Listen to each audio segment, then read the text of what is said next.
Chapter 310. The two left the wizard town and stopped hiding. Sulen got on the horse and carried Hathaway in his arms. He rode the Pegasus and soared into the sky. The Pegasus neighed and galloped forward. Damn it, that's a Pegasus. Why do they have such a thing? Chase them. What's there to chase? Do you think you can catch up with a Pegasus?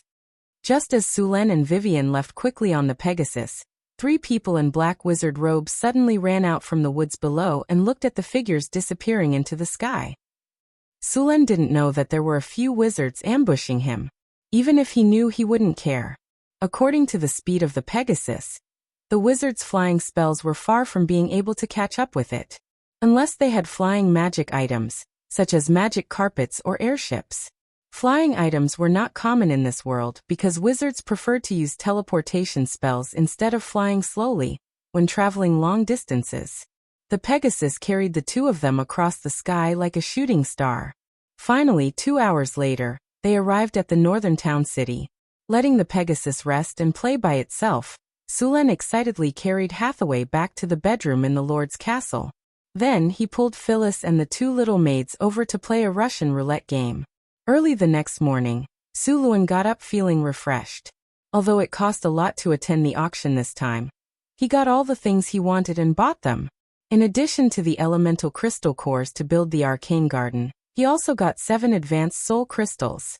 Hathaway planned to build 2 gargoyle magic statues with these soul crystals, and the rest was to build the iron magic statue. The gargoyle magic statue belonged to the advanced rock magic statue. Its craftsmanship was higher than the previous rock magic statue. These gargoyle magic statues could also fly. Although their strength was slightly inferior to the rock magic statue, it was already very exaggerated compared to humans. The gargoyle statue was made entirely of obsidian. Although the cost of manufacturing such a statue was several times higher than that of a rock statue, its physical defense and magical defense were much higher. Whether it was used for combat or carrying bricks, it was a good choice. The wizard tower was over 100 meters tall. With these 2 gargoyles, the speed of transporting materials was much faster. In fact, normal wizard towers didn't need to be this tall, but Sulen wanted to build a floating city. As the control center of the floating city, a wizard tower had to be tall enough. Hathaway picked out 2 batches of the best obsidian and sent them to her laboratory. At the same time, she gathered the last remaining craftsmen in Northern Citadel and had them carve according to the blueprint. The structure of the gargoyle stone golem was more complicated, and the craftsmanship required was much higher than that of the rock golem. However, Hathaway had already done her research. Although the production progress was a little slow, there were no problems. Sulen came here to check a few times and found no problems, so he was relieved. At the same time, he began to prepare for the arcane garden. The arcane garden was also known as the Sky Garden. It was a spectacular building that was built with a combination of fountains, flower beds, terrace platforms, and complex runic circles. Sulen had been studying the construction process for a long time. This building required a large amount of pure white marble and granite. Fortunately, there were enough rocks in the Sierra de Lotus. He just had to let the workers dig. In addition to the marble and granite, the arcane garden also required a lot of magic crystals. Magic crystals were used to make energy channels. There were not many magic crystals left in Northern Citadel after the trade between the Arcane Mirror and the Wizard Town.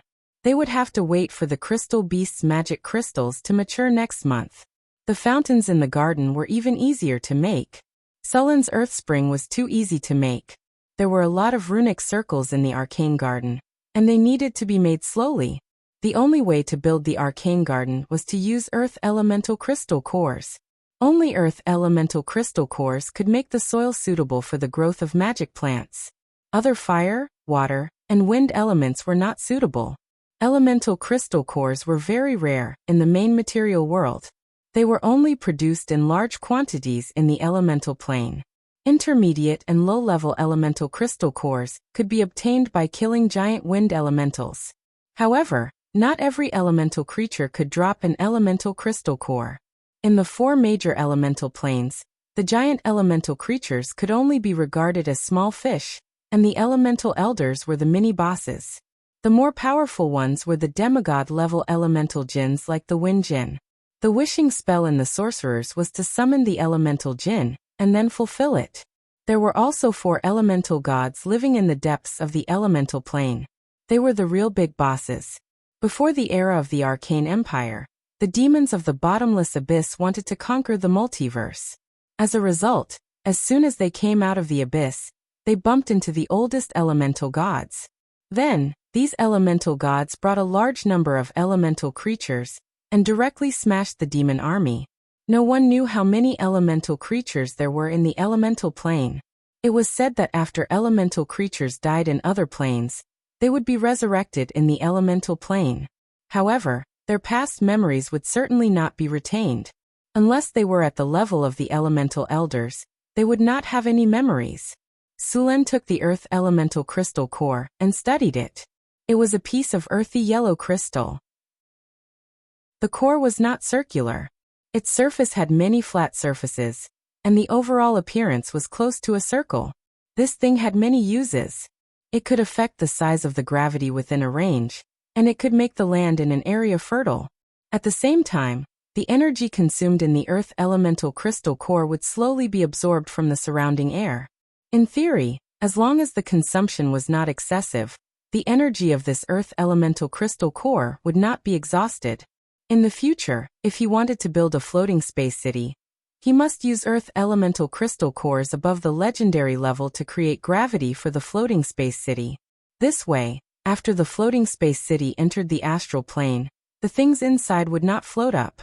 In addition to gravity, the floating space city would face many other difficulties, such as air circulation, water circulation, and other basic problems. However, it was still early to study these. After all, even the problem of the floating space city's energy core had not been solved. Even if the other problems were solved, it would be useless. Sulen was not in a hurry to build the Arcane Garden. The third phase of Northtown City's construction was not over yet, and he could not transfer too many people for the time being. Even if he wanted to build the Arcane Garden, he would have to wait until the third phase of the construction was completed. He could only ask people to prepare the materials in advance, while he led people to speed up the construction at the construction site. The third wall of Northtown City was a huge project. Sulen was now very envious of the strength of the temples. These churches that came to Northtown City each had more than 10 spellcasters. With so many spellcasters casting mud to rock, the construction speed could not be faster. In less than a month, these churches had finished building their respective shrines. All that was left was for the craftsmen to carve and decorate. These craftsmen's carving skills were basically at the master level. Although the shrines had different styles, they all revealed a lofty and dignified aura. As for asking the spellcasters of these churches to help build the city walls, Sulen did not have that much influence. Moreover, this method would easily make the priests angry. Building temples was to serve the gods. This was fine, but what was the point of building a city wall? Unless Sulen wanted to fall out with those churches, he could only give up on this idea. After staying in Northtown City for a few days, Sulen went to Mirror Lake City for an inspection. The construction of Mirror Lake City was also in progress, but the housing inside was already completed.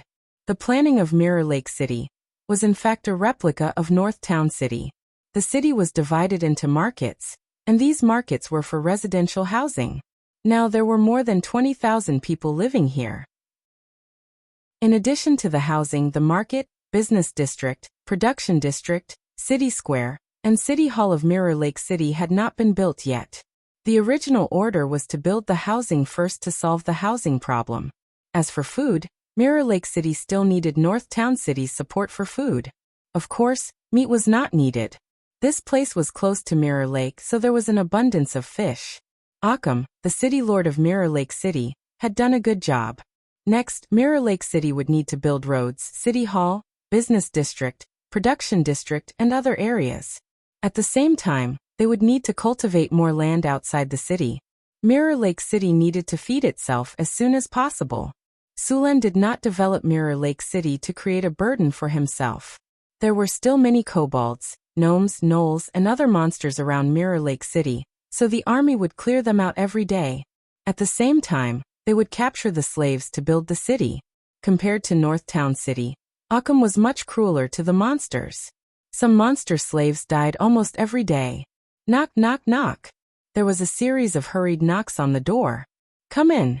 Sulen put down the document and looked up. Sir, there are monsters in Mirror Lake. 2 fishing boats were attacked. The messenger reported. Monsters. Occam's expression changed. He immediately stood up and said, My lord, the fishing boats were attacked by monsters. I must go and take care of it. Let's go together. Sulen stood up and walked out. Then the group hurried to Mirror Lake. Are there monsters in Mirror Lake often? Sulen asked as he walked. Occam said, Last month, we found a water monster, but when we wanted to surround and kill it, the water monster left again. We searched for a long time, but we couldn't find the water monster. But for the construction of the territory, we had to let it go for now. I didn't expect it to appear again this month. Mirror Lake is too big. How are you going to find it with your small fishing boats? Sulen shook his head. Mirror Lake was much bigger than Mirror Lake City. On Sulen's map, Mirror Lake covered an area of 20 square kilometers. It was too easy to hide a few monsters in such a big lake. Chapter 311. Mirror Lake was located in the south of Mirror Lake City. The water was clear and there were plenty of fish. It was one of the most important sources of food for Mirror Lake City. Sulen and Occam soon arrived at the dock. The dock wasn't big. The ground was wet. Many workers were moving the fish. The air was filled with the smell of fish. Seeing Sulen and Occam arrive, the manager of the dock immediately ran over. Your Excellency, Lord City Lord, welcome. The steward bowed respectfully. All right, let's not talk about the formalities. Let's talk about the water monster first, Sulen said, waving his hand. The steward stood up after saluting and said, Yesterday afternoon, we found that 2 fishing boats didn't return on time, so we sent people to search. Today, we found some ship fragments in the fishing area and some scales of water monsters. Then the manager handed over a palm-sized dark green scale. Sulen took it and examined it. The scale was very tough and slippery. It was very slippery. It was very similar to the water monster Sulen killed in the Red Sand River. Do you know where the water monster is? Sulen threw the scale to Occam and asked. Sorry, we only know the general area where the water monster is active. Sulen said, All right, arrange a boat for me. I'll take care of the water monster myself. Because the water monster lived in a special environment, it was very difficult to rely on a large number of people to besiege it. If there were too many people, it would directly dive into the water. Judging from the habits of this water monster and its preference for sneak attacks, it would definitely not come out if there were too many people. In the Mirror Lake City, only Suluan had the confidence to kill the water monster alone. My lord, it's too dangerous. Let me go. Occam stopped Sulen. All right, it's just a water monster. It's not my match. I haven't been active for a while. Sulen patted his shoulder and said firmly, Then please let me go with you. Occam said after seeing that he couldn't stop Sulen. I agree. Hurry up and prepare the ship. Sulen waved his hand. Occam's strength was at the rank 3 transcendent realm. Even if he encountered a water monster on water, he would still have the strength to protect himself. Furthermore, he would need someone who could sail the boat to help him. Soon, the boat was ready. It was a small sailboat, 6 meters long and 3 meters wide. It only needed 3 to 5 people to operate. It was a fishing boat used by Mirror Lake City to catch and transport fish. After Sulen and Zhang Heng boarded the boat, Occam and the guide skillfully untied the ropes and raised the sails. Sulen snapped his fingers and summoned a breeze to blow the sailboat away from the port. Mirror Lake covered a large area, so it wasn't easy to find the water monster. Fortunately, Sulen had a strategic map with him, so he could mark out all the enemies around. With Sulen's wind elemental, the sailboat moved very quickly. The boat was like an arrow released from a bow, quickly sailing past the water surface. Soon, the boat arrived at the area where the water monster appeared. Sulen opened the strategic map and started looking for the location of the water monster. Soon, a large number of light spots that represented living creatures appeared on the map. However, most of these light spots were fish. The water monster didn't appear. It wasn't easy to find the water monster among so many light spots. "My lord, this is the location where the water monster appears," the guide said. "Let's cruise around here a few times and see if we can lure the water monster out," Occam said after glancing at Sulen. Under the control of the two people, the boat moved back and forth on the water surface. However, after a while, the water monster still didn't appear. "Make some noise," Sulen said. Suluan said, and Occam nodded. Then he and the guide began to beat the water surface to make sounds. The fish in the lake quickly fled in all directions. Sulen's strategic map quickly reduced the number of light spots by more than half. As time passed, in a dark underwater cave, a figure the size of a small mountain was sleeping. At that moment, a pair of cold and evil eyes that looked like two lanterns suddenly opened in the dark cave. The body that looked like a small mountain moved slowly. The mud and sand under the water suddenly rolled and turned murky. A huge black shadow swam out of the cave. A few thick tentacles swayed gently. Then the black shadow instantly accelerated and rushed forward. After a few times, the surrounding water was no longer dark. The huge black shadow also became clear. Sulen stood on the sailboat and carefully checked the strategic map. At that moment, he suddenly noticed that a light spot on the map was rapidly approaching. In just a few breaths, the black spot was less than 100 meters away from the boat. Sulen narrowed the strategic map to the upper left corner of his eye and shouted at Occam and the guide. "It's coming. You guys go back to the cabin. The water monster is coming." When the guide heard that the water monster was coming, he was so scared that his face turned pale. He threw away his tools and rushed to the cabin to hide.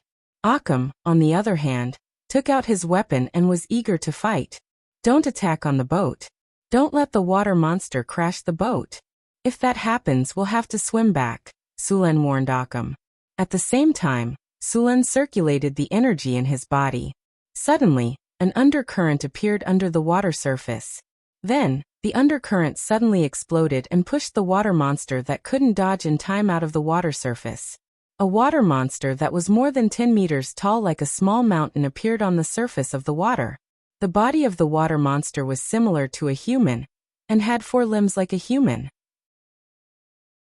However, the front of the limbs was something like a fish's fin. There were also 8 octopus-like tentacles on the back of the water monster. Its body was covered in a layer of dark green scales. Roar! A sharp roar was heard. Sulen suddenly felt a wave of soul fluctuation. A soul thorn formed completely by soul power rushed toward Sulen. The soul ring on Sulen's hand flashed with a white light, and an energy barrier appeared in front of him. After the soul thorn hit the barrier, circles of ripples appeared and then disappeared. Following the water monster's roar, a strange energy wave spread out. Sulen was suddenly frightened, but it disappeared very quickly. On the boat, Occam's face was a little pale. However, his eyes were still firm and fearless when he looked at the water monster. The guide, on the other hand, couldn't stand it. He fainted in the cabin. "This is the aura of fear." Sulen frowned.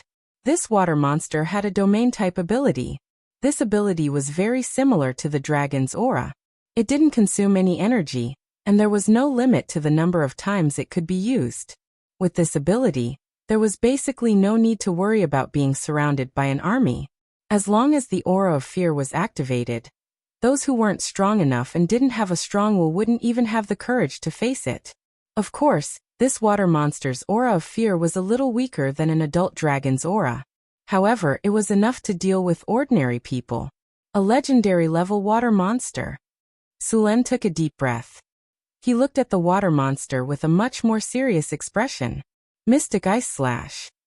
The purple dragon halberd suddenly appeared in his hand.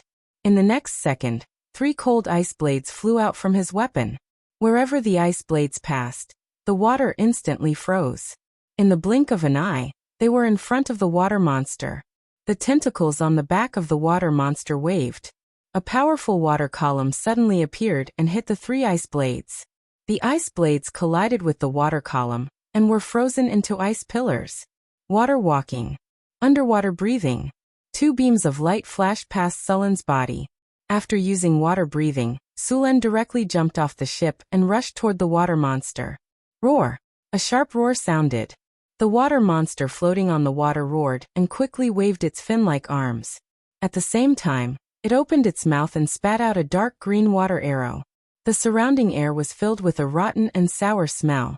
Under the spray of the acid and poison arrows, the surrounding water surface had already turned dark green. Some of the fishes and shrimps that did not manage to escape in time had their bellies turned white. Then they were completely corroded by the green liquid. Sulen frowned. The acid spray of the water monster in front of him was already comparable to the black dragon of the Pentashade. Although the black dragon's combat power was at the bottom of the Pentashade, an adult black dragon's strength was still at the legendary level. Haste! Sulen's body suddenly sped up and dodged to the side. However, the range of the acid arrow was too wide. Even if he tried his best to dodge, some of the acid still splashed onto the energy shield. Then he saw the area where the acid came into contact with the energy shield became thinner and corroded. In the end, with a soft sound, the energy shield and the acid disappeared together. The energy shield was a level 5 spell. It had just taken a hit from the soul thorn and now the acid arrow. Finally, it shattered. The acid arrow of the water monster was very powerful. If it were to hit a level 2 extraordinaire directly, not many of them would be able to withstand it. Just now, the area where the acid arrow had been shot by the monster had been cleared out. Strong acid attacks were not friendly to melee professions. They could corrode metal and cause great damage to the body.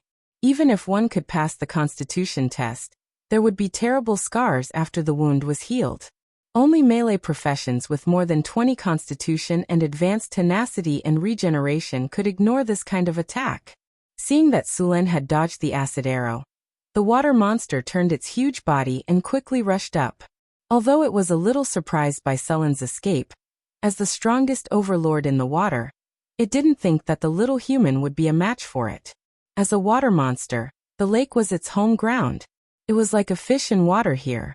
Its fin-like arms waved gently, and the water monster rushed up quickly. At the same time, it spat out another acid arrow from its mouth. Summon wind elementals. The wind whistled on the surface of the water. 2 large wind elementals that were 5 or 6 meters tall appeared on the surface of the water. These wind elementals had electric arcs jumping on their bodies from time to time. As soon as they appeared, they rushed up under Sulen's command. Chapter 312. The whirling wind blew the acid arrows away, scattering the dark green acid in all directions. Only a part of it landed on the 2 large wind elementals, sizzling and emitting white smoke.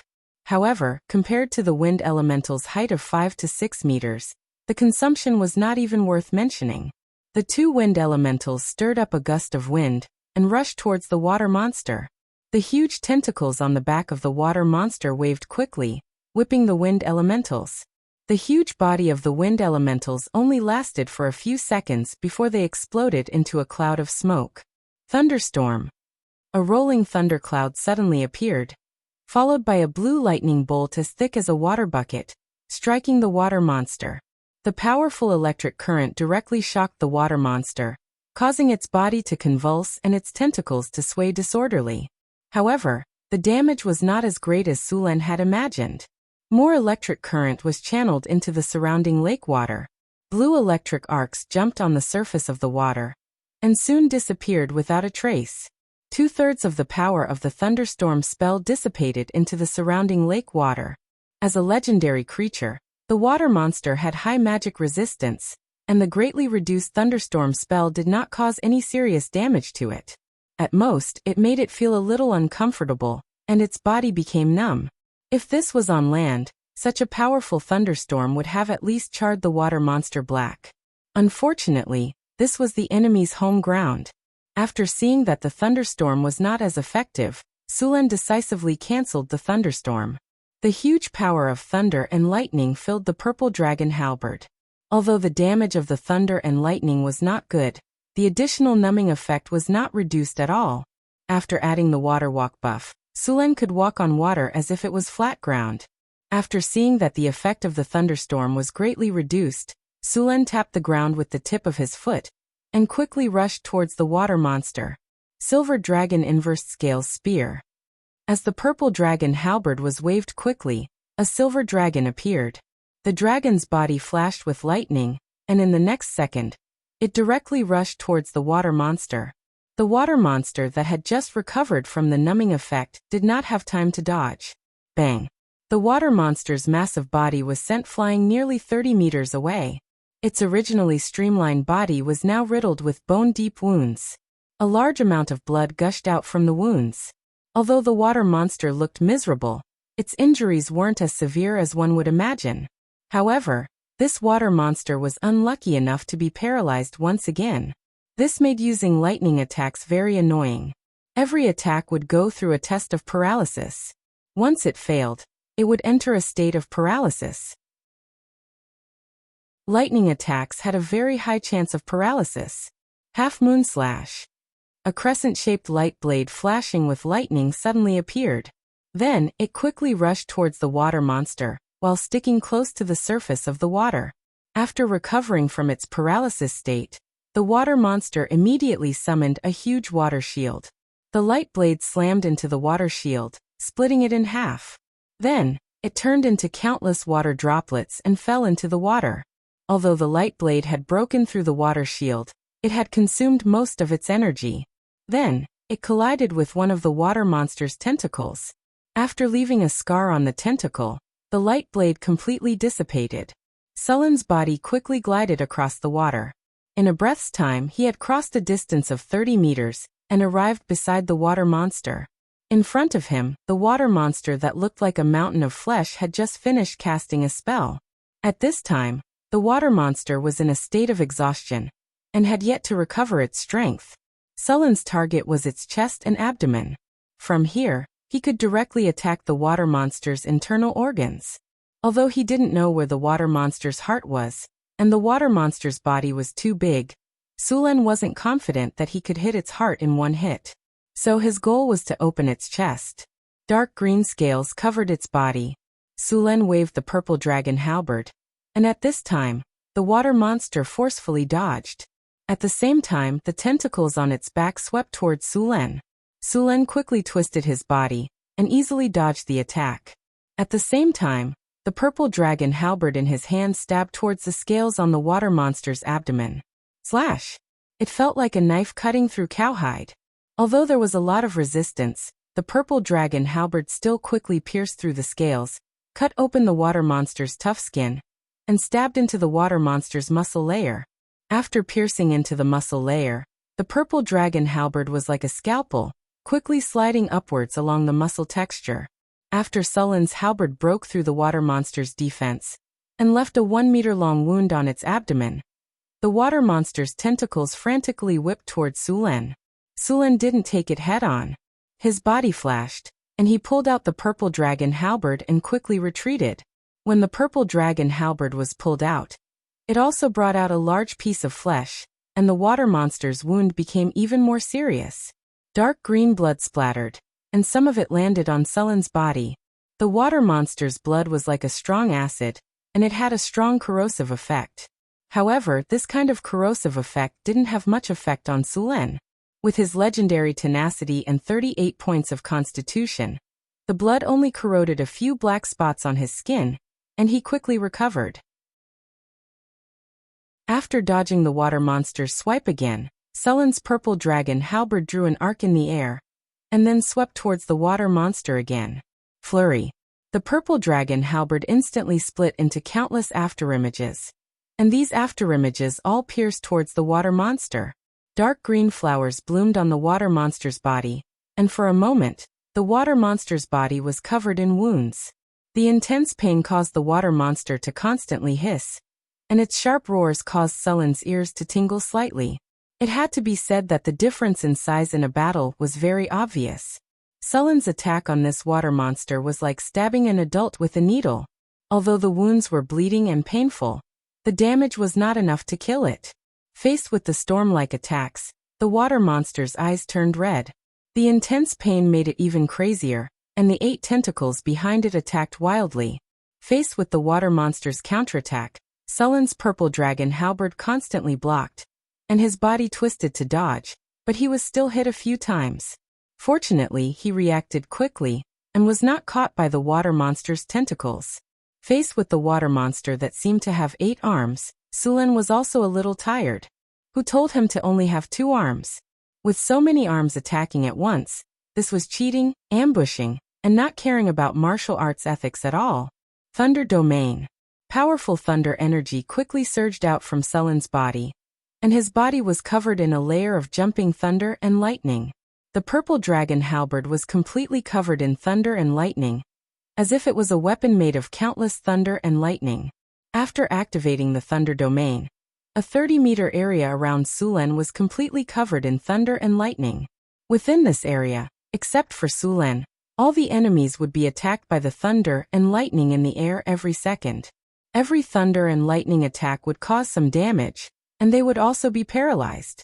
However, above the water, a lot of the thunder and lightning energy was dispersed into the lake, so Sulen's energy consumption increased by several times. Although the power did not decrease, the duration was reduced by half. After noticing this situation, Sulen did not delay, and rushed toward the water monster again. The water monster, who was already in a rage, did not show any weakness. It roared, and the sharp cry shook the lake, causing ripples to appear everywhere. A powerful soul force appeared again, and then rushed toward Sulen fiercely. Roar! Sulen did not show any weakness. His eyes were red, and the energy in his body flowed, and then quickly gathered at his throat. In the next second, a loud roar came from his mouth, louder than the water monster's. The sound was like thunder, and it instantly exploded in his ears. The water around Sulen was splashed by the sound in an instant. War Roar, as an ability carried by Sulen's divine power, was also very powerful, and it was even faster than Soul Thorn when it was used. The thunderous sound rang in the water monster's ears. At such a close distance, the water monster, who was not mentally prepared, was instantly stunned by the sound. It felt as if there were 500 bees flying in its ears, and its mind turned into a pile of paste at this moment. The soul thorn that it released was also affected, and its power was greatly reduced. Sulen easily took it. Seeing that the water monster was stunned, Sulen waved the purple dragon halberd and quickly rushed forward. Although it was stunned, the water monster's 8 tentacles were still waving in front of its body. Seeing this, Sulen's purple dragon halberd flashed up and down, and the purple dragon halberd flashed with lightning quickly across the tentacles. The sharp purple dragon halberd continuously slashed across the same spot on the tentacle. In just a few slashes, a tentacle that was 7 to 8 meters long and half a meter thick was cut in half by Sulen. Dark green blood spurted out. The intense pain caused the water monster to recover from the dizziness, and the remaining 7 tentacles swept over from all directions. Thunderstorm. Powerful lightning fell from the sky and fiercely struck the water monster. Although the damage was not high, the additional paralysis effect appeared again. Sulen did not care and madly attacked one of the tentacles. In the blink of an eye, the other tentacle of the water monster was cut in half by Sulen. After 2 tentacles were cut in half, the water monster's attack power was reduced by a level. Facing the attacks of the remaining 6 tentacles, Sulen was not exhausted. Acid Spit.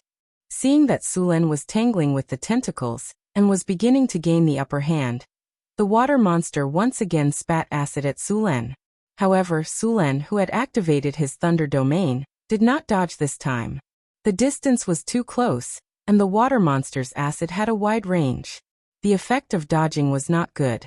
Dazzling lightning exploded from Sulen's body, and the powerful electric current formed a lightning screen in the air. The dark green acid and the lightning screen collided. Lightning flashed and the acid churned, and then suddenly exploded. A large amount of lightning power exploded in an instant. Sulen only felt a sense of emptiness in his body. This was an illusion caused by a large amount of energy consumption. Before he could let out a sigh of relief, the 6 tentacles once again swung over. Sulen's purple dragon halberd swept out and directly cut one of the tentacles. Then his body dodged the tentacle behind it, and the tip of his foot kicked off the tentacle, and his body sped up again. Chapter 313. Cold Poison Purgatory. A dark green liquid suddenly appeared in front of Sulen. In the blink of an eye, He was surrounded by the dark green liquid. The venom was highly corrosive and had an extremely low temperature. Sulen was charging forward at this time. He could not leverage himself in midair, and was hit in an instant. The cold was followed by pain.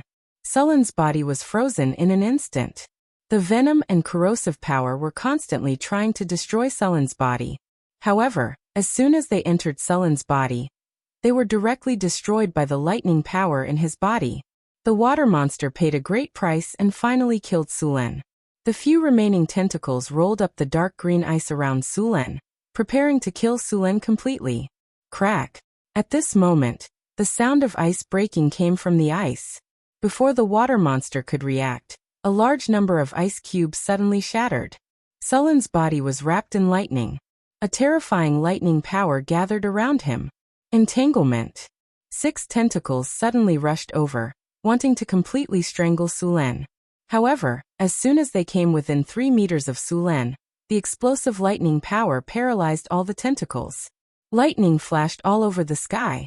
Sulen's figure flashed like a bolt of lightning, and instantly broke through the encirclement of the 6 tentacles.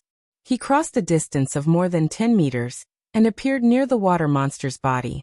Then, the terrifying lightning power gathered on his weapon. With a splash of blood, Sulen's purple dragon halberd sank more than a foot into the water monster's chest. The water monster's huge body trembled. Then the arms and tentacles on its body swung wildly. Sulen was sure that he had pierced the water monster's chest. He might have even pierced its heart. However, the water monster did not die even after its heart was pierced. One could imagine how strong this water monster's body was. Sulen's face was a little pale. He did not expect the enemy's vitality to be so tenacious. Although the explosion just now was powerful, the aftereffects were also serious. In just a short period of time, Sulen had consumed more than half of his energy. The water monster's tentacles swung wildly. Sulen's arm exerted force and pulled out the purple dragon halberd. Then he slashed at the water monster's head fiercely. Slash. Blood splashed in all directions while lightning bolts boomed in the air. The purple dragon halberd's crescent edge deeply pierced into the water monster's head. A third of the water monster's head was cut open, and large streams of hot blood gushed out. This attack had severely injured the water monster once again. With such a serious injury, even if the water monster's body was strong, it was still made of flesh and blood. Its vitality was quickly fading. The tentacles that were wrapped around Sulen's body loosened weakly. A few tentacles began to twitch irregularly.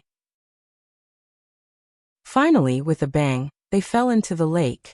Blood dyed the lake dark green. Most of the lightning on Sulen's body had dissipated. His clothes had become tattered. Many parts of his body had become pitch black. A fishy smell wafted out. The water monster's counterattack before its death had caused him quite a lot of damage. If it were not for his strong vitality, legendary toughness, and intermediate regeneration, just the poison and acid alone would have been enough to make him suffer. After there were no more enemies, Sulen's body began to slowly recover. The black poison spots slowly faded away. The areas that had rotted into rotten flesh also began to scab. Although he looked very miserable, his aura was getting stronger and stronger. Just now, when the water monster had the home field advantage, Sulen still managed to kill it. Continuously killing experts of the same rank made his aura even stronger. Even a legendary expert would be affected by it. Congratulations to the host. You have successfully killed a legendary water monster. You have obtained an epic victory. Your name has spread far and wide in the northern wastelands. Prestige plus 10. You have completed the random mission Raging Water Monster. Your city Mirror Lake City's stability plus 20. Popular sentiment plus 15. Your citizens fear you more. You have obtained a gold treasure chest. Congratulations to the host. You have successfully killed a legendary water monster. You have obtained 45,800 experience points. You have obtained a silver treasure chest. You have obtained a legendary talent point. You have obtained the item Spring of Vitality, *1. Ding. The host has killed 3 legendary experts. Congratulations to the host for obtaining the title, Legendary Slaughterer. Legendary Slaughterer. Special title, Acquisition requirements. Automatically obtained after killing 3 or more legendary experts. Wearing this title can increase the host's deterrence. During transactions and negotiations, the host can obtain better conditions. Damage to legendary enemies +1. There is a chance of enraging the enemy. Ding.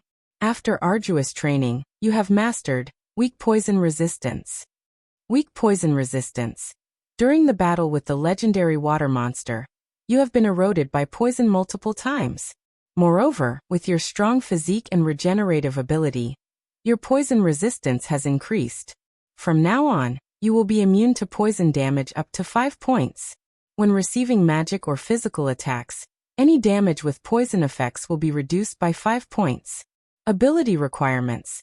20 points of vitality or 15 points of vitality, and the ability to regenerate. Ding. After arduous battle, your ability, Intermediate Regeneration, has been upgraded. You have obtained the ability, Advanced Regeneration. Advanced Regeneration. You have fought in a harsh environment. While resisting the cold, poison, corrosion, and pain, your body has been further tempered. You have successfully passed through these extreme environments and defeated the enemy in the end. During this process, your body has undergone a further transformation. At any time, your recovery speed has increased by 15 points. Ability requirements. 25 points of vitality and the ability to regenerate. After the battle ended, they quickly returned to the water area. The huge body of the water monster floated on the water. Sulen first used ice magic to freeze the huge body of the water monster. Then he got 2 people to tie the water monster up with ropes and slowly drag it away on the fishing boat. The corpse of a legendary water monster could be said to be priceless. He did not intend to throw it away. After arranging all these, Sulen closed his eyes and sat in the cabin to check the rewards of this battle. He opened the storage space.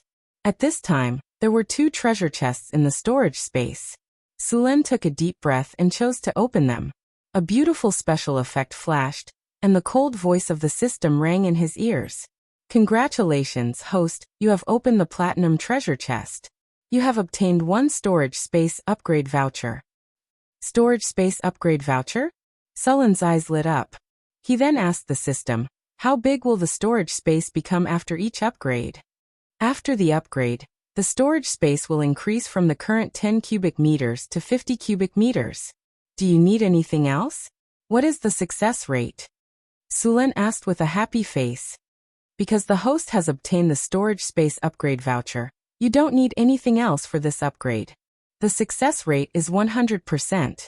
Then hurry up and upgrade. Sulen said directly. His storage space was now a little small. For example, the water monster just now could not be put in. The space magic in this world was still very good. Basically, all the wizards had a space bag or other space equipment. An ordinary space bag was half a cubic meter to 1 cubic meter. Currently, the largest space equipment was only 15 cubic meters. Sulen's storage space had increased to 50 cubic meters. Begin the upgrade. With a flash of light, the storage space upgrade voucher disappeared. Then Sulen's storage space began to expand in all directions. It only stopped when it expanded to 50 cubic meters. As the flash of light dissipated, the storage space expanded by 5 times. The originally crowded storage space became empty in an instant. Sulen calmed himself down and opened the remaining gold treasure chest. With a flash of light, the cold voice of the system rang in his ears again. Congratulations, host, you have opened the gold treasure chest. You have obtained the skill, Thunder Prison. Thunder Prison, a new skill evolved from the system skill, Thunder Prison. After combining with the rules of this world, it can create a thunder cage to trap the enemy. During this time, the enemy will not be able to move and will be severely injured by the thunder. Detected that the host has the thunder territory. You can integrate the thunder prison into the thunder territory. Do you want to integrate it? Integrate it. Hearing that he could integrate it into the thunder territory, Sulen quickly agreed. The thunder territory was now his strongest state. This skill that could obviously increase the power of the thunder territory had to be integrated. Ding, the Thunder Prison skill has been integrated into the Thunder territory. This integration will consume 1 legendary skill point or legendary talent point. Do you want to integrate it? Sulen gritted his teeth. Originally, he had planned to save the legendary talent point to upgrade his advanced regeneration to legendary regeneration, or to upgrade his anti-magic skills. Now that the Thunder territory integration also required legendary talent points, Sulen hesitated for a moment, and quickly made up his mind. System integrate. Begin the integration. As Su Luan chose to fuse, his soul instantly appeared in a strange space.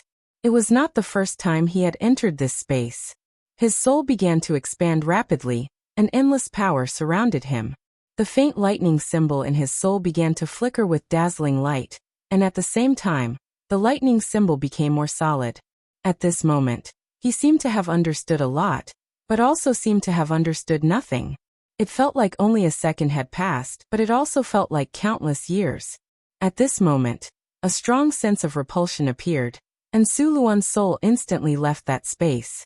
The next second, it appeared in his body, as if everything just now had been an illusion. Congratulations, host, the integration is successful. Your Thunder Territory Basic has officially been upgraded to Thunder Territory Intermediate. Chapter 314. Sulen slowly opened his eyes.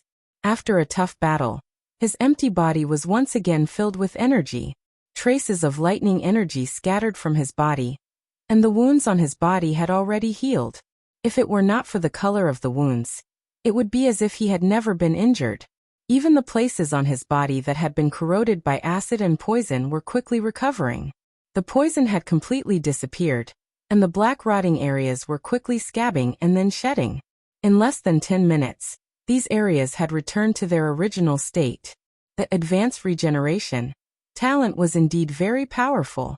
With this talent, not only would wounds heal quickly, but it would also grant some supernatural changes.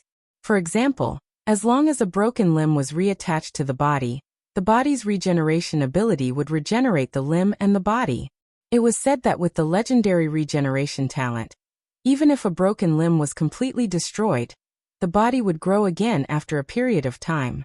In other words, he had the ability to regenerate broken limbs. Sulen had only seen this talent in slimes and trolls. Sulen gently opened his hand, and a ball of lightning energy appeared in his hand. The violent lightning energy formed a ball of lightning in his hand. Sulen held the ball of lightning and gently tossed it up, then caught it again. Then, he continued to perform various actions. The ball of lightning did not change at all under Sulen's acrobatic actions. It did not look like a violent lightning element at all. In the past, Su Luan couldn't do this. However, after fusing with Thunder Prison and upgrading his Thunder Domain, Su Luan was able to do this easily. Thunder Territory Intermediate. You have begun to control the power of lightning. When you use lightning energy again, it will be more powerful. You are immune to ordinary lightning damage. The consumption of all lightning energy skills will be reduced by 50%, and the power of all lightning skills will be increased by 50%. After the territory is activated, you can create a world of lightning within 30 meters of yourself. All people or monsters that enter this area will be damaged by lightning. In this territory, your skills, strength, constitution, agility, and magic resistance will be increased by 100%. Sulen's Thunder Territory had expanded. Of course, his energy consumption had increased as well. Apart from that, his control of thunder and lightning had also become easier. Now, Sulen could easily control the thunder and lightning to kill the monster, even if they were on the surface of the water. Previously, when he used the Thunder Domain, although it was very powerful, he couldn't control the thunder and lightning released. Now it was different. As long as he was in the Thunder Domain, he could control the thunder and lightning released. It wouldn't be like last time, when 2/3 of the power of the thunderstorm spell was channeled into the lake. For example, Sulen could now adjust the plasma cannon according to his needs. If the succubus had high magic resistance, he could increase its power. If Phyllis was weak, he could reduce its power. Although its power did not increase by much, Sulen's combat power had increased by several levels. Sir, we've arrived. Just as Sulen was thinking about how to train his lightning control, Occam's voice came from outside the cabin. Got it. Sulen took out a clean and intact set of clothes from the storage space and threw away the beggar's clothes. He found a mirror and simply tidied up his appearance before walking out of the cabin. As soon as he came out, he heard deafening cheers from the port. Sulen was very familiar with such scenes. After calming down these people easily, Sulen looked at the other spoils of war. The corpse of a legendary monster. The corpse of a legendary magical beast was rare. Of course, although the value of this monster was very high, it was still not comparable to that of a giant dragon of the same level. The value of a giant dragon's corpse was shockingly high. The dragon's scales could be used to make high-level enchanted armor. This armor's defensive power was close to that of a giant dragon. Not only did it have strong physical resistance, but it also had high magic resistance. The dragon's skin could be used to make dragon's leather armor or dragon's leather robes. The dragon's horn could be used to make magic wands. The dragon's teeth could be used to make machetes or daggers. The dragon's blood could be used to make dragon's blood potions or hold a dragon's blood baptism ceremony. The dragon's heart was even more precious magic material. The dragon's meat was a precious magic ingredient. Even the dragon's bones could be given to necromancers to make bone dragons. However, if these things were seen by a giant dragon, it would be a big problem. Moreover, it was not easy to hunt a giant dragon. It was not easy to be a dragon slayer. Although this monster was also a legendary magical beast, its value was far less than that of a giant dragon. In order to deal with the corpse as soon as possible, Sulen personally dissected it. At the same time, a few barbarian warriors helped. The monster's blood was all drained and stored in a special crystal container. Although the blood was very toxic and corrosive, it was still a good material. Of course, this blood was very suitable to be used as a casting material for strong acid arrows. As for the monster's meat, Sulen checked it. The meat was poisonous and inedible. He could only freeze it and give it to Hathaway to see what use it had. Although the meat was poisonous, the monster's tendons were very good. They could be used to make crossbow strings. As for the monster's scales and skin, they were all collected. The scales were tough and hard to cut with swords. The surface was smooth and could be used to deflect weapons. It was very good for making armor. Sulen planned to let Hathaway try to make a set of dragon scale armor. The water monster's skin was as tough as a dragon's, and it also had a trace of mana on it.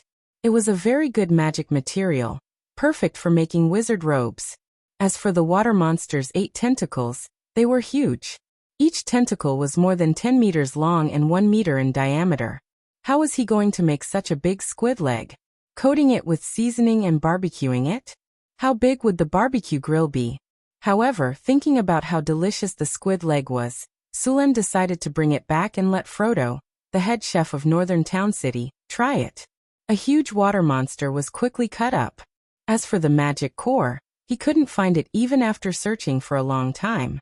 The magic core was also very rare, just like the dragon crystal. Not every magical beast or giant dragon could give birth to one. There was only a very small chance of finding such a thing in the body of a magical beast. The rest of the monster's organs and bones were collected and processed. The last monster was dissected into many materials just like that. After solving the problem of the monster, Sulen checked the work in Mirror Lake City and couldn't wait to return to Northern Town City. First, he ran to Hathaway's lab and handed the materials from the monster to her. Hathaway was the only master alchemist in Northern Town City. It would be a waste to give these legendary materials to someone else.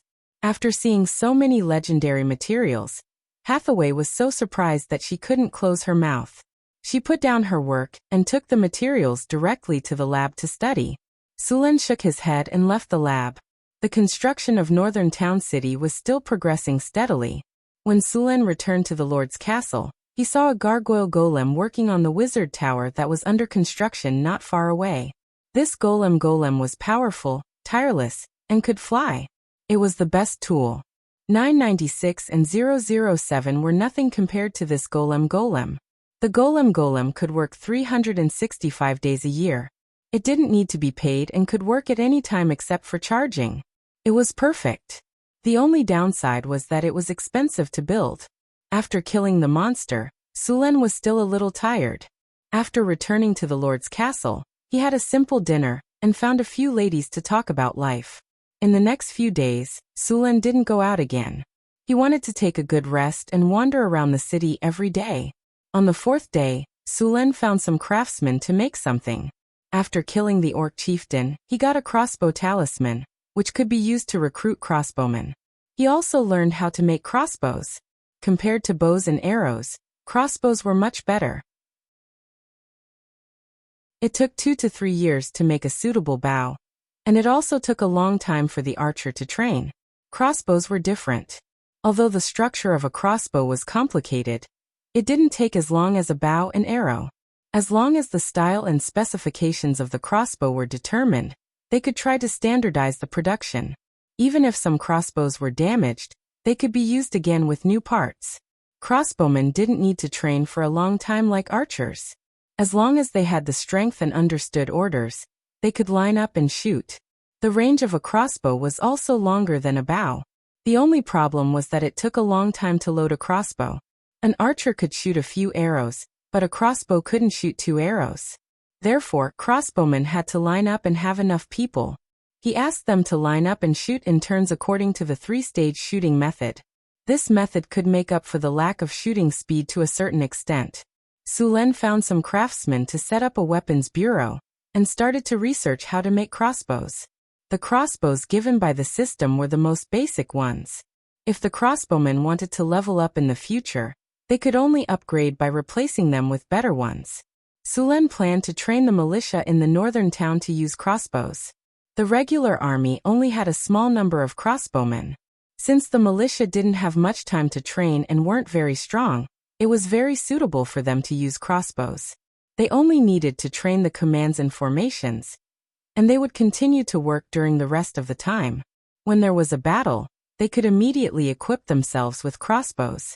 When they formed a crossbow formation, they weren't any weaker than archers. It was very convenient for defense. The weapons bureau was also built in the inner town, near the Lord's castle. Sulen purposely divided an area for his factory. No one was allowed to get close to it. At the same time, he arranged a large number of people to protect it. Weapons like crossbows were also prohibited from being sold. Chapter 3:15. The Weapon Bureau only took 2 days to complete, and the attributes were quite good. Weapon Bureau. Department for Research, Development, Improvement and Production of Weapons. Research Speed +10, Strive for Perfection +8, Craftsman Spirit +10, Work Efficiency +10. Although the attributes were not much, the effects were quite good. Sulen arranged for 30 craftsmen to work on the Weapon Bureau. The first weapon they were researching was the crossbow. The crossbow Sulen had obtained was simple in structure, low in power, short in range and slow in loading. It had no advantages over the centaur longbows and elven longbows. It was similar to the birch bows used by human archers. This level of crossbow had no advantages at all, so Sulen planned to research and upgrade it before equipping it. Of course, even if they wanted to research and upgrade the crossbow, they still needed to make the basic crossbow first. Many countries had crossbows, but they preferred the powerful ballista. There wasn't much research on small crossbows, and the cost of making one wasn't a small sum. Therefore, the popularity of small crossbows in various countries wasn't high. Normal crossbows were not a threat to knights. In this supernatural world, a knight could wear plate armor and charge back and forth on the battlefield. Normal crossbows could not pierce plate armor at all. Only large ballistae could pose a threat to them. However, ballistae were heavy and difficult to move. As long as they were discovered in advance, the hit rate would be even lower. They were more suitable for siege or defense. Because he had mechanical control and had made ballistae before, making a small crossbow was not difficult for him. Sulen asked the craftsman to help him and made the crossbow according to the blueprint. As long as the frame of the crossbow was made of metal, this part could be poured directly. The other parts were made of flexible wood, and the bowstring was made of cow tendons and other materials. The bowstring used in the crossbow was tougher than normal bows, so it was made of several pieces of cow tendons. When necessary, Iron wire could be added to increase the strength. With the completion of the last part, Sulen finally finished making all the parts of the crossbow. After moving his body a bit, Sulen picked up the parts and started to assemble them. Compared to making the crossbow, the assembling speed was much faster. It only took him 10 minutes to complete the crossbow. In fact, the crossbow in the blueprints given by the system was an arm crossbow.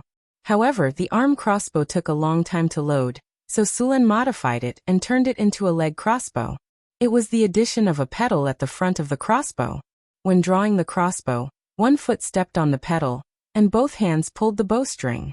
It was faster and more labor-saving than using both arms to draw the bowstring. Sulen tried to pull open the crossbow and put the special bolt into the crossbow machine. The bolt used by the crossbow machine was different from the bolt used by the bow. The bolt used by the crossbow machine had no feather and was shorter than the bolt used by the bow. After fixing the bolt, Sulen led the other craftsmen to a weapon testing field in the back. Sulen asked the craftsmen to place the targets at 50 meters, 80 meters, 100 meters, and 120 meters respectively. He began to test. He held the crossbow machine with one hand and the handle with the other. Then he aimed the crossbow machine at the target in the distance and pulled the trigger with his finger. Bang! The sound of the bowstring vibrating was heard. The bolt instantly shot to the target in the distance and hit the bullseye. Then Sulen continued to load the crossbow and shoot. Bang, bang, bang. The sound of the bowstring was heard continuously. In a short while, Sulen shot out more than 10 bolts. Then he began to check the lethality of the bolts. The bolts on the 50-meter target directly penetrated the target. These targets were all made of hardwood and were 7 centimeters thick. It was not easy to penetrate them. The bolts on the 80-meter target also penetrated deeply. On the 100-meter target, the bolts on the 100-meter target were very shallow, only about 1 centimeter deep. On the 100-meter target, the bolts on the 100-meter target could be easily pulled out. Basically, the bolts on the 100-meter target had no lethality. Sulen used a force of 30 kilograms to load the crossbow. An adult could easily pull it open. The power was also SOSO. The lethality was very strong within 80 meters. At 50 meters, it could penetrate armor. Beyond 100 meters, the power would plummet. The bolts were different from bows because they did not have feathers and were very unstable. Beyond a certain distance, the power would not be as strong. However, a 30-kilogram crossbow was only the most basic. Usually, the crossbow was more than 60 kilograms. At that time, the range of the bolts would definitely be longer, and the penetrating effect would be stronger. In fact, a 60-kilogram crossbow only needed to be strengthened. The main body of the crossbow did not need to be changed. After Sulen tested the crossbow and confirmed that there were no problems, he let the craftsman research and design the bolts. Sulen did not plan to participate in the research and design. If he did everything himself, what would the craftsman do? As a lord, he was very busy. He only planned to take some time to take a look at the Weapons Research Institute and give some advice if there were any problems that he could not solve.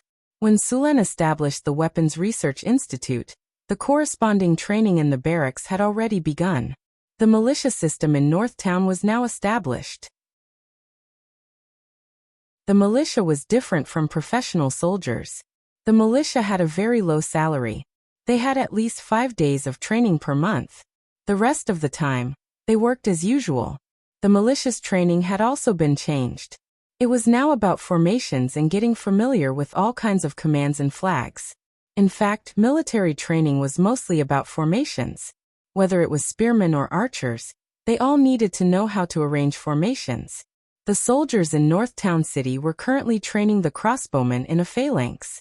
Once the crossbows were made, they would be able to fight very quickly. The soldiers did not need to go out to fight. They would usually stay in the city to defend. The crossbowmen needed the support of other troops when they went out to fight. The crossbowmen were only powerful when they were in a tight formation.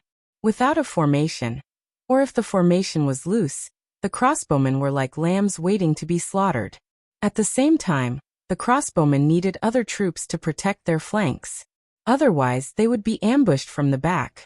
The current militia in North Town City did not have the mental fortitude to do so. North Town City now had the security force, the regular army, and the militia. The total number of soldiers was over 10,000. The total population of Sulin's territory was less than 150,000. Of course, this did not include the goblins, kobolds, and other slaves. This ratio was already very high compared to the surrounding countries. The salary of the North Town City Army was also higher than that of the surrounding countries. The finances of North Town City were a little tight. Originally, the income of North Town City was enough to support so many soldiers, but there was too much work to do in North Town City. The most expensive thing in North Town City was all kinds of projects. Although many materials could be produced in North Town City to reduce the cost, many magic materials could only be bought from merchant caravans. For example, the magic materials shipped from the Roland via City Alliance would cost at least twice as much here. Moreover, many magic experiments required the consumption of gold. Gold was a commonly used material in alchemy, and Hathaway was also a huge consumer of gold. According to the statistics of some wizards, a legendary wizard could consume several tons to a dozen tons of gold in their lifetime. For example, the magic gold that wizards made was a substitute for fine gold. It required a lot of gold to make. Thorium, which was used to replace mithril, was also made with silver. Building a wizard tower would cost at least a few million kinnur. By now, most of the wealth in Sulin's treasury had been used up. Luckily, there were still gold and silver mines that were still being excavated. Every month, there would be a large amount of gold and silver coming into the treasury. The restoration of the secret realm had slowed down, so Sulin decided to build the wizard tower first. Since he was ready to establish a duchy, Sulin was also preparing to issue his own currency. The currency exchange in this world was very messy. There were more than 30 kinds of gold coins, and they all had different weight and weight. The most valuable gold coin was the wealth coin issued by the Church of Wealth. Because of the high quality of this gold coin, it was very popular throughout the continent. Merchants loved to collect this kind of wealth gold coin the most. On the front of the coin was the portrait of the Lady of Wealth, and on the back was the emblem of the Church of Wealth. It could be said that because of the pursuit of wealth, the Lady of Wealth had a large number of followers. Maybe it was because of the money, but most of these people were just ordinary followers. There were not many devout followers or fanatics. Those merchants were all speculators, and it was very difficult to make them believe in a god wholeheartedly. Sulin was going to make the coins with the wonders of his territory printed on them. As for why he did not put his own face on them, Sulin felt too ashamed. Also, because of the technology, the face on the gold coins was not very clear. Of course, because the Church of Wealth was rich, they used divine spells to help. However, Sulin did not have that many wizards to help him make the coins. He was going to print the image of the Arc de Triomphe on the gold coins, and the face value of the gold coins on the front of the coins. At the same time, he was going to simplify the exchange rate of the gold coins. 1 gold coin for 18 silver coins, 1 gold coin for 36 silver coins. These stupid exchange rates would all be eliminated.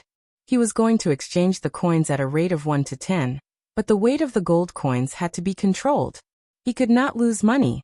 Unifying the exchange rate would make it very convenient for ordinary people to trade. The Northern Citadel was definitely going to develop its business. Sulin would not purposely make things difficult for him. The Northern Citadel already had experience in making coins. Now they were just changing the coins of the Kingdom of Florence into the Northern Citadel's coins. In fact, gold coins were rarely made of pure gold.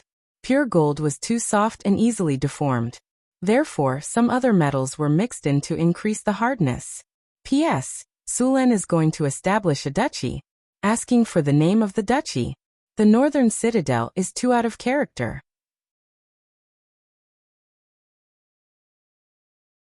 Chapter 316. North Town City. On the reserved land of the Sky Garden, there were all kinds of building materials piled up. Because of the lack of manpower, the Sky Garden had not yet begun construction. Sulin came here to do some preliminary research. Sulin had already made the blueprint of the Sky Garden in the Tower Spirit's 3D simulation. He had to admit that the Sky Garden's 3D model did look very shiny. Sulin was now thinking about adding a spring of vitality to the Sky Garden. Sulen got this spring of vitality when he killed a water monster. It had always been stored in his storage dimension. The spring of vitality looked very normal. It was a spring with a crystal ball wrapped around it. The spring kept pouring out water, but the water in the crystal ball did not increase at all. This spring of vitality was not a normal spring. It was a magic spring. Sulen wanted to put this spring in the arcane garden. Spring of vitality. This is a magical spring. It was born in nature. Its spring water has magical effects. The spring water has the effect of restoring life force. It can quickly restore stamina. Pure water plus 15, life recovery plus 15, stamina recovery plus 20, limitless plus 25. Magic spring water was very precious in this world. The most precious magic spring water in this world was called the Spring of Life. However, the Spring of Life only appeared in some records of the ancient arcanists. No wizard had ever seen it before. Many wizards doubted if this spring water really existed. The effect of the Spring of Life was very simple. After using it, it could heal all the injuries on the body and restore the body to its best condition. At the same time, it could also increase the user's lifespan by 1,000 years. Of course, each person could only use it once. The Fountain of Youth was actually the initial stage of the Spring of Life. It could heal all the injuries on the body and increase the user's lifespan by 200 years. Again, each person could only use it once. There were a few records of the Fountain of Youth on the continent. The most famous one was the legendary pirate king, Bartholomew Roberts. This pirate king was born in a noble family. He was a baron. Once again, he was captured by pirates during a sea trade. He joined the pirates and quickly became the leader of the pirates. This pirate king liked to wear a gorgeous black suit and jewelry. He looked gentle, but in fact he was ruthless. He never left anyone alive when he robbed merchant ships. This pirate king rose quickly like a comet. It was said that he robbed hundreds of ships and defeated the navies of the coastal countries several times. He also established the pirate law and became a pirate king. It was said that this pirate king's wealth was tens of millions of kinner. It was a pity that no one had discovered this wealth until now.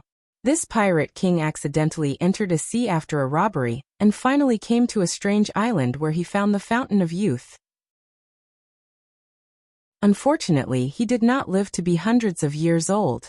He met another more powerful opponent, the ancient Red Dragon, who was now the Red Dragon Queen. The Red Dragon Queen defeated Bartholomew Roberts and enslaved all the pirates under this pirate king. Then, in a few years, she established the Red Dragon Kingdom in the Southern Sea and completely monopolized the sea trade in the Southern Sea. However, she was different from Bartholomew Roberts. The Red Dragon Queen encouraged trade, and she collected taxes on every ship. As long as you paid the taxes, you could pass through the Southern Sea unimpeded. These ships would fly the Red Dragon Queen's flag, and the Red Dragon Queen would attack the pirates who attacked the ships flying the Red Dragon flag.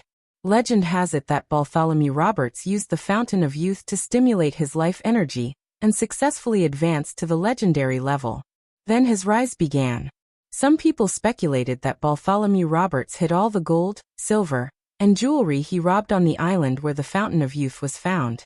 As long as one could find that path, not only could they obtain a huge amount of wealth, but they could also obtain a long life. Because of this, there was a period of time when a large number of adventurers rushed into the Southern Sea to find the legendary island. However, until now no one had found it. Nature bred many treasures. The Fountain of Youth and the Fountain of Life were all bred by nature. Legend has it that when the world was born, there would be a world tree. The ancient elves used to serve the world tree. It was also because of the power of the world tree that the ancient elves had a lifespan of thousands of years and powerful strength. Of course, the ancient elves never admitted this because it was too long ago and there were no records left. It was a time when the ancient gods were active. Perhaps only the ancient gods hiding in some corner of the multiverse would know whether this was true or not. In addition to the Fountain of Youth, there were also petrifying springs and lucky springs. The petrifying springs could turn all kinds of objects into stone, so some people called it Medusa springs. The lucky springs could increase luck. Although these springs were not as powerful as the Fountain of Youth, they were still precious. The Fountain of Vitality that Sulen obtained could increase the recovery speed of his HP and stamina. It could also be used to make magic potions. The success rate of making magic potions with this fountain of vitality was also high. Although in theory, the fountain of vitality could be placed anywhere, Sulen decided to place it in the arcane garden after asking the system. This was because the natural treasures were usually born at the central point where the elemental energy of nature gathered. Only in these places would there be a very low chance of being born. If someone wanted to move it, it would be very easy to destroy it. Of course, the arcanists had found a way to transplant it. However, after the transplant, they still had to find a suitable place to place it. Once the elemental energy of the place was insufficient, the production of the fountain of vitality would decrease, and the fountain of vitality would gradually dry up. There was even a phenomenon where the fountain of vitality would be downgraded to a normal fountain of vitality. On the other hand, if the fountain of vitality was placed in a suitable place, there was a chance that the fountain of vitality would continue to grow. It was even possible that it could even level up. Of course, this possibility would take at least a few decades or even centuries. Sulen didn't want to level up the fountain of vitality, but he couldn't let it be downgraded again. Therefore, he planned to place the fountain of vitality in the arcane garden. The arcane garden was actually an artificially created treasure land. Through runic matrices, legendary elemental cores, and a special layout, a central point where the elemental energy gathered was created. It couldn't be more suitable to place the fountain of vitality here. Hathaway was a little busy during this period. In addition to making obsidian golems, she was also making materials from the legendary water monster. The scales on the water monster's body had been processed. These scales were originally excellent magic materials. After some simple processing, these scales were handed over to the Grey Dwarf blacksmith for processing. The Grey Dwarf blacksmith would use these scales to make a set of dragon scale armor. In fact, it should be called fish scale armor. After all, these scales came from the water monster and not a dragon. The production of the dragon scale armor had already begun. The one who did it was the most skilled blacksmith master among the Grey Dwarfs. After some research, Hathaway found that the meat cut off from the water monster was still edible. It also had some special effects. It could slightly increase attributes by about 1 or 2 points. Of course, this meat was not for ordinary people to eat. It was so poisonous that ordinary people would be poisoned to death in one bite. If the poison was removed, although the meat of the water monster could be eaten, the effect inside would disappear. Only Cryopteris could eat the meat of the water monster, so Sulen fed all the meat to Cryopteris. Cryopteris inherited part of the dragon's blood, and had a high resistance to poison. Although the toxins in the meat of the water monster were high, they didn't feel any discomfort eating it. The meat of the water monster was about 12 tons, and the one that ate the most was Sulen's Ice Quetzalcoatlus. After eating the water monster meat, the Cryopteris grew stronger, and their bodies grew a lot. The meat of the water monster also had the effect of accelerating growth. The blood and heart of the water monster were purified by Hathaway into a kind of bloodline potion. After this bloodline potion was integrated, one could become a bloodline warlock. However, because of the level of the water monster's bloodline, it was difficult to advance to the legendary rank after using this bloodline potion. Even so, it was very precious. It was not easy to integrate the water monster's bloodline because it was very poisonous and corrosive. The integrator needed a high enough compatibility. Only when the compatibility was more than 70% would the success rate be more than 50%. When the compatibility was more than 80%, the success rate would reach 70%. When the compatibility was more than 90%, there was basically no possibility of failure. Sulen didn't plan to integrate the water monster's bloodline. The water monster was no match for him when it was alive, let alone someone who integrated its bloodline. However, although Sulen didn't like it, it didn't mean it was trash. A bottle of water monster's bloodline like this could create a warlock family. As long as Sulen was willing to sell it, there were still many people who were willing to buy it. Not all wizards had the chance to advance to the legendary rank. In fact, 90% of wizards would never cross the threshold of the legendary rank in their lifetime. Therefore, it was acceptable to be called a bloodline wizard. If this bottle of bloodline potion was done well, It could be sold for at least a few million kinner. Sulen planned to put this bottle of bloodline potion up for auction when he had time. The legendary water monster's skin had been cut up. This legendary water monster was more than 10 meters long, and there were a lot of skin that was suitable for making wizard robes. Hathaway, Alex, Karina, and Grace each got a piece. As for the rest of the skin that wasn't suitable for making wizard robes, it would be made into leather armor. The skin of the water monster was much better than that of the ice Quetzalcoatlus. The remaining leather could be used to make about a dozen half-body leather armors. Some parts could be used to make belts, leg guards, wrist guards, and so on. Nothing was wasted.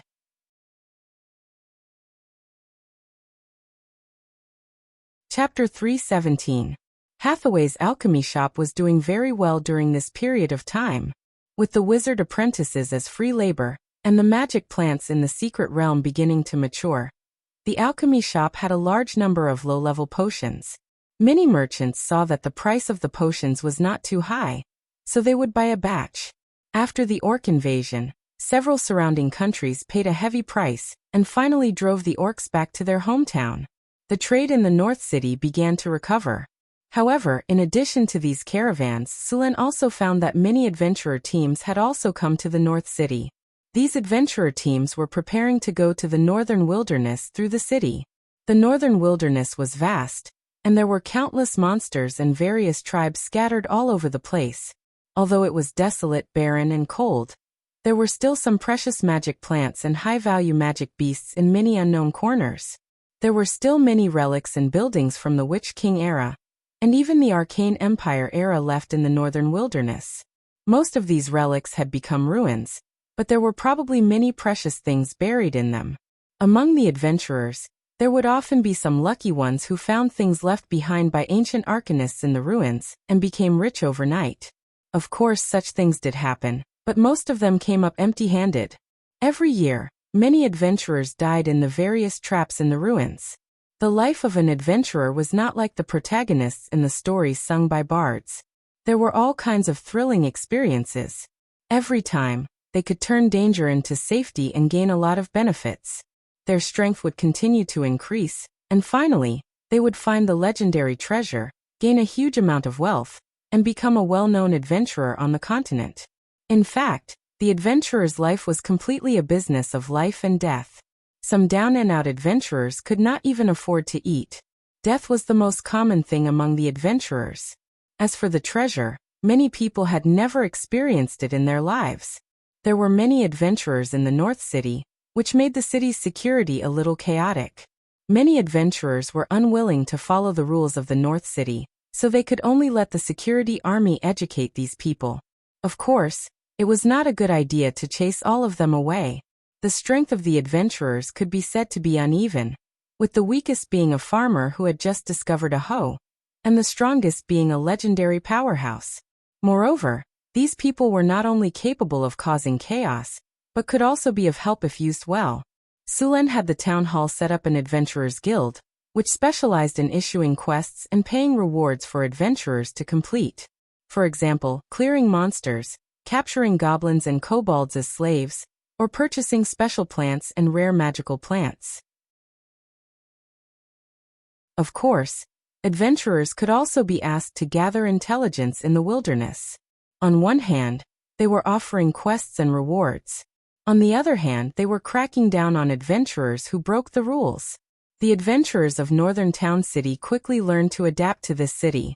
Due to the rapid development of the city and the influx of merchants and adventurers, the taverns in the northern part of the city were no longer enough. Therefore, Sulen opened 2 more taverns on the same street. There were now 5 taverns in the northern part of the city. At the same time, on a street near the Adventurers Guild where quests were issued, many adventurers spontaneously formed a small market there.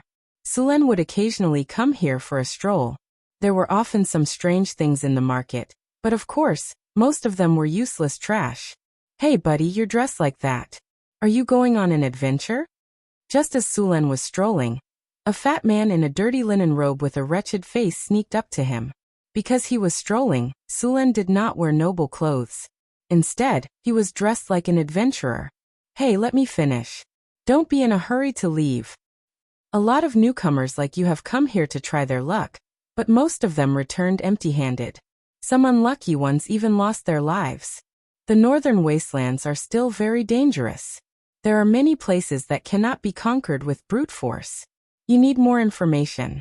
Also, you need to know which places are deadly. You must not go near them. Look, I have a map of the northern wastelands. With it, you will know which places are dangerous, which tribes you can trade for food, and which tribes you can't go near. As he spoke, the wretched fat man grabbed his collar with both hands and pulled it out. There were a dozen books hanging inside his windbreaker. Sulen roughly counted. There were maps of the wastelands, maps of the wasteland's ruins, maps of the wasteland's magical beasts, maps of the wasteland's territories, and so on. There were at least a dozen books. Information about the wastelands? Suluan glanced at the so-called information maps of the wretched fat man. Most of the information was fake, or something that one would know after living in the northern town for a period of time. These unscrupulous businessmen made these information books to cheat the newcomers who had just come here. Yes, this is definitely the latest information about the wastelands. Even the mayor of the northern town city bought it from us, Fat Ben said proudly. Sulen looked at the scammer in front of him and said, "If it's so good, then give me a copy. 1 silver NAR per book. I don't sell on credit." Fat Ben's eyes flashed. "Sure." Sulen flicked his thumb and threw a silver NAR over. Fat Ben caught the NAR with an agility that far exceeded his body. He then pinched the NAR between his thumb and middle finger and blew hard on it. He then put it to his ear. After hearing a crisp sound, he opened his windbreaker with a smile and said, "Pick anything you like." Sulen picked up a book called Dangerous Wastelands. The book was written on paper that had been improved several times in the northern town city. The paper was yellowish and rough, but it could be written and read. The book only had a dozen pages, and it looked rough at first glance. He flipped through the pages. As he expected, most of the information recorded in the book was from the past. Sulen curled his lips and waved at a few security guards not far away. Fat Ben was still talking to Sulen about the rest of his books. "Sir, what can I do for you?" Just as Ben was trying to sell his books to Sulen, 2 security guards had already arrived behind him. Fat Ben looked behind him in confusion. After seeing that it was the security guards, his face changed and his body instinctively wanted to run away. "This man is selling fake information here. Arrest him." "Yes, sir." Ben sensed that something was wrong and wanted to run away. However, as soon as he moved, he was subdued by the 2 security guards. F***CK, you guys are trying to trick me. You have no morals. You guys are working together to trick me, Fat Ben. Throw this guy to clean the trash and public toilets for 3 months. Sulen said directly. "Sir, I'm really not a scammer. Please forgive me this time." Ben's face turned green when he heard that he would be punished to clean toilets for 3 months. He quickly begged for mercy. "That won't do. Selling fake information and cheating people. You're lucky I didn't punish you for a year." Sulen waved his hand and signaled the security guards to take him away. "Sir, I'm not lying to you. It's true. I just got an important piece of information that I didn't have time to tell you." Seeing that he was about to be taken away, Ben couldn't care less and quickly said, "Wait a minute." Sulen took a few steps forward and stood in front of Ben. "You said you have important information? What important information? If I tell you, you have to ask these people to let me go," Ben said carefully. Sulen glanced at him. "You have no room to bargain. If it's really important information, I can let you go this time. But if it's not, I swear it's definitely important information." Sulen waved at the 2 security guards and asked them to let go of Ben.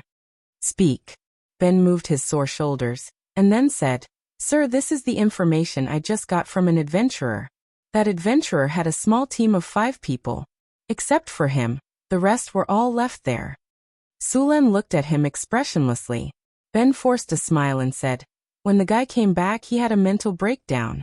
He said they encountered monsters in a canyon north of the city.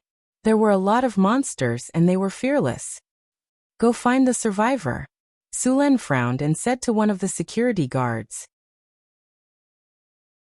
Soon, according to Ben's description, the security guards found the survivor in a tavern. However, the survivor was just as Ben said. He was mentally traumatized and almost went crazy. Monsters. So many monsters. Run, run. Where is the canyon?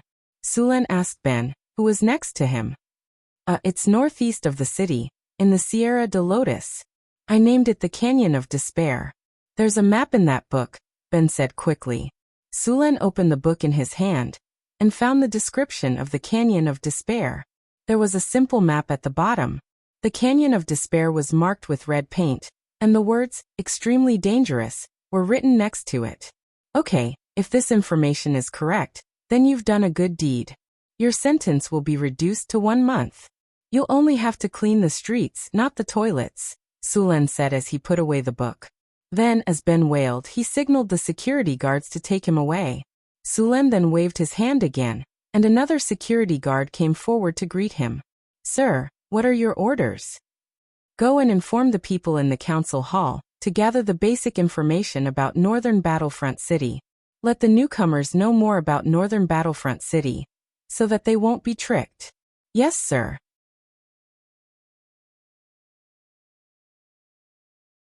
Chapter 318. The Adventurers Guild was not a unified guild. Most of them were formed by nobles. There were no large guilds in this world that could be found all over the continent. Whether it was nobles or churches, such guilds were not allowed to exist. For example, the Thieves' Guild and the Adventurers' Guild were basically formed by the local people. After checking some information, Sulan decided to go to the Canyon of Despair to have a look. According to the collected information, it was very likely that there were monsters in the Canyon of Despair. Monsters were different from magical beasts. They were a kind of mutated and distorted monster that had been contaminated by radiation. They had strong vitality and were very polluting. If they were given time, these monsters would evolve into evil creatures. It was said that the ancestors of these monsters were some ancient evil creatures. The wizard world did not have a conclusion about how these things came to be, but their danger level was on the same level as abominations and hatred. Ancient evil creatures were very difficult to kill. Their bodies were very strong and they were very polluting. Many times, when they couldn't kill these ancient evil creatures, they would choose to seal them. For example, the rune-sealing magic array of the sorcerers was specially prepared to deal with these ancient evil creatures. There were also many legendary monks in the monasteries, which also suppressed some ancient evil creatures. What Su Luan was worried about was whether the things that appeared in the Canyon of Despair were monsters. Many ancient ruins did not contain treasures. Some ancient ruins were used by the ancient arcanists to seal powerful creatures. Some evil creatures would gradually weaken under the seal of the arcanists and eventually die. There were also some monsters that had been sealed for a long time. Once the seal lost its effect, those monsters might break out of the seal. When that time came, these monsters that had been sealed for thousands of years would definitely make a big fuss. After putting on his cloak, Sulan whistled. The Pegasus quickly galloped over. Sulan jumped lightly and skillfully flipped over the Pegasus. Then, according to the mark on the map, he galloped toward the Canyon of Despair in the Sierra de Lotus. The Pegasus galloped in the air. In less than 2 hours, Sulan arrived near the Canyon of Despair. A piece of black land appeared in front of him. Everything in the Canyon of Despair, from the soil to the rocks, was black. At first glance, the entire canyon gave off a ghostly feeling. Suluan frowned. This place didn't seem to be simply polluted. It was mixed with the aura of death. This is the stench of the undead, and it has been contaminated. Sulan grabbed a handful of black soil and squeezed it lightly. There's also the power of ice. What kind of monster is this? Sulan frowned. Evil creatures were difficult to deal with because of their ability to pollute. They could pollute almost all living things, which was why there were so many types of evil creatures. Suluan snapped his fingers, and the ring on his hand flashed with a spiritual light, and an energy shield enveloped him silently. Little fellow, you go play by yourself first. I'll look for you when I'm done with my business. Sulan rubbed the Pegasus' mane. The Pegasus snorted and rubbed against Sulan's body. Then it turned around and went into the forest. The Pegasus was the darling of nature. The trees and vines in the forest would automatically avoid it, and they could even help it hide. Seeing the Pegasus leave, Sulen turned around and walked towards the Canyon of Despair. As soon as he entered the canyon, he felt an elemental vibration. Someone is casting spells here. Sulen immediately reacted.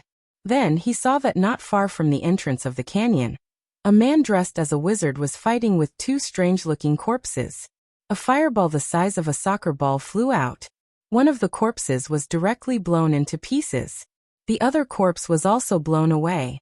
Before the corpse could stand up, the man dressed as a wizard quickly rushed up and chopped off the corpse's head with his long sword. Then, with a few more slashes, he skillfully dismembered the corpse. After the man dealt with the two corpses, he looked back at Sulen. Then, the wizard frowned and walked towards Sulen. Didn't anyone tell you that low-level wizards can't get close to this place?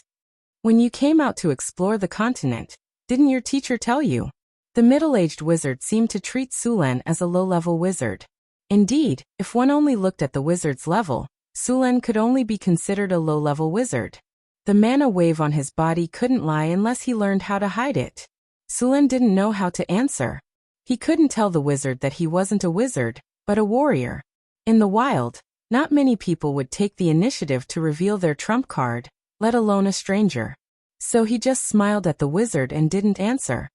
Alright, whatever. Don't blame me for not reminding you when the time comes. After seeing Sulen's reaction, the wizard was obviously dissatisfied. He didn't say anything else and turned around to walk into the canyon. Most wizards were more introverted. Only the wizards from the academy were relatively better. As for the wizards from the divination school, they were all like charlatans. In comparison, warlocks had much better communication skills than wizards. Perhaps it was because many warlocks were from noble families. Also, a warlock with a high innate charm could easily gain the favor of others. Sulen watched the wizard leave. This wizard's strength should be a high-grade wizard, very close to a rank 4 wizard. What surprised Sulen was that he should be a combat wizard. After all, although many wizards had learned close combat, there weren't many who were as proficient as this one. System. Scan the surrounding terrain. Create a 3-dimensional image. Following Sulen's command, an invisible light spread out from Sulen's body and swept across the canyon. Soon a 3-dimensional image of the Canyon of Despair appeared in front of Sulen. Warning. Undead magic creatures are approaching. There are more than 20 of them. Unknowingly, a fog rose in the canyon. After Sulen entered the canyon, the fog became thicker and thicker. Now it had affected his sense of direction. Ordinary people couldn't tell the direction at all. In the fog, there were some vague figures moving in the fog. From time to time, there were sounds that sounded like the howling of the wind and crying. Along with the surrounding fog, a black shadow suddenly jumped out. Sulen swung his long sword and cut the thing in half. Looking at the monster on the ground, Sulen couldn't help but frown. This monster looked like a human corpse, but there were some twisted tentacles growing out of its body. There was also an ugly sarcoma on its head. Its body was as shriveled as a corpse. What kind of monster is this? Sulen frowned as he saw that the monster that had been cut in two wasn't dead. Its 2 arms and tentacles seemed to be trying to reattach its body. Sulen swung his sword and cut the corpse into pieces. The tentacles were also cut off, and he stomped on the ugly lump of flesh and exploded it. It really is a contaminated body. Dark brown blood flowed out, and a sizzling sound came from the ground. It sounded like acid corrosion. Haste. Enchanted weapon. Wizard armor. Sulen quickly cast a spell and buffed himself. He was now preparing to combine wizard spells with his fighting style. It was a bit similar to the fighting style of a combat wizard, but he was more like a warrior. Of course, this was also the idea of hiding his strength. In fact, many people had done this before. There was once a sword saint who was a wizard. He buffed himself with petrifying skin, haste bear's tenacity, energy deflection field, and wizard armor. Then he raised his sword and slashed people. The sword saint's attack was already very strong, but their body's defense was not even as good as a wizard's. In the end, after buffing himself with so many buffs, this sword saint rushed into the crowd like a berserker. No, it was a sword storm. It was a massacre. Because sword saints gave up on defense and pursued the ultimate attack, their attack power could be said to be the highest among all the physical professions. They also mastered the eye of insight and weak point attack. Even the energy shield of an elite wizard could be broken in front of them. Once they had a chance to show off, it would be a nightmare. Therefore, on the battlefield, as long as the opponent was a sword saint, the first thing they would do was to focus fire on him. The death rate of sword saints was also the highest among all the professions. Of course, the number of enemies they killed was also much higher than other professions.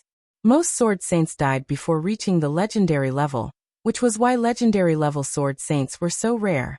Most of the time, wizards looked down on warriors, but all wizards respected sword saints. Fireball. An orange fireball appeared in Sullen's palm, and he instantly flew forward. Boom. A loud sound was heard. The fireball exploded, and the corpse that was hit directly turned into pieces of charcoal. Even the other monsters around it were affected. Sullen dodged a black ray attack. Ray attacks were the fastest among all the spells, so they needed to be dodged in advance. After Sullen gained the ability to dodge, he could easily predict the attack. Sullen exerted force on his feet, and jumped up in an instant. His long sword directly cut a monster in half, and a large amount of black blood gushed out. The blood of these monsters was very corrosive, just like strong acid. Luckily, Sullen had enchanted his weapon. Otherwise, he would have to change his weapon after a few battles. Other than these corpse monsters, Sullen also found a type of monster that had a sarcoma on its head that had turned into a giant eye. Compared to the monsters before, these monsters' bodies were no longer shriveled. They looked a lot stronger. Other than a mouthful of sharp teeth, there was also a giant eye on its face. It looked very disgusting. That eye also shot out a black ray.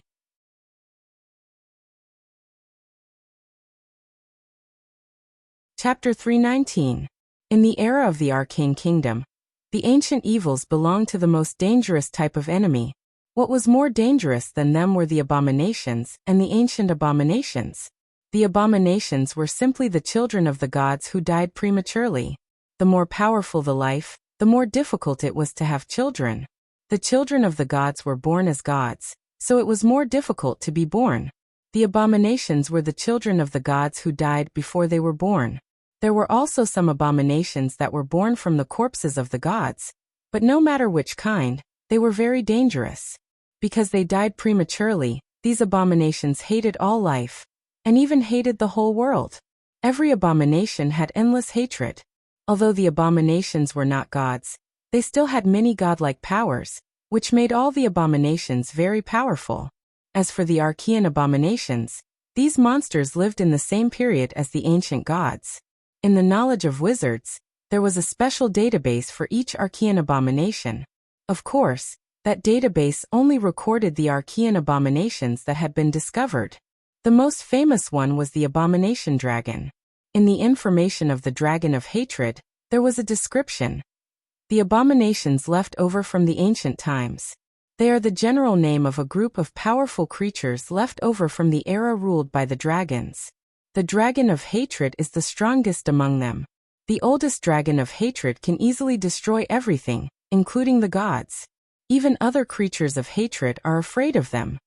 At present, the known dragons of hatred were the illusionary dragon of the color dragons, the Hui dragon of the metal dragons, the blue diamond dragon of the gem dragons, the stardust dragon of the spirit dragons, and the 38 pterosaur of the iguana dragons. In fact, the difference between the legendary dragons and the dragon of hatred was not big. The legendary dragons of the ancient dragon era were not weaker than the dragon of hatred, such as the time dragon of the ancient dragon era. In addition to the dragon of hatred, there were also centimanes, hydra, typhon, and so on. None of these monsters were easy to deal with. Since entering the era of the new gods, the abominations and the ancient abominations rarely appeared. Occasionally, some of the ancient abominations that appeared were sealed or exiled after paying a huge price. Sullen killed the last demonic eye monster that had surrounded him. He shook his sword lightly to get rid of the dark brown blood on it. These monsters were not very powerful. The only troublesome thing was that the demonic eyes that had grown to maturity could use energy rays to attack. It was a kind of ray filled with corrosive and death energy. Sulen guessed that these energy rays were likely to have the property of instant death. Instant death spells had a very disgusting ability, which was that they had a certain chance of directly killing the enemy. Among them, the most representative was the Angel of Death. This kind of monster that lived in the bottomless abyss was born with the ability to cast the gaze of death. In other words, it was the legendary ability to impregnate anyone it glared at. Of course, the instant death rate of this kind of spell was very low, about 1 in 1,000. Of course, if the level difference between the caster and the target was too big, the success rate would also increase. In addition, there were many factors such as divinity, the opponent's physique, and so on. The wizard's Finger of Death spell was said to be a spell that imitated the gaze of death. These demonic eye monsters in front of him had a similar disgusting ability. Although the probability was very low, when there were enough of them, the quantitative change would lead to a qualitative change. If Sulen was unlucky and really bumped into them, he would not even be able to cry. Arcane Missile. Bayubiubiu. A series of arcane missiles shot out, directly turning the demonic eye monster that dared to sneak attack into a sieve. Sulen piled the bodies of these monsters together, then took out a special die used to assist in the release of fireball, and directly ignited the bodies of these monsters. Although these monsters' bodies were already dead, they were still very polluting. The simplest way to deal with them was to burn them.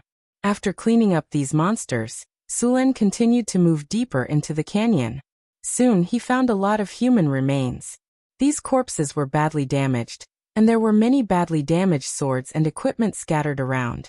According to the information Sulen had obtained, these people had died at most a week ago. It was very likely that the surrounding fog had caused them to become like this. Damn it! Why is there a monster here? Fortunately, I found it early. If I had waited for it to grow slowly, it might have become an evil creature, and then it would be even harder to clean up. Sulen pursed his lips. The most disgusting thing about monsters was their corruption, pollution, and rapid evolution. As long as there was enough flesh and blood, it wouldn't take long for an ordinary monster to transform into an evil creature. Of course, it was still very difficult for an evil creature to transform into an ancient evil creature, but it was still very fast compared to other creatures. It seems that I still need to send more people to investigate the surrounding area in the future. This time, I was lucky to find it. If I hadn't found it and given them enough time to grow, the losses would have been great. Sulen calculated in his heart. Bang! There was a loud noise. Sulen's figure flashed, and he ran toward the place where the sound came from. After passing through the mist, he immediately saw the figure of the magus from before. However, the magus seemed to be in a sorry state. There were a few corpses of demon-eyed corpses scattered on the ground. There were also 2 monsters that looked like mountains of flesh. There were more than 20 eyes of various sizes on the mountains of flesh. These monsters could make a person's sanity level drop by just looking at them. However, at this time, the 2 monsters had become a pile of mud, and the wizard's face had become a little pale. Obviously, this guy was not doing well. Sulen looked at him and said, "You're not in a good condition now.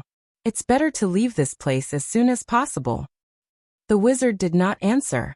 Instead, he took out a bottle of potion and raised his head to drink it. "Can you solve the problem here? You should have seen those monsters. They are monsters. If we don't get rid of them as soon as possible, they will grow into evil creatures, and we will be in big trouble." Sulen looked at the wizard with a little surprise. He never thought that as a selfish wizard, there would be someone who would sacrifice himself to save the world. "Don't look at me like that. The monsters in this canyon were originally sealed by the wizard school I belong to. Since the day the school was established, we have made an oath to seal this monster forever. Although thousands of years have passed, and the school I belong to has withered to this point, the responsibility on our shoulders does not allow us to retreat. For some people, an oath was more important than their lives. It was very sacred, and many oaths had magical powers. The most typical example was the monk. The commandments they followed were actually a kind of oath. This wizard in front of him had made an oath to seal the monsters in this canyon. Sulen put away his long sword and said slowly, "Can you still fight? Let's work together to clear out the monsters here." "You." The wizard looked at Sulen suspiciously. Sulen did not mind. "Let me introduce myself. My name is Sulen, the Lord of the Northern Town." "You are the Lord of the Northern Town," the wizard said with a surprised face. "Let's go." Sulen did not answer. He took the lead and walked into the canyon. "Oh right. What's your name?" "Lorraine Anders." Suluan chose to go with Lorraine not only because he wanted to help her, but more importantly, Lorraine knew about the monsters sealed in this canyon. She must know more about the situation here than Suluan. With Lorraine's help, things would be easier. Sulen originally thought that there was a monster here, but now it seemed that there was a big monster sealed in here. The monster was at most a small boss. The monster was sealed in the deepest part of the canyon. As they continued to move forward, they encountered more and more monsters. However, these monsters could not resist Sulen at all. The lightning wrapped around Sulen's weapon easily electrocuted all the monsters into ashes. Even the Flesh Mountain monster eyes were hit by Sulen's lightning spear as soon as they appeared. In the deepest part of the canyon, there were many traces of corrosion on the ground. This was the sign that the sealed monster's power was corroding outwards. Screech! A sharp sound was heard.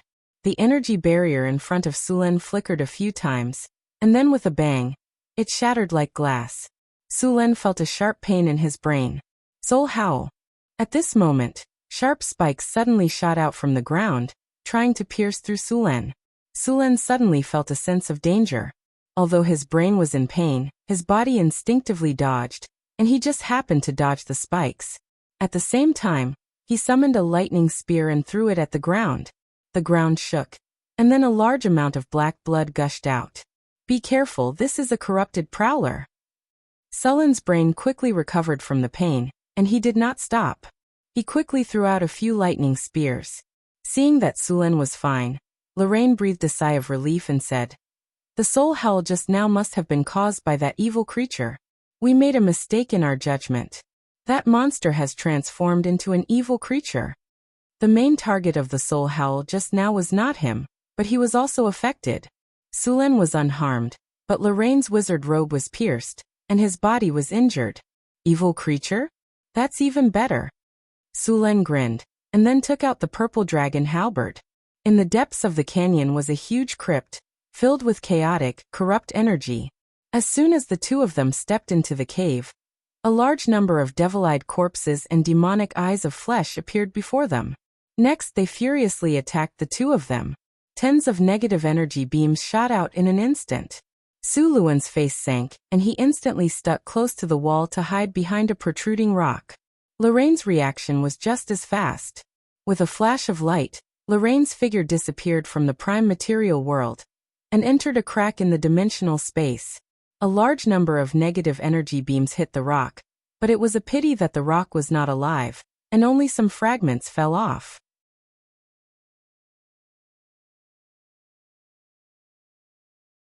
Chapter 320.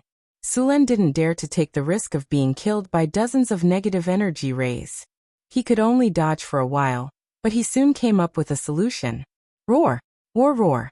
A loud sound came from Suluan's mouth in an instant. This kind of sonic attack exploded in the narrow cave, and its power was even stronger. The sound waves reverberated throughout the cave, and the sound was deafening. A wave of sonic attack was like a tidal wave. The demon-eyed corpses and demon-eyed corpses that were originally gathered together were cut down in rows by this sonic attack, as if they were grass. If one looked closely, they would see a large amount of black blood spurting out from the eyes, mouth, and ears of these monsters. In fact, their brains had been shattered into paste by the sound wave attack just now. A wave of clearing. Sulen was relieved. He felt a little uncomfortable from the wave of attack, just now. After all, sound waves couldn't distinguish between friend and foe. "Did you do this?" Lorraine came out of the dimensional crevice and looked at Suluan in shock. Not far away, there were hundreds of monster corpses lying on the ground in disarray. "Who else could it be other than me?" Sulen glared at this guy. He wasn't very powerful, but his ability to escape was top-notch. That spell just now, even if there was a nuclear explosion here, it wouldn't affect him at all. Of course, this kind of spell had a counter, such as space-time shield and dimensional anchor, which were specially designed to deal with this kind of escape spell. Lorraine pretended not to see and pointed at the depths of the cave. Let's go. Let's quickly get rid of the thing inside, and then seal it. If we delay too long, that monster will break out of the seal, and we'll all be in trouble. A large number of strange sarcomas appeared on the ground in front of them. These sarcomas looked like hearts, beating very rhythmically. There was also a slippery carpet on the ground around them, which looked very disgusting. Seeing this, Lorraine said with a serious expression, "This is an evil creature hatching monsters." Chain of fireballs. Bursting flames. Lorraine waved the staff in his hand, and in the next second, a dazzling light appeared. Fireballs flew past one after another, and a dull explosion sounded. Scorching flames rose up, and the air was filled with a burning smell. The carpet on the ground quickly withered and died. The sarcomas were burned into charcoal by the flames, and there were traces of melting on the ground. "Be careful. Do you want to be buried alive?" Sulen said as he patted the falling stones. Using an explosive spell like fireball in this kind of underground environment was a test of the cave structure. If they weren't careful, the cave wouldn't be able to withstand it, and would collapse. At that time, the two of them would be buried alive. It's too late. That evil creature is mass-producing monsters. "We don't have time to waste," Lorraine said anxiously. "Let me know the next time you cast a spell, so I can dodge it first." Sulen glanced at him, and quickly rushed through the cave where the ground was still hot. A thick smell of blood came from the cave, and a huge blood pool appeared in front of them.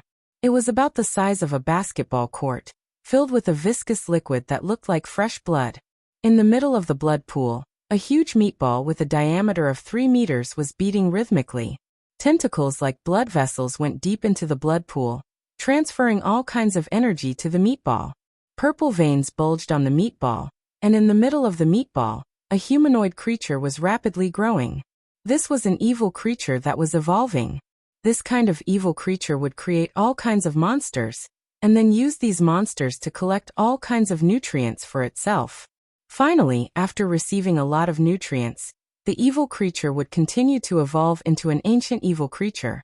Of course, the evil creature in front of them wasn't evolving into an ancient evil creature. There weren't enough animals and humans around for it to devour. If it wanted to evolve from an evil creature to an ancient evil creature, it would need at least a few 100,000 people. There weren't enough animals around the Sierra de Lotus for it to evolve. The evil creature in front of them sensed danger, and changed from its incubation state to its combat state. However, it changed a little too late, and the two just happened to bump into it. Lightning spear. Sulen reached out his hand, and dazzling lightning appeared in his hand.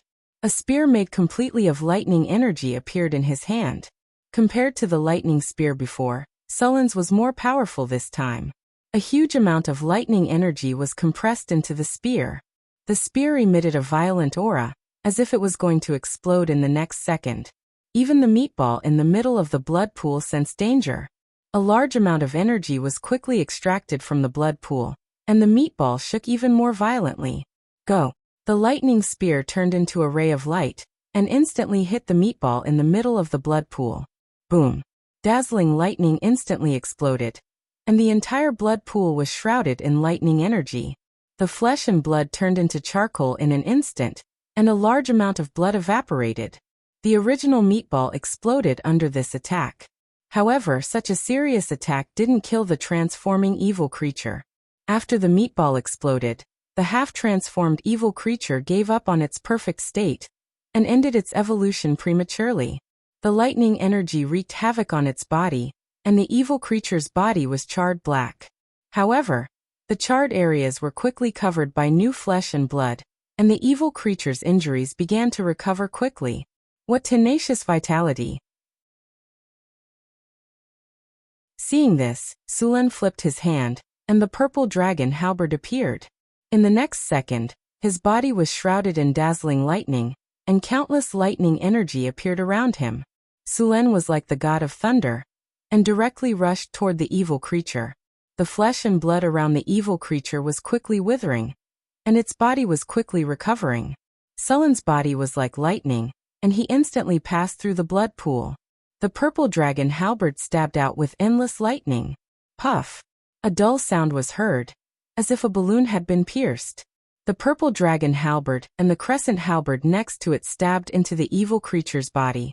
A large amount of lightning energy instantly poured into the evil creature's body. After a short moment of silence, there was an explosion. The whole body of the evil creature burst open in an instant. A large amount of purple-black liquid burst out in all directions, and the surrounding flesh and blood quickly withered at this moment. With a flash of lightning, Su Luan's figure appeared on the edge of the blood pool. His body was surrounded by lightning, and all the flesh and blood near him were electrocuted into a mass of charcoal. In Sulen's hand, there was a huge head, and in the middle of the head was a terrifying eyeball. It was the evil creature's head, and its body had been completely turned into nothingness by Sulen's attack. Soul extraction. Soul-sucking technique. After seeing the evil creature, Lorraine's staff shot out a purple light. Ah! A mournful scream was heard, and the sound seemed to be able to penetrate the soul. In reality, this was an illusion. The evil creature was already in a soul state, so it couldn't make a sound. However, this evil creature's soul was very powerful, and it had reached a level where it could interfere with reality. The evil creature's soul was pulled out without any resistance. It was a huge mountain of flesh, and its body was covered with tentacles and eyes. Looking at it made one's scalp tingle. A large amount of souls rushed out of the mountain of flesh, and in the blink of an eye, the mountain of flesh shrank at a speed visible to the naked eye. Finally, a strange ball of flesh with a dense evil aura appeared in front of them, and in the next second, it was sealed in a gem by a ray of light. The souls that regained their freedom instantly woke up. They calmly said something to the two of them, and then under the guidance of a strange force, they turned into countless fluorescent lights and disappeared. Ding ding dang dang. A messy sound was heard, and gray soul crystals fell to the ground. Although they couldn't hear the voices of the souls, from the shape of their mouths, it seemed like they were saying thank you. These souls were lucky. They hadn't been digested by the evil creature yet. If Sulen came a few days later, these souls would have been digested by the evil creature. Sulen looked around and saw about a dozen gray soul crystals on the ground. This level of soul crystal could be used in many experiments. It was a good material. Here you go, these are your spoils of war. A gem was thrown over. Sulen raised his hand and caught it. He opened his hand and saw that it was the gem that imprisoned the evil creature's soul. It's a pity that it's not a legendary rank, but it's still a top-quality soul crystal. Sulen nodded at him and played with it for a while. Then he put it away. "Oh right, you rest first. I'll repair the seal here." He didn't even need to do anything in the battle just now. Sulen had taken care of the evil creature. This evil creature was very difficult to deal with for wizards below the legendary rank. It had powerful recovery abilities and many attacks. It would take a long time to kill it. However, Sulen could kill it in one round. Lorraine was shocked by Sulen's power. Soon, he found the seal rune circle in the cave. At this point, many of the runes on the circle were damaged. Many places were corroded by the corrosive energy, and a powerful polluting energy kept leaking out. On the rune circle, a pale golden light was fighting against the corrosive energy. It was because of this energy that the polluting evil energy didn't continue to expand. This energy was absorbed by the fungus and transferred to the evil creature. It was because of this that the evil creature was able to transform into an evil creature so quickly. Lorraine took out some silver metal and summoned a flame to melt it. He then added some other materials. Finally, a silver liquid with a strange glow began to flow down the rune circle. The damaged area was quickly repaired. The corroded area once again flashed with a golden spirit light. The golden spirit light quickly expanded, completely dispelling and suppressing the corrosive energy in the surroundings. Done. Where are you going next? You still haven't decided? Do you want to come to North Town City? I'm going to build. Sure.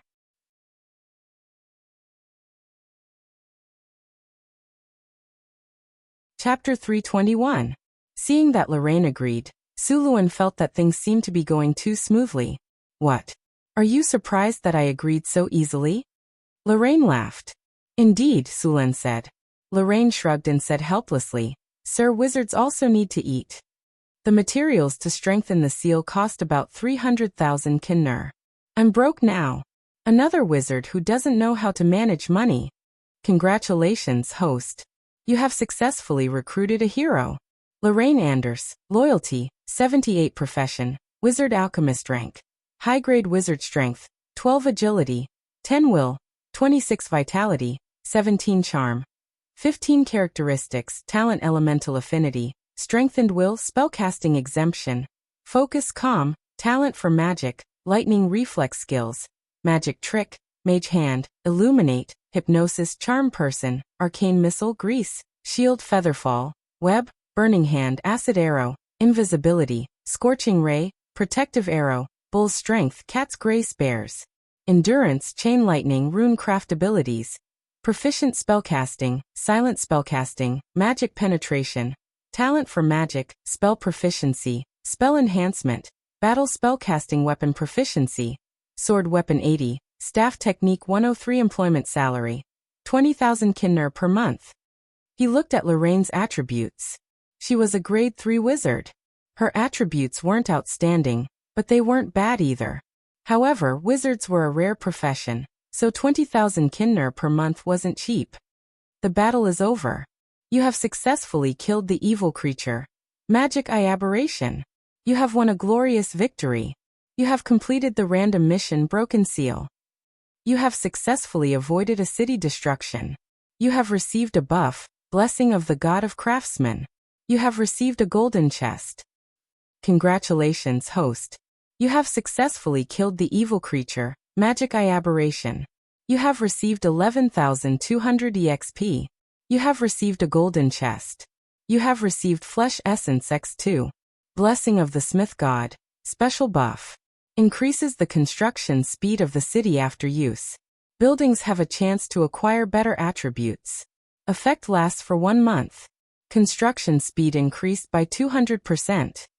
After seeing the attributes of this buff, Su Luan immediately decided to use it on the Northern Fortress City. 1 month was enough for the Northern Fortress City to finish building the city wall. Even the main structure of the Wizard Tower was almost done. However, when Su Luan chose to use it, the system notified him that he needed to return to Northern Town to use it. Flesh Essence. The power extracted from the life and flesh of the demonic eye aberration. Using it can speed up regeneration and increase lifespan. However, because it is made of evil, it will increase the chances of bloodline aberration and cause slight contamination to the body. It can be reused. Note: reusing it will double the chances of bloodline aberration and contamination. Increases lifespan by 10 to 15 years. Permanent +3 recovery speed after use. Chance to obtain regeneration talent. Chance of bloodline mutation increased by 3%. Pollution +1. The flesh essence looked like 2 red gems. It contained a powerful life force. It was obvious that this was not an ordinary item. After looking at the attributes of the flesh essence, Su Luan was a little hesitant. This thing could increase lifespan, but the side effects were also very strong. 3% chance of mutation and contamination. He didn't want to become as ugly as the aberrations he killed. Bloodline mutation was irreversible. However, he could ask Hathaway to try and see if it could be made into a potion to reduce or eliminate the side effects. In fact, the best thing to increase lifespan was the Fountain of Life. It had no side effects and increased lifespan by a lot. It also had other benefits. Unfortunately, Su Luan couldn't even find the Fountain of Youth, let alone the Fountain of Life. However, even with this disadvantage, the flesh essence was still a very rare treasure. As long as he was willing to sell it, many people would be willing to take the risk of becoming a flesh aberration to use it. In addition to these things, Su Luan also obtained 2 gold chests, some low-level soul crystals, and a high-level soul crystal. Su Luan opened the storage space and opened the 2 gold chests. With a flash of inspiration, a system prompt sounded in Su Luan's ears. Congratulations, you have opened a gold chest. You have received 3 skill points. Congratulations, you have opened a gold chest. You have received a treasure moon dew. Moon dew. Dew condensed from absorbing moonlight energy. It has a magical effect. It can purify the energy in the body and slightly increase elemental affinity. The moon dew was stored in a palm-sized crystal bottle. Through the crystal bottle, one could clearly see the silver-white liquid shining with moonlight. There was about 50 milliliters inside. After opening the chests, Sulen and Lorraine checked the surroundings. After making sure there were no more survivors, they burned all the corpses and used mud to rock to seal the cave. Only then did they walk out of the canyon. At this time, the fog in the canyon had dispersed. However, the black rocks and the ground didn't change at all. Sulen didn't change much either. He could only wait for nature to slowly adjust itself. Other than the druids, only the priests of the goddess of nature could deal with this kind of pollution. However, it would still take a lot of time and effort. Moreover, there were some places that were so polluted that even the druids and priests couldn't evolve. On the way back, Sulen didn't let the Pegasus fly. After all, Lorraine's flying spell was too slow, and he didn't have any magic items that could help him fly. He couldn't keep up with the Pegasus' speed at all. Sulen didn't have a special hobby of sleeping with men. Naturally, he wouldn't bring him along. Therefore, they could only walk slowly. Luckily, Lorraine could summon a mount. Although it wasn't as fast as the Pegasus, it was still much faster than a normal horse. After the end of the Orc War, the northern city became more and more prosperous. There was an endless stream of caravans at the city gate every day. A melodious camel bell rang. A caravan from the Desert Kingdom was entering the city. The northern city didn't collect entrance taxes now. However, the caravans that came to trade had to pay taxes in the market before they could trade. Of course, they also had to pay taxes when they bought the goods. This way, they actually collected taxes twice. Even so, there were still many caravans that came to trade. After all, the other lords collected more taxes. Also, there were many good things that couldn't be found anywhere else in Sulen. The Desert Kingdom was rich in all kinds of preserved and dried fruits, such as dates, walnuts, raisins, and all kinds of enchanting female slaves. The female slaves of the Desert Kingdom were very popular in kingdoms such as Florence. Many taverns would buy a few on purpose. Sulen's eyes wandered around the graceful bodies of the female slaves. Then he looked away reluctantly. He planned to buy a group of dancers in the Lord's castle. The dancers of the Desert Kingdom were very good at belly dancing. Lorraine was astonished by the prosperity of the city after he entered the city. He did not expect such a prosperous city to exist in the northern wasteland. What surprised him even more was that there were several magic buildings in the city. Wasn't it a little too exaggerated? There was also the wizard tower that was under construction. Was this a wizard tower? That was the extent of the floating space tower. When he saw that the wizard tower was still under construction, Lorraine was already thinking about what to do after he took control of the wizard tower. However, before he could think of a name for the wizard tower, he looked up and saw a few female spellcasters walking towards him. What surprised him even more was that these spellcasters had a higher level than him. "My name is Lorraine. I'm an advanced wizard of the North Wind sect. It's a sect, but in fact, I'm the only wizard left in this generation. Originally, I thought I would die in the fight against the evil, but a legendary strongman came to help me complete the seal and invited me. I agreed. What I didn't expect was that I would become the chief wizard of the northern city. In the end, I became an ordinary wizard in the northern city. The whole wizard team had one chief wizard, 3 team leaders, and 1 ordinary member. Sulen didn't care about Lorraine's self-pity. He directly threw him into the laboratory to train the apprentices. Then he took Hathaway to another laboratory. This time I got something special. See if you can use it. What is it? Hathaway's eyes lit up. She stared straight at Sulen. She knew very well that Sulen often had some precious magic materials in his hands. Sulen took out 2 pieces of flesh essence from the storage space. That's it. Take a look first. Hathaway looked at the 2 pieces of ruby-like flesh essence in surprise. What a rich life force. This is a strange thing that can increase one's lifespan. However, there's also a dark force entangled in it.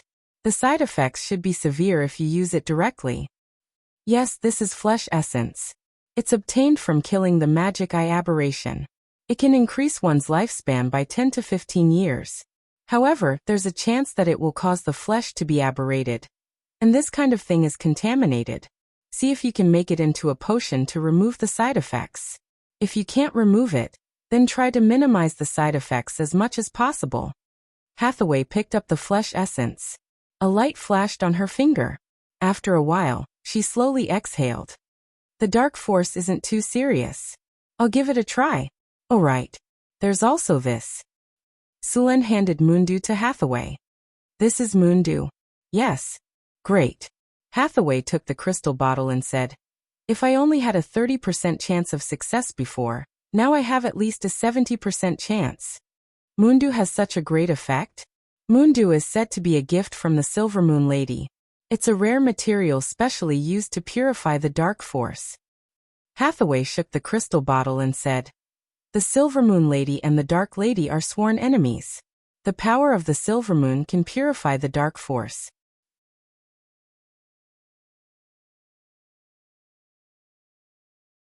Chapter 322. Hathaway closed the lab after she got the flesh essence and Moondew. It was very difficult to make such high-level magic potions. She needed a better environment. The construction of the northern battlefront city was still going on. During this time, there were some refugees who came here with the caravans to look for opportunities.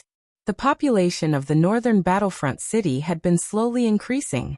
Since the army often went out for training and captured many monsters as slaves, the labor shortage in the northern battlefront city was slightly filled. After arriving at the northern battlefront city, Sulen inspected the various construction sites. The fastest progress was the third phase of the northern battlefront city. The residential area and the city wall were mostly completed. The wizard tower was also built to the second floor. It would take some time to complete it. If the city and the city wall were completed, the wizard tower would be built much faster. As for the mathematical Olympiad garden, the materials were almost ready. Moreover, he had captured many slaves during this time. He still had a lot of manpower. As long as he wanted to, he could start immediately. After inspecting all the construction sites, Sulen opened the system panel and chose to use the blessing of the craftsman god buff. An invisible light flashed from Sulen's body. Then, a strange energy swept across the entire northern battlefront city. Outside the northern battlefront city, in the Wisdom Temple, the Wisdom Priest was praying. At this moment, he suddenly felt a strange energy spreading out from the center of the city. It quickly enveloped the entire city. This energy is God's power? A deity has blessed this city. Wei Na looked at the sky in shock. At the same time, the priests of the other churches also felt the same way. At this moment, these priests were all wondering which God had sent a miracle. It seems like we have to change our attitude toward that Lord. Wei Na thought to herself when she felt the God's power in the sky. A Lord with a God as his backer also had great power. It was completely different from a normal Lord. Sulen didn't know that his blessing of the craftsman god, buff, had caused the churches to misunderstand that he had a god behind him. However, even if he knew, he wouldn't clarify it. Sometimes, hiding things like this would make the other party believe him more. With the use of blessing of the craftsman god, the construction speed of the various construction sites in Northern Town City began to increase. The efficiency had increased by a few times. None of the workers were lazy anymore. All kinds of construction were completed quickly under the guidance of the craftsmen. The work that would have originally taken 3 months could now be completed in 1 month. The fastest progress was the city wall and the residential area in the market. According to the original schedule, it could be completed in a month. Now it seemed that the city wall and the residential area would be completed in 10 days at most. In northern Battlefront City, the city walls and residential buildings took up almost half of the manpower.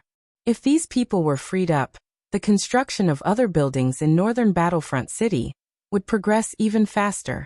At the same time, the Arcane Garden was also under construction. The Arcane Garden was built using a lot of stones.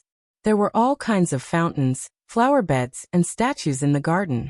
Sulen had transferred a lot of master sculptors to work on the garden. At the same time, he also drew water from the underground veins to form the fountains.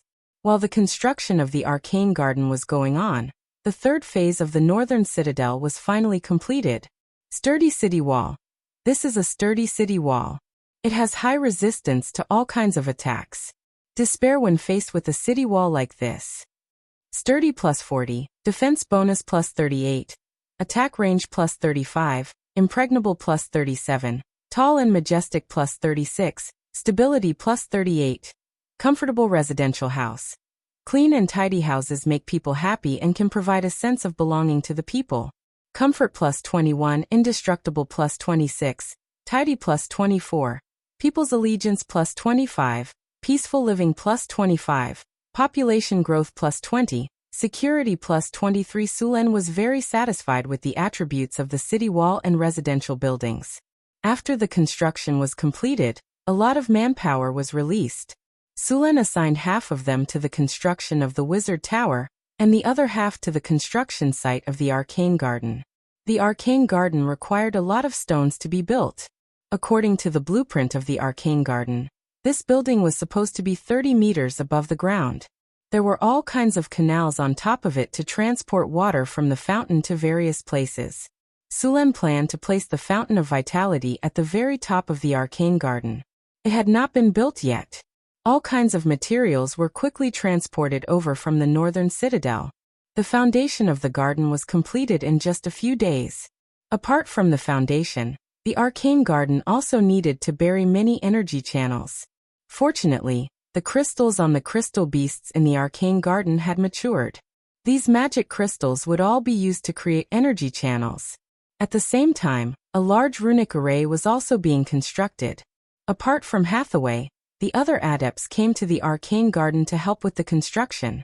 Fortunately, the Arcane Garden's runic array was not very difficult to construct. The most important part of this runic array was the Elementium core. After the runic array was completed, the Arcane Garden began to build all kinds of platforms and stairs. This step required a lot of stone. It was also the most arduous part of the entire project. After all, the development of civilization in this world was still in the middle world. Piling up large amounts of stone could only be done with crude tools and manpower. Fortunately, there were a dozen large hunchbacked beasts in the northern citadel. These hunchbacked beasts were very suitable for moving large amounts of stone. The construction of the Arcane Garden went very smoothly, because all the materials had been prepared beforehand. Sulen could finally breathe a sigh of relief during this period of time. The Arcane Garden's construction time was tight. Sulen planned to complete it in a month. In truth, if it weren't for the spellcasters and the blessing of the God of Crafts buff, it would take at least half a year to construct such a magnificent structure, even with 30 to 40,000 people working on it. Currently, there were already more than 50,000 workers in the Arcane Garden. For some reason, the temples in the northern citadel had also expressed their willingness to provide some manpower to help with the construction. The 7 temples had each provided 2 spellcasters and 100 craftsmen. With the addition of these people, the construction of the Arcane Garden sped up again. Other than the Arcane Garden, the construction of the Wizard Tower also sped up. Hathaway had made 2 gargoyles and golems. During this period of time, more than 30,000 workers, and even more monster slaves were working on various construction projects. The main body of the Wizard Tower was not difficult to construct. Most of the time it was difficult to transport materials. After all, in this era, it was not easy to transport materials up to a tower that was dozens of meters tall. In order to speed up the construction of the Wizard Tower, Su Luan temporarily suspended the repair work of the Secret Realm. He called the Harpies from the Secret Realm to come to the Wizard Tower to help. The construction of the Wizard Tower was very boring. It didn't need to carve the rocks and consider all kinds of art styles like the Arcane Garden. The Wizard Tower was like building blocks. It was slowly stacked in a fixed shape. The Wizard Tower required a large amount of obsidian. This work required a lot of obsidian. This work required stone to mud to fuse the materials that originally did not want to be fused together. Next, Stone to mud would be used to turn the soft materials into hard stones. Then, it was necessary to cast hardening to make these materials as hard as steel. In fact, Sulan's original plan was to build the entire wizard tower with obsidian. The problem was that there was a limited amount of obsidian in the northern citadel. Sulan could only settle for the next best thing. Only a part of the obsidian was used as a material. At the same time, many areas were just ordinary rocks. Sulan planned to wait until he had money in the future to replace these rocks with obsidian. The main material of the wizard tower at the floating space tower level was obsidian. Then the wizards would cast hardening on the obsidian. The defense of the wizard tower built in this way would reach a very high level. The wizard tower in the northern citadel did not cast hardening for the time being. He planned to cast hardening on the entire wizard tower after the main body was built. Although the casting requirements of hardening were not too high, such a wizard tower would need to be cast at least thousands of times to complete. In the next 10 days, Sulan began to cast stone to mud and stone to mud. He cast at least dozens of spells a day. Every time his energy was exhausted, he would take a magic potion to recover. The recovery of the magic potion was limited, and there was resistance to the magic potion. Every time he took it, the effect of the magic potion would be reduced. The resistance would only gradually disappear after 24 hours. Many times, Sulan could only rely on meditation to recover his magic after his magic was exhausted. The frequent use of spells made Sulan realize that the time he took to cast spells was shorter, and he was getting more and more proficient in casting spells. Ding! Congratulations to the host. You have cast a lot of spells, and after in-depth study and research, you have finally mastered the talent of instant casting. Currently, the spells that can be used for instant casting are stone to mud and stone to mud. Just after Sulan cast stone to mud again, the system prompt sounded in his ears, reminding him that he had acquired the talent of instant casting. The difficulty of instant casting was very high, and Sulan had only mastered 2 of the spells. If he wanted to learn other spells and achieve instant casting, he would need to train for a long time. I'm so tired. It almost killed me. Those wizard apprentices must finish their studies as soon as possible. And I need to recruit more spellcasters. It's too difficult to build a wizard academy with so few people. Sulan was lying on the sofa in the Lord's castle, looking exhausted. Ankara and Annie were giving him a full-body massage. Ankara and Annie had also mastered some low-level spells. Combined with grease and various massage techniques, it was absolutely wonderful.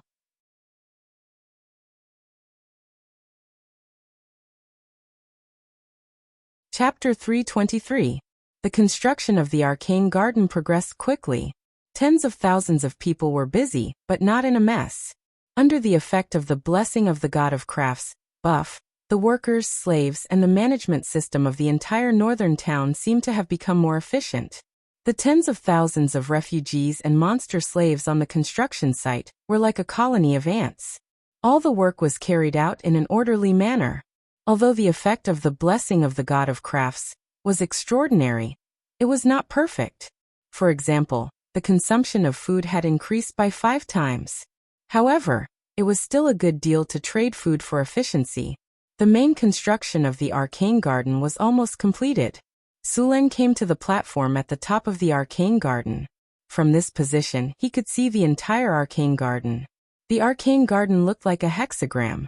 In the middle of the garden was a high platform, which was lowered level by level. The 6 corners of the garden were also 6 slightly lower platforms. There were also domes and fountains on these platforms. Although it was not completed yet, the whole building was elegant and mysterious. The entire arcane garden was connected by a large number of canals. These canals continuously transported water from the fountain to various parts of the terrace.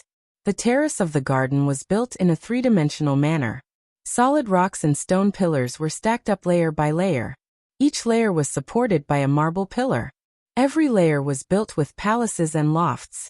Looking from the bottom of the arcane garden, the entire garden extended to the sky. A large number of plants and statues were planted in the garden. When the plants and statues were completed, the palace and attic here would be surrounded by trees and flowers. The whole garden was a perfect combination of nature and art. It was magnificent. Each layer was connected by stone passages. These passages were built with domes and arches. There were various animal reliefs on the doors and pillars. There were even artificial waterfalls in some places. There were many exquisitely carved animal heads in the channels. The water on the upper layer would flow through these animal heads. Below the water flow, there was a beautifully shaped flower bed. There were a total of 6 exits in the garden, each 12 meters tall and 8 meters wide. Exquisite patterns were carved on the doorposts, and there were statues of arcane creatures on both sides of the gate, such as Pegasi, griffins, angels, and so on. The ground was decorated with colorful bricks that were arranged into geometric patterns. To prevent water seepage, Sulen had set up protective circles between each layer. As long as these circles were not destroyed, the layer would not be damaged. Therefore, special soil was needed to be piled on top of the layer. At the same time, some energy pipes had to be installed here. Many magic plants needed sufficient energy to grow. Sulen came to the highest platform in the center of the arcane garden. The basic construction here was almost complete. The flower beds, fountains, and domed corridors were all completed. However, the various flowers and plants were not yet planted. There were also some places where the carvings were not completed. All of this needed to be done by the workers in a while. He was now preparing to place the mouth of the fountain of vitality here. Taking out the spring of vitality from his storage bar, he found that it was still stored in a crystal ball, and the mouth of the crystal ball was constantly spewing out spring water. Sulen snapped his fingers and went to the location that he had checked before. He then chose to use it. Are you sure you want to use the fountain of vitality here? Note, once used, the fountain of vitality cannot be moved. Use. With Sulen's confirmation, a light flashed, and the crystal ball flew from Sulen's hand. In the next second, the outer shell of the crystal ball quickly melted, and the mouth of the fountain of vitality that was wrapped in it slowly floated to the ground. The moment it floated to the ground, it directly merged with the earth. Sulen's spiritual sense clearly sensed that there was a water vein that contained a strange energy extending into the earth. In the blink of an eye, it extended to an unknown place. At the same time, a trickle of water began to flow out from the mouth of the fountain of vitality. Soon more and more spring water gushed out, and a layer of water gathered in the marble pool. Ding! Installation of the fountain of vitality successful. The fountain of vitality can produce 30 liters of fountain of vitality per day.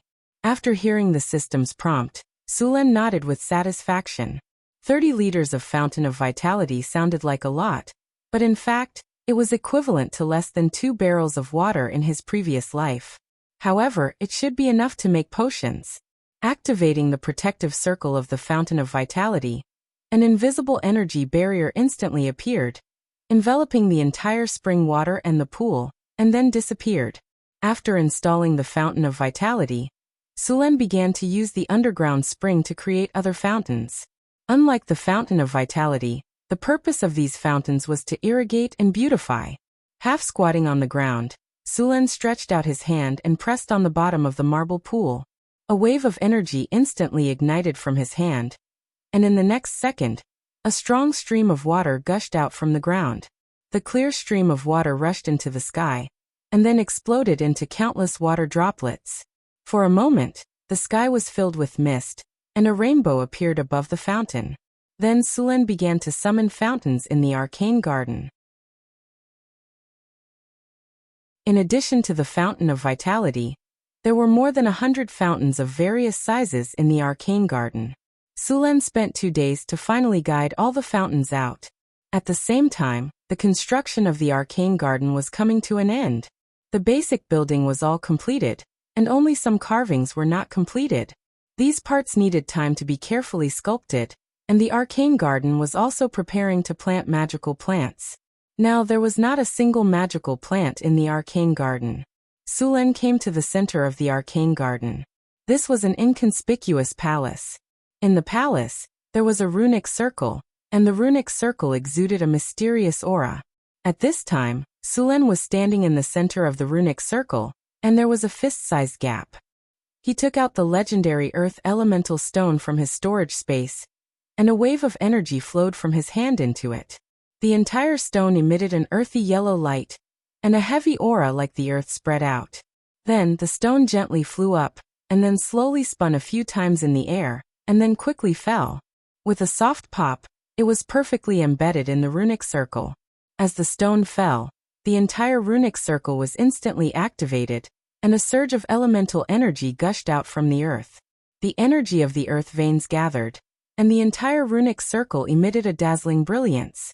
A huge amount of elemental energy flowed through the energy channel that had been created long ago, and the entire arcane garden lit up little by little. In just a few breaths, the entire arcane garden was lit up. Soon, the huge arcane garden was shrouded in a mysterious aura, and then the elemental energy quickly expanded, enveloping the entire city, and then disappeared. Ding!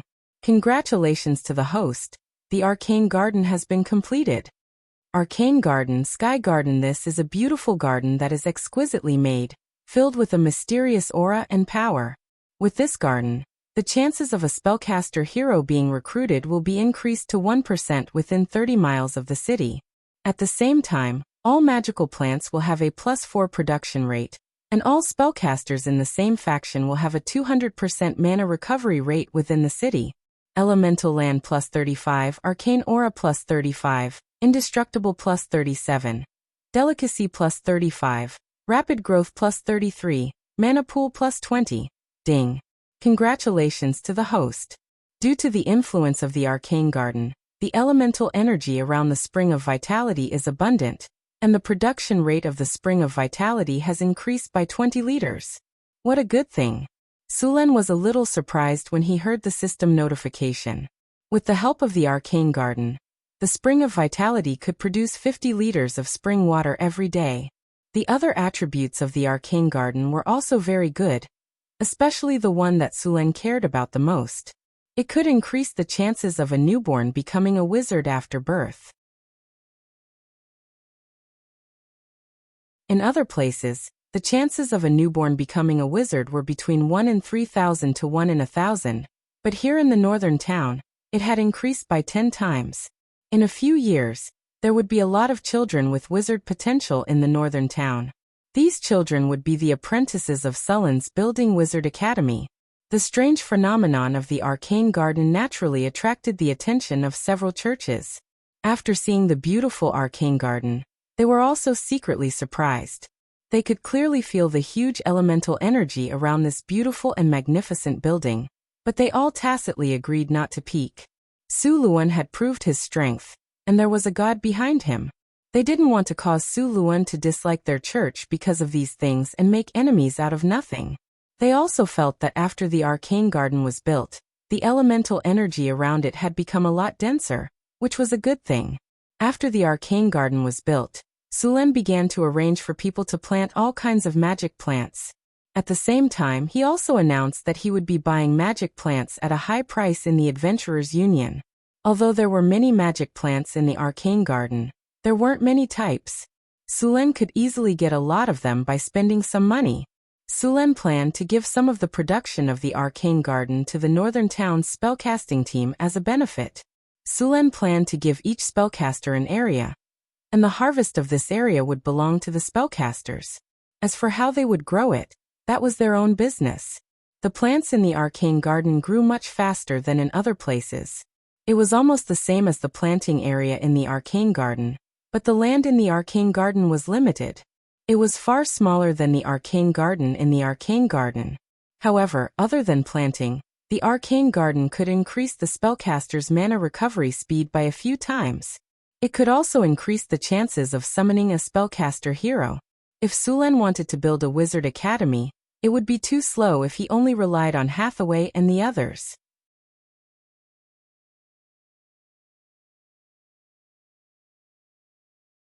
Chapter 324. After the main body of the arcane garden was built, the rest of the work was to carve some statues, repair the roads, and other trivial tasks. These tasks did not require too much manpower. Sulen left some people to continue the work, and the rest of the workers were assigned to the wizard tower. The rest of the workers were to build the infrastructure of the outer city. The main body of the Wizard Tower was also nearing completion.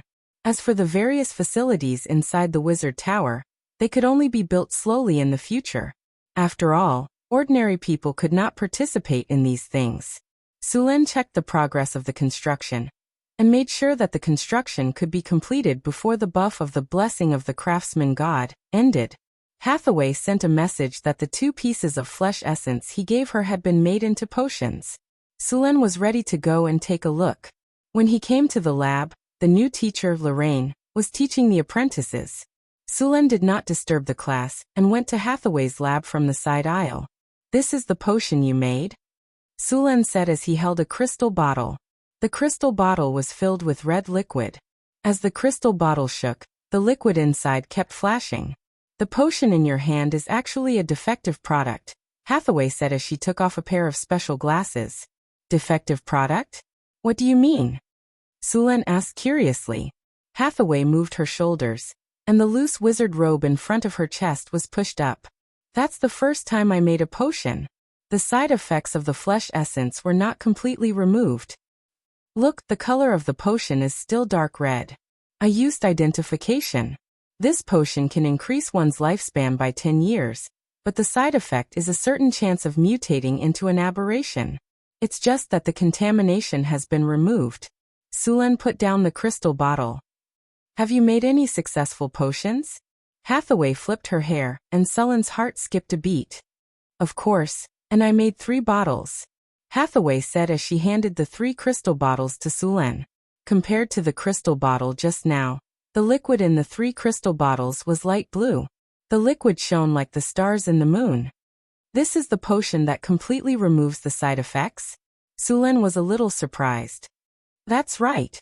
However, because the power of darkness in the flesh essence was deeply entangled, even the lifespan increase in the flesh essence decreased slightly after it was completely removed.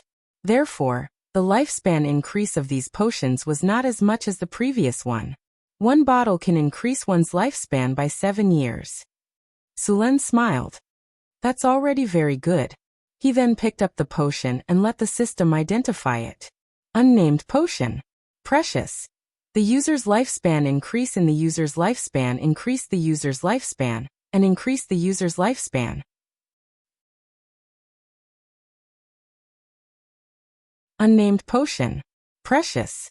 Made with flesh essence and moon dew as the main ingredients. Because all the dark energy was not removed during the making process, there is a 3% chance of flesh distortion. Using this potion will increase the user's lifespan by 10 years and increase the user's recovery speed. Sulen named the 3 potions Moonlight Potion.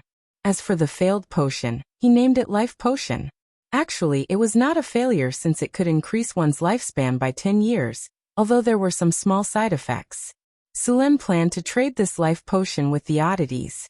This kind of potion that could increase one's lifespan without too much of a side effect was very popular. If he spread the word, those nobles who were nearing the end of their lives would definitely spend a lot of money to buy it. Although wizards had many ways to increase their lifespan, they all had some side effects. This life potion was very effective. Of course, this was not attractive to legendary wizards. Sulen gave 1 moonlight potion to Hathaway, and put away the other 2. Ever since he broke through to legendary, Sulen could vaguely feel the limit of his lifespan. Originally, a legendary warrior's lifespan was between 200 to 300 years, but Sulen's lifespan was more than 1,000 years. After he gained divinity and the power of his territory increased, Sulen's lifespan became even longer. He was not in a hurry to use the moonlight potion now. As for Hathaway, as a wizard, as long as she broke through to legendary, her lifespan would also increase to 1,000 years. As time passed, the time for the blessing of the craftsman god to end was getting closer and closer. Finally, on the afternoon of the last day, the main building of the Northern Town Wizard Tower fell to the ground. The few spellcasters in charge of the construction also let out a long sigh of relief. Using a lot of spells every day made them very tired. Looking at the towering wizard tower in front of him, Suluan also felt a surge of excitement in his heart. In such an era of backward technology, it was absolutely a miracle to build a building more than 100 meters high, although the interior of the wizard tower had not been built at all. Ding! Congratulations to the host. The construction of the wizard tower is complete. Ding! Congratulations to the host. The wizard tower has received the special effect of the blessing of the craftsman god. The wizard tower has received the energy reduction attribute. Energy reduction.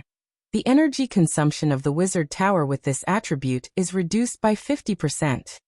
Sorcerer's Tower, unnamed 10 floors, 3 underground floors, 7 floors above ground, 135 meters in height, constructed using magical steel, obsidian and granite. Indestructible plus 57, Mind Intimidation plus 45, Energy Control plus 48, Casting Difficulty Reduction plus 2, Mana Recovery plus 60, Spell Research Speed plus 48, Money Consumption plus 30, Advancement Speed plus 15, Energy Reduction. Looking at the attributes of the wizard tower, Sulen was very satisfied.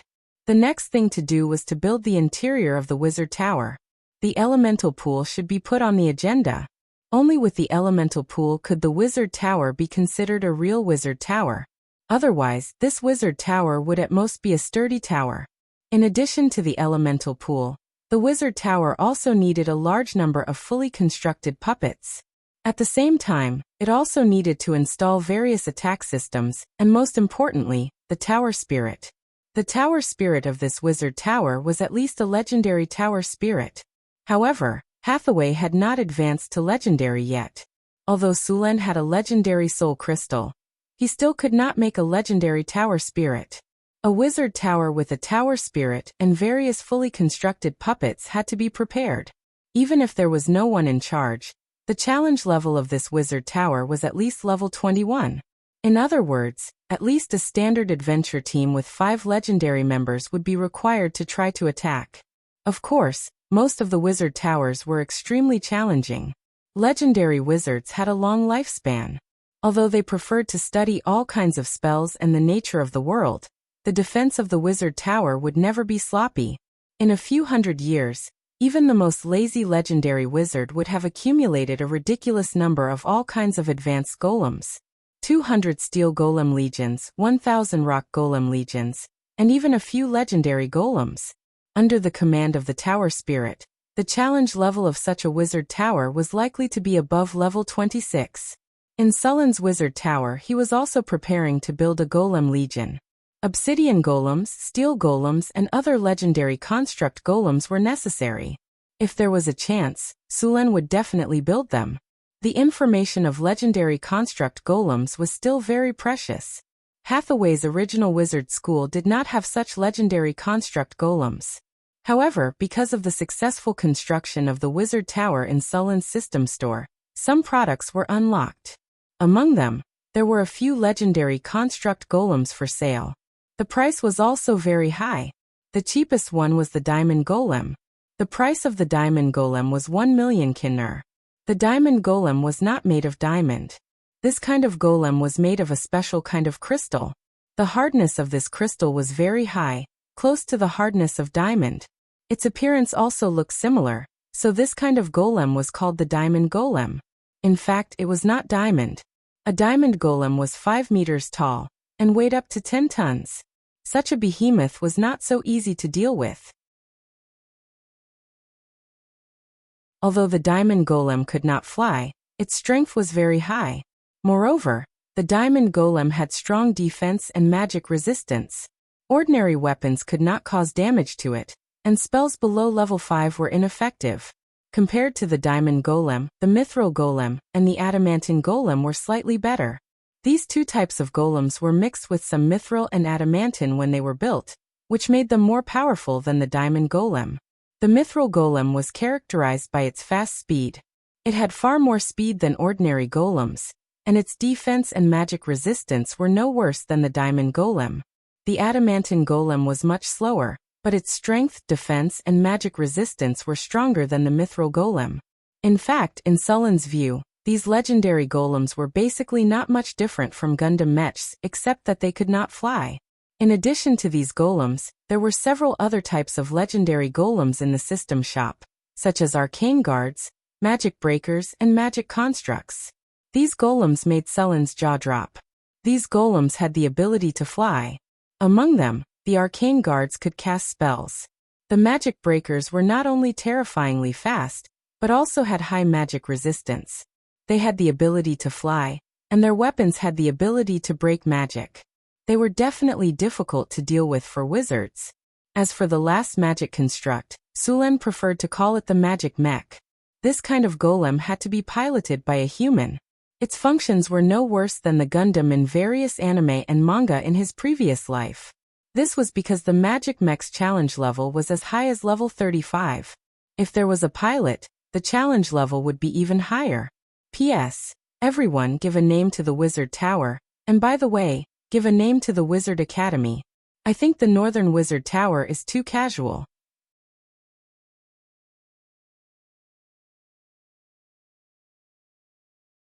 Chapter 325. Although there was information about magic constructs in the system shop, it was locked. The construct golems that Suluan could currently purchase were diamond golems, mithril golems, and adamantine golems. He was planning to build a golem army in the Wizard Tower. The main force of the golem army would be the iron golems. Sulen had a dozen iron golems in the secret realm, but they were all repaired. Hathaway was still researching how to make iron golems, so it would take some time before she could make one. Also, iron golems were expensive to make. The entire golem army was built with Kinnur. As for legendary golems, they could only be created by legendary adepts. In addition to the steel golems, the Wizard Tower was also preparing to build a gargoyle golem legion. The gargoyle golems were an improved version of the obsidian golems. The gargoyle golems had good physical defense, and at the same time, higher magic resistance. With these gargoyle golems, the Wizard Tower's anti-air power was supplemented. Moreover, the gargoyle golem was different from the steel golem. When the gargoyle golem was not activated, it would enter a petrified state. In this state, the gargoyle golem was like an ordinary statue, but its defense was very high. It was a good place to place it and act as a guard. After the Wizard Tower was built, a large amount of manpower began to be released. Some of the serfs continued to farm, while others continued to build other buildings in the northern town. Although the third phase of the northern town had completed the city walls and some residential buildings, there were no public facilities. The next step was to build roads and public facilities, such as public toilets, public bathrooms, city streets, sewers, water pipes, and many other basic facilities. At the same time, there were many empty spaces in the northern town. Some of these spaces would be used to build houses, while others would be used to build markets and business districts. Sulen had already planned to divide the inner town market, and part of it would be moved to the outer town. As the outer town market was gradually built, the refugees and serfs who had not yet obtained citizenship would also be moved to the outer town. The northern town was still very busy. The farmland outside the town continued to expand, and the new farmland was planted according to the previous proportion. The grassroots officials in North Town City were already very experienced in this kind of work. As long as Sulen assigned the task, the grassroots officials would complete it very well. During this period of time, the Northern Town's official training school was doing very well. With the help of the Wisdom Church's scholars, the number of officials in the Northern Town's official training school had doubled. Finally, the shortage of officials in the Northern Town's official training school had been alleviated. In fact, it wasn't just Northern Battlefront City. Even Mirror Lake City and Centaur City needed a lot of officials. Moreover, these two cities were lacking in officials. Sulen had specially assigned a group of well-trained grassroots officials to these two cities.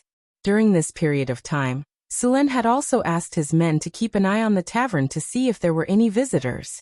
However, although the tavern had a recruitment attribute, it was obviously not as powerful as the recruitment order. No heroes had appeared during this period of time. Although there were no heroes, there were still some ordinary talents. Sulen had recruited a few ordinary talents from the tavern. These people were either bankrupt merchants, nobles whose families had declined, or master craftsmen with special skills. After checking their attributes, Sulen assigned them to suitable positions. The development of North Town City required a lot of talents. In fact, any city that wanted to prosper needed a lot of talents. In addition to purchased slaves and migrated refugees, most of the people in North Town City were people that Sulen had forcibly recruited from the northern provinces. Although most of these people were ordinary people, there were still some who were originally middle-class or upper-class people in the city. Because of the war, they were brought to North Town City. Although many of these people didn't recognize North Town City at first and wanted to escape, after living and working here for a while, they developed a sense of belonging. In fact, what they didn't know was that this sense of belonging was the effect of the various attributes in North Town City. In addition, the refugees and serfs had a heavy workload, and the food was poor. It didn't take long for these people to express their willingness to work for Sulen. They wanted better treatment. Most of these people had received education and were skilled in their own fields. Therefore, the northern town city welcomed them with open arms. It was a sunny day. After yesterday's rain, the temperature in northern town city was a bit cold. Unknowingly, it was already late autumn in the northern wasteland. Autumn in the northern wasteland was very good. The first snow of winter would come in November. It would only start to thaw in February of the next year. Therefore, there wasn't much time left for North Town City this year. A large area of farmland outside the city was sowing seeds. Sugar beets were suitable for growing in cold climates. Sugar beets produced more sugar during this season. Now a large number of serfs were planting sugar beets. With the harvest altar, sugar beets didn't need a whole year to grow. However, this period of time was the best for both yield and sugar. In addition to planting sugar beets, some of the slaves were planting winter wheat. The demand for wheat in North Town City was very high. Normal serfs could eat potatoes, but the caravans that came to trade would definitely eat flour. Sulen had also started to give some benefits to the soldiers and grassroots officials. For example, they would be given 10 pounds of flour or some meat every month. Of course, these couldn't be eaten. These benefits were more of a symbol of status. It made the serfs and refugees envious of those people from the bottom of their hearts. Then they would work hard, join the army, or serve the Lord. There was also good news. The chief gourmet of North Town City, Frodo, finally succeeded in making tofu after hundreds of experiments. Last time, Sulen wanted to make tofu, but in the end he made soy milk. Although soy milk with some sugar tasted good, it was far worse than the variety of soy products. Although Sulen didn't know how to make tofu, he still gave Frodo some directions. He didn't expect the halfling to be so obsessed with food.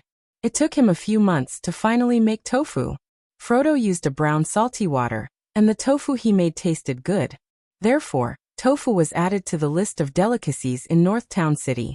Next, Sulen told him various ways to cook tofu, and Frodo began to study tofu again. Sulen was very supportive of Frodo. He was counting on the chef to replicate all the delicacies he had eaten in his previous life in this world. Sulen also had a deep grudge against the food in this world. Ordinary civilians basically ate mashed potatoes, potato cubes, and occasionally some fish. Although the nobles didn't lack meat, Sulen didn't dare to compliment their cooking methods.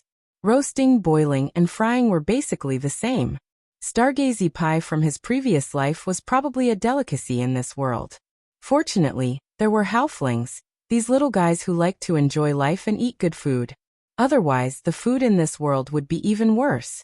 In North Town City, the planting of soybeans had also begun to expand.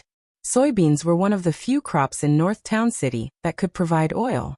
Sulen drew out a total of 8,000 mu of land to plant soybeans, and built ditches that extended in all directions. With enough labor, the land in North Town City was reclaimed very quickly. Now there were almost 100,000 mu of farmland in North Town City, and the best land around the city had been reclaimed into farmland. With the 100,000 mu of land planted, the harvest could easily make North Town City self-sufficient.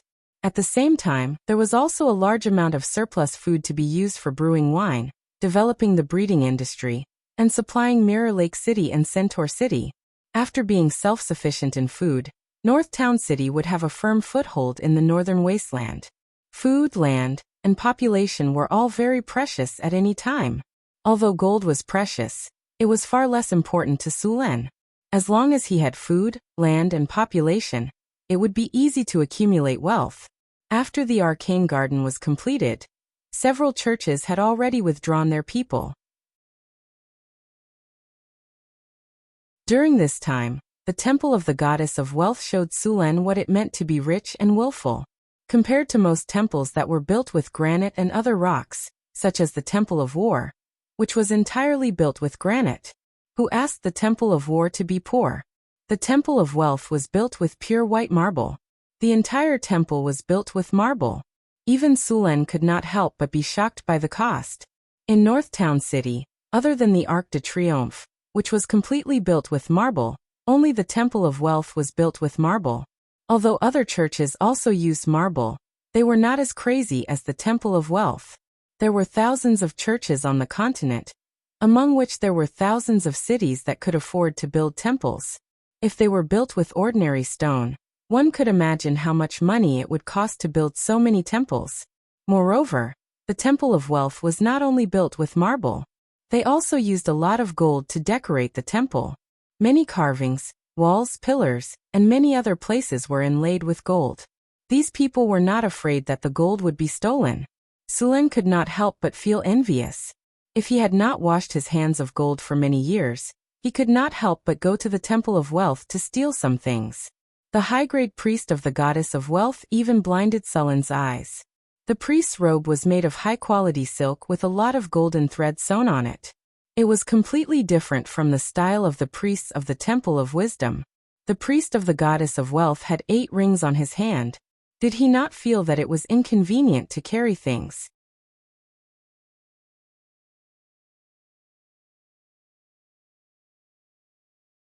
Chapter 326. The priest of the Lady of Wealth was wearing all kinds of accessories, including his priest robe. Although some of them were not high level, his outfit was worth at least 500,000 to 700,000 kinner. High-grade priests were already rich, and the priests of the Lady of Wealth were even richer. Apart from a portion of the church's financial resources coming from their respective caravans, shops, and land, some of it was also donations from the believers. Many of the believers were crying and begging to donate all their wealth to the church, so that they could enter the kingdom of God after death, and continue to live there. Some of them were healed by priests. Although wizards also had healing spells, they were far less effective than priests. For example, broken limb regrowth and soul damage. Sometimes, not only did you have to pay a certain price, but you also had to pay a certain price before the temple would allow a priest to heal you. Even Sulen couldn't be envious of this. The wizard's regeneration potion was made according to the regeneration principle of the trolls, and the effect was good. However, the effect of the regeneration potion was much worse when it encountered strong acid and fire, but the healing spells of the priests were completely fine. Dusk. Sulen held Phyllis's white and tender hand and took a stroll in the Lord's castle. The Lord's castle had expanded a few times, and the original inner city wall had become the outer wall of the Lord's castle. Not only did Sulen live here, but even the families of the Lord's guards lived here. The construction of the Lord's castle was also ongoing. According to Sulen's blueprint, the Lord's castle needed to be a luxurious palace filled with art and all kinds of statues. However, this goal was still far away.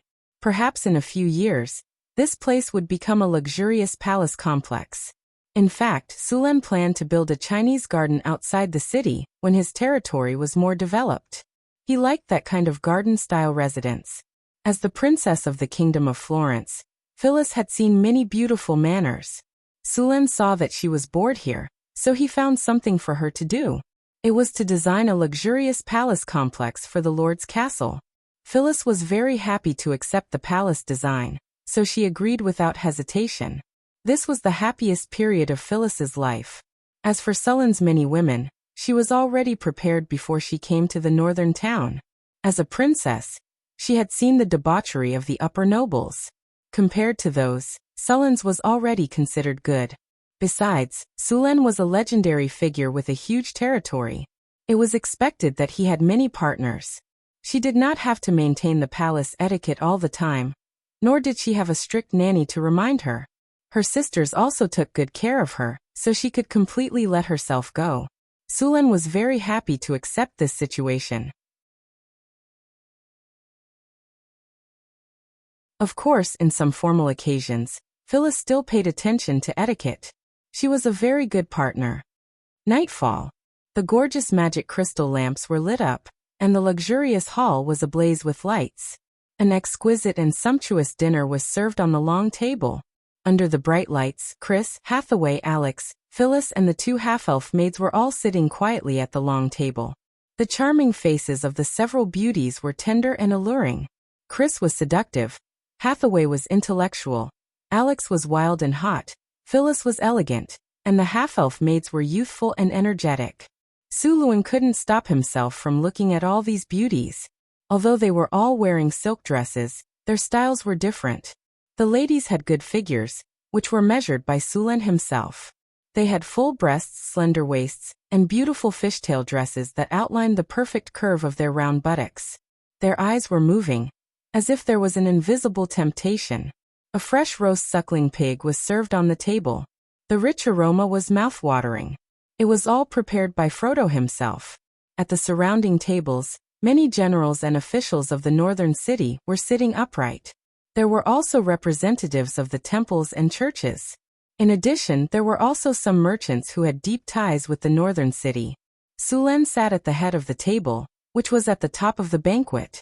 Today's banquet was to celebrate the completion of the third phase of the Northern City project. At the same time, it was also to communicate with the churches and merchants. The banquet was very successful. After the banquet, Sulan took the ladies for a walk in the garden of the Lord's castle. They had been busy for a while, and Sulan had not relaxed and chatted with them for a while. A light breeze blew, and the light fragrance of flowers drifted with the wind. The garden of the city lord's castle was Hathaway's masterpiece. Although the garden was not big, there were constant arcane magic circles in it that could maintain the temperature of spring. No matter the time, the flowers would bloom. After strolling for a while, Sulan went back to his old habits. He used the excuse that he was sleepy and wanted to rest. He took the ladies back to his room. In fact, even Phyllis, who was the weakest among them, did not feel sleepy, let alone Sulan, who was in human form. The ladies naturally knew what Sulan was thinking. They all rolled their eyes at him. When they returned to their room, Sulan was surprised to see that the ladies were wearing beautiful stockings of different colors. Seeing this scene, Sulan's fighting spirit soared. He also did not expect that Chris and the ladies could get their hands on stockings. Stockings did exist in this world. Stockings were usually only sold by the drows in the Underdark. They were expensive and made of underground spider silk. As soon as they appeared, they were sold out. Where did you get them? Sulan hugged Chris lazily. His hands could not help but slide down her body. I found some wild underground spiders in the Underdark, so I kept them in captivity, Chris said with a smile. Hathaway used alchemy and a half-elf master weaver to make them. What do you think? Do you like them? Chris felt Sulan's passionate gaze. The corners of her mouth curled up slightly. Her charming face was very flirtatious. I love them. Sulan chuckled. Tonight was destined to be a sleepless night. Time passed by. The harvest festival in the northern town was approaching. Last year, Sulan set the first harvest festival in the northern town as the Harvest Festival. This festival was unique to the northern town. This year, the northern town had a great harvest again. During this time, the entire northern town was preparing for the festival. Currently, there were 3 festivals in the northern town. Other than the Harvest Festival, there was the New Year and Victory Day. Victory Day was the day the Arc de Triomphe was completed. Everyone in the northern town was looking forward to the festival. Because during the festival, even the serfs and refugees were allowed to rest. Furthermore, the northern town would provide all kinds of delicious food, colorful fireworks, and even circus performances. With the arrival of the Harvest Festival, the entire northern town became a sea of joy. Because of the festival, all the streets in the city were cleaned. Many streets were hung with colorful lights. Charming flowers bloomed on both sides of the road. The fountains in the square were colorful under the illumination of the magic lights. All kinds of food stalls were neatly arranged. Countless people and children were enjoying the food with smiles on their faces. Many people who came to the northern town for the first time were surprised by this scene. In this era, Very few lords would hold such a grand festival. Among the nobles, festivals had nothing to do with the peasants. They would hold all kinds of banquets and indulge in wine and women in the castle. They would never give a piece of bread to the commoners outside the castle. For this festival, the wizard apprentices who had studied for half a year were responsible for the fireworks. The magic fireworks were made by alchemy. They looked more beautiful than the fireworks Sulen had seen in his previous life. In addition to the magic fireworks, these wizard apprentices had also learned some Circle Zero spells and magic tricks. They could also release some magic fireworks. These apprentices also performed at the request of Sulen. The churches also participated in the harvest festival. For the churches, such a grand festival was a good opportunity for them to gather faith. Naturally, these churches would not let go of this opportunity. The churches prepared a lot of food and specially hired a circus to perform. When night fell, a large number of people gathered in the squares of the city. Everyone looked up at the sky curiously. Accompanied by a sharp noise, a purple ball of light flew up high. Then, with a loud bang, a bright firework appeared in the sky. As this firework bloomed, more and more fireworks also bloomed in the sky. The commoners had never seen such a beautiful scene. They were all shocked and could not close their mouths. When the fireworks ended, Sulen appeared on the high platform and waved to everyone. Warm cheers sounded. The cheers were like a tsunami. At this moment, if Sulen opened the system panel, the value of the people's sentiment at the bottom of the city would be increased to the maximum. People's sentiment changed very quickly. However, the sentiment of the people in the northern town was always around 85. After Sulen appeared on the high platform, he began to distribute a large amount of free food. At the same time, various acrobats in the square began to perform. Some young girls began to dance in the music. Young men and women also went to perform. At this time, the major temples were also doing their best to attract people to believe in their respective gods. In this environment, many people had become believers. Although they were only shallow believers, as long as there were no accidents, many people would become devout believers. The celebration this time was also the day that many churches had gained the most believers. Sulen also took a few women to parade in the city. Today's festival was to celebrate with the people. The group kept waving to the crowd on both sides. Wherever Sulen went, there would be cheers. After the parade was over, Sulen took everyone to play. Because Hathaway cast a spell, they were not recognized. At this time he did not want to be disturbed. A group of city guards in plain clothes were also around to protect them. On this day, the whole city was in a sea of joy.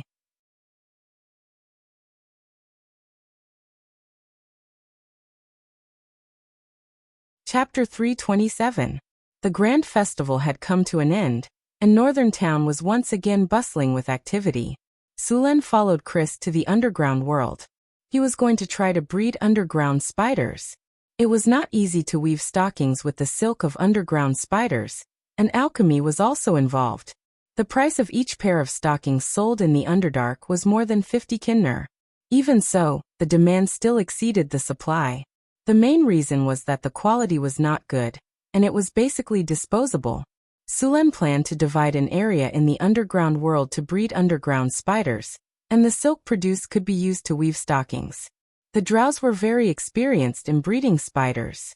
Although the drows in Northern Town had left the underground world for a long time, and had even mixed with humans, the method of breeding spiders had been passed down. Underground spiders were large spiders with a ferocious appearance. They had 8 limbs, and their legs were about 1 meter long. The body in the middle was about the size of a dog. Its abdomen was large, and its body was covered with short, dark gray hair. It looked ferocious and terrifying. This spider had 8 eyes and a pair of ferocious fangs in its mouth. It was the kind of monster that could leave a psychological scar. Although the underground spiders looked ferocious, they were herbivores. They liked to eat mushrooms and all kinds of fungi. Although they were poisonous, it was their weapon of self-defense. There was a silk sac in the abdomen of an underground spider, and it would produce some silk every day. However, the silk could not be used directly. It was too sticky, and it had to be processed. After Sulen learned about the living habits of the spiders, he built a large farm outside Crete. At the same time, he sent some drows to take charge of the production. Currently, there were more than 100 underground spiders in the farm, and they could produce more than 300 pairs of stockings per month. In fact, the raw materials for the stockings were easy to find, but the production was difficult. Hathaway could not spend a lot of time and energy processing the silk with alchemy. Fortunately, the alchemy part wasn't a very difficult spell. It was mainly to eliminate the stickiness of the spider silk. It took 2 days to create a runic array, and as long as the runic array was activated, the spider silk would be dealt with. This kind of work could be done by the wizard apprentices. As for the silk stockings, it was left to the half-elf weavers. Although the weaving bureau in Northern Town wasn't very famous, it could still produce silk, fine linen, cotton, and so on. However, due to the lack of manpower, the production was not very high. Currently, only a few half-elf master weavers could do fine work like knitting stockings. Sulen could only let them try to train some weaver apprentices. Just as Sulen was about to build the interior of the Adept Tower with Hathaway and the others, a guard hurried over. "Sir, the security team found some corpses in the city." "Have you caught the murderer yet?" Sulen said without raising his head. In a city with more than 100,000 people, it was not a big deal to have 1 or 2 murders occasionally. Although the laws in Northern Town City were strict, there were still people who didn't believe in evil and wanted to try. "I'm sorry, sir. We didn't find the murderer, and the number of deaths is quite high." "How many? Do you have any leads?" 24. "No leads yet." Hearing this number, Sulen suddenly raised his head. 24 people were killed, and you don't have any leads? "I'm sorry, sir. I'm sorry to disappoint you." "Where are the corpses? Take me there." Under the guard's lead, Sulen quickly arrived at the crime scene. At this time, the crime scene had been isolated by the security team. As soon as he entered, Sulen smelled a strong smell of blood. After seeing the corpses on the ground, his face became even more gloomy. "Sir, all the corpses were killed with one blow, and all their hearts were dug out," Harrison said as he walked forward. Sulen came closer to observe. There were both men and women, and they were about 30 years old. They were in the prime of their lives. There were signs of struggle on their bodies. Some of them even had their hearts dug out when they were still alive, so there was a lot of blood at the scene. "Who found the corpses first?" Sulen asked. "It's Bobby." Harrison waved to a middle-aged man who looked a little submissive next to him, and asked him to come over. "Sir, you're looking for me," Bobby said, nodding and bowing. "Tell me what you know about these corpses again." "Yes, sir." Soon, Bobby told the story from beginning to end, and Sulen didn't find any clues. "These people are just ordinary refugees. Who would kill them and dig out their hearts?" Sulen said with a frown. "Sir, I know some clues." At this time, outside the quarantine circle, a man who looked like an adventurer waved his arms and shouted, but the soldier in front of him didn't allow him to get close to the quarantine circle. "Let him in." Sulen thought for a moment and said to the soldier. Then the soldier stepped aside. "Hello, Sir Lord, I'm Wen. Nice to meet you, I'm a rogue," the adventurer said respectfully. Sulen waved his hand and said, "I'm not interested in this. You said you have clues, now tell me." Sir Lord, I do have some clues about those murderers, but," Wen said as he made a universal gesture. "As long as the clues you say are true and can help us find the murderers, I can give you 1,000 kinner as a reward. How about it?" "Deal." Wen quickly nodded and said, "Sir, I wonder if you've heard of any rumors?" "What rumors?" Sulen asked with raised eyebrows. Wen looked around cautiously and said in a low voice, "The Heartless." Sulen was a little confused. He had never heard of this name. Seeing Sulen's expression, Wen continued, "Sir, it's not surprising that you don't know. The Heartless are actually an evil god's church. They used to be active on the southern coast, but later on they did something that caused a large number of civilian casualties, and were hunted down by the forces on the southern coast. They often dig out the hearts of living people, and use them as sacrifices to the evil god. Therefore they are also called the Heartless." According to Luen's explanation, Sulen finally figured out what kind of people the so-called heartless were. These people believed in an evil god, and this evil god's favorite sacrifice was hearts. Therefore, after these people defeated their enemies, they would dig out their hearts or use a massacre as a sacrifice to the evil god they believed in. In the end, they would dig out their hearts and use them as sacrifices. There were many types of gods in this world. Even among the orthodox gods, there were many types. There were good, evil, neutral, lawful, chaotic, and other combinations. Apart from these gods, there were also evil gods that were not recognized. These evil gods had a part of the god's power and liked blood sacrifices. The orthodox gods had divinity, divine titles, and divine power, while the evil gods only had a part of it. Although the evil gods would respond to their believers and give them power, they would eventually devour the power and believers. Even if the person who used the evil god's power was not killed by others in the end, the evil god would snatch their soul. Are you saying that the heartless evil god's believers have come to North Town? Sulen said. That seems to be the case. Luen nodded and said, I suggest you seek the help of the temple. Those heartless are not weak. You are a rogue, so you should be proficient in tracking. You are also quite strong. Help me find the traces of those evil gods' believers, Sulen said as he looked at the rogue in front of him. Su Luen looked at the rogue in front of him and said, this rogue was a level 3 transcendent professional, and was familiar with the heartless style of doing things, so it was very suitable for him to search for the heartless. As for seeking help from the church, Su Luen did not consider it for the time being. The church was indeed very willing to help Sulen deal with these evil gods' churches, but this way, the church would have the opportunity to intervene in the matters of North Town, which Sulen could not accept. Okay, but tracking also requires payment. Moreover, this mission is very dangerous. I want 2,000 kinner. Luen hesitated for a moment before nodding and agreeing. Okay. Sulen nodded in agreement. After Sulen paid 1,000 kinner as a commission, Luen began his official work. As a rogue proficient in tracking, Luen was still very reliable. It did not take long for him to find some clues and start following the clues left behind. Sulen followed behind with a barbarian guard. Following the traces left behind, everyone quickly arrived outside the city. After arriving outside the city, the traces became more obvious. It was obvious that these people no longer hid their tracks after leaving the city. After a while, Sulen suddenly discovered that they had come to a cemetery. This was the place where North Town City buried the dead. There were also cemeteries in North Town City, but only soldiers who died in battle or citizens who paid a large sum of money could be buried in those cemeteries. Ordinary refugees, serfs, and monster slaves were buried outside the city. Although North Town City had been established for less than 2 years, many people were buried in this cemetery. Because it was a cemetery, it was indeed hidden and deserted. The rogue walking at the front suddenly stopped and quickly walked to a cemetery. He said in a deep voice, "Look at these graves. The tombstones have been here for a long time, but the soil underground has been turned over recently." Hearing his voice, everyone stepped forward. Indeed, there was something wrong with the soil here. It should have happened in the past 2 days. Luen squatted down, picked up some soil with his hand and asked.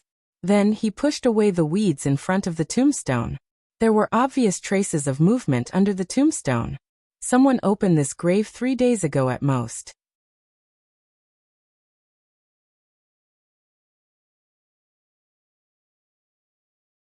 Chapter 328. Someone had moved the grave. In this world, people respected the dead. Normally, they should not be disturbed after they were buried. This kind of behavior was prohibited by the laws of every country. This was also one of the reasons why people on the continent were against necromancers. There are necromancers around. It seems that necromancers are here. Sulen sensed a very weak necromancy aura. "Sir, should we open it?" Luen asked hesitantly. Sulen nodded. "Open it." Necromancers had appeared in this cemetery. This was not good news. The few of them were very fast. It did not take long for them to dig up one of the graves that had been turned over. When they opened the coffin, it was empty. Necromancers. This disgusting aura is definitely necromancers. I still remember their aura, Wen said with a gloomy face. Sullen's face was also a little ugly. He decided to give these people the harshest punishment for daring to cause trouble in his territory. He did not want a large number of necromancers to appear in his territory. Necromancy detection. A light flashed. There were no necromancers around, but the necromancy aura pointed him in the right direction. That direction. The group set off in that direction. They passed through the cemetery and soon arrived at a forest. Wen continued to follow. Soon they found a very hidden cave. There were lush vines on both sides of the cave. If one did not look carefully, they would not be able to find the hidden cave at all. Don't come close. A barbarian warrior wanted to approach the cave, but he was stopped by Sulen. There are hidden sentries outside. With the help of the strategic map, Sulen easily found 2 hidden sentries hidden in a tree and under the vines. The 2 red dots on the map were glowing purple. Sulen pulled Wen and pointed at the vines, then at Wen. He left the one on the tree to Wen. The 2 of them each took care of one of the hidden sentries. This was Wen's old profession. He couldn't compare to the barbarians in frontal combat, but he was better than all the barbarians combined. Unless the barbarians understood the ultimate meaning of the Assassin's Creed and killed all the witnesses, he wouldn't be discovered. After casting an invisibility spell on himself, Sullen's figure disappeared in an instant. Soon, there was a slight sound, and then there was no more movement. At the same time, Wen arrived at the target location. Throat cut, backstab, kidney shot. 3 consecutive strikes were unleashed in an instant, and the sentry was killed before he could even make a sound. After clearing out the hidden sentries, Sulen let everyone into the cave. To his surprise, the cave was unexpectedly large. Sulen touched the rock wall and found traces of magic on it. The cave was not naturally formed. It should have been expanded by magic on the basis of the original cave. The air in the cave was not turbid. After Sulen cast a group invisibility spell on everyone, they began to go deeper into the cave. There were not many forks in the cave. After taking a few wrong turns, they finally came to a place similar to a hall. The hall was not small, about 500 square meters. The most eye-catching thing was a building similar to an altar in the middle. There was a blood pool in the center of the altar, and there were several smaller blood pools around it. There were more than a dozen bright red hearts on the altar. At this time, the blood pools were full of blood, and the whole hall was filled with a strong smell of blood. Blood sacrifice. Seeing this scene, Suluan immediately thought of blood sacrifice. Blood sacrifice became popular after the Witch King era. At that time, many gods accepted blood sacrifice. Through blood sacrifice, they could quickly increase their divine power. Many gods would ask their followers to perform blood sacrifice. Among them, the desert gods liked blood sacrifice. The desert gods might need thousands of slaves for a blood sacrifice. When they held a grand sacrificial ceremony, there might even be tens of thousands of sacrifices. However, later on, many gods found that although blood sacrifice could quickly increase their divine power, the side effects were very big. The resentment of the dead was also absorbed. This resentment was very difficult to remove. Once it accumulated too much, it would have a serious impact on the gods. Just like the desert gods, although they prospered for a while, they soon declined and finally disappeared completely. Later on, the gods gradually rejected blood sacrifice. Only some evil gods and demons liked blood sacrifice. Of course, some primitive tribes also liked to use blood sacrifice when worshipping ancestral spirits. Now even many gods of the evil alignment had stopped this primitive way of sacrifice. Of course, the Queen of Spiders, Lilith, still occasionally performed blood sacrifice. Just like the drows who believed in the Queen of Spiders, these drows liked to fight among themselves. A city would be divided into 8 families, and then these families would fight among themselves. Until now, there was no drow kingdom in the Underdark. Even when they attacked the surface elves, they were spontaneously organized city by city. There was no hope of winning, but they still enjoyed it. On the altar, a priest who looked a little old had a cruel smile on his face. He held a dagger with a blood groove, and came to the front of a captive. The captive seemed to be under the control of a spell because he didn't react at all. With a cold light, the captive's chest was directly cut open by the sharp dagger. Blood gushed out crazily and flowed along the rocks on the altar. The crowd below became very crazy. When the blood seeped into the surface of the altar, some kind of evil and strange power also appeared. The faces of the believers under the altar showed frenzied and intoxicated expressions. The leader of the priests raised his dagger and dug out a fist-sized heart that was still beating. The hot heart was carefully placed next to the altar. The priest did not stop, and then went to the second sacrifice. Blood sacrifice was a form that was difficult to satisfy the evil gods. If they could not provide a strong sacrifice, then they had to rely on numbers to please the evil gods. Often, a bloody sacrifice would last for a long time. Only when the evil gods were satisfied would they give power to the believers. If they were not satisfied, they would anger the evil gods. At that time, they would take the lives of the believers to make up for the sacrifice. Sulen looked in front of him. In his eyes he could clearly see the rich blood-red light above the altar. Evil god. The evil god of chaos. Although Sulen could not be sure of the strength of this evil god, he was sure that it was the most chaotic and evil thing. I can't wait any longer. No matter if it was a demigod or a false god, they were all very dangerous to Sulen. However, that evil god was not here now. The prime material plane was not that easy to enter, and he could not let these people finish the sacrifice before making a move. After all, after the sacrifice, their strength would increase greatly, and that would be even more troublesome. All troops raise your spirits. Group haste. Group enchantment weapon. Boost morale advanced. Curse reduces enemy's defense. Rays of light shone from Sulen's body, and then the barbarian guards were all covered. The barbarian guards' strength increased by a level. Their fighting spirit soared, and they rushed forward like a whirlwind. Charge. Whirlwind slash. Dozens of barbarian guards charged at the same time, erupting with an aura like a landslide. The exaggeratedly shaped axes in their hands instantly swept up a storm of attacks. The outermost followers did not even have time to react, and were directly beheaded on the spot. The moment Sulen used his spell, the leader of the priests had already sensed it. However, he never thought that Sulen would move so quickly, and that the barbarians would be so reckless, not giving them any time to react. Damn it! Activate the Warriors of Darkness. A few spellcasters in long robes immediately used their spells. In a breath's time, a dozen figures covered in the aura of death rushed out from the corner of the hall. These figures were not slow, and they directly met the barbarians who were charging forward. However, in the face of the barbarians who had activated their berserk mode, these warriors of darkness were still forced to retreat despite their strength. Sulen followed the barbarians, and with a sweep of his purple dragon halberd, he directly beheaded an evil god follower that rushed forward, and then began his slaughter. Although Bladestorm was a sword saint's specialty, other melee classes could imitate it as well. For example, rangers could dual-wield their weapons and cast advanced haste. They could also perform a similar attack with perfect dual wield. However, the damage was far less than a sword saint's. Another example was the Berserk Barbarian.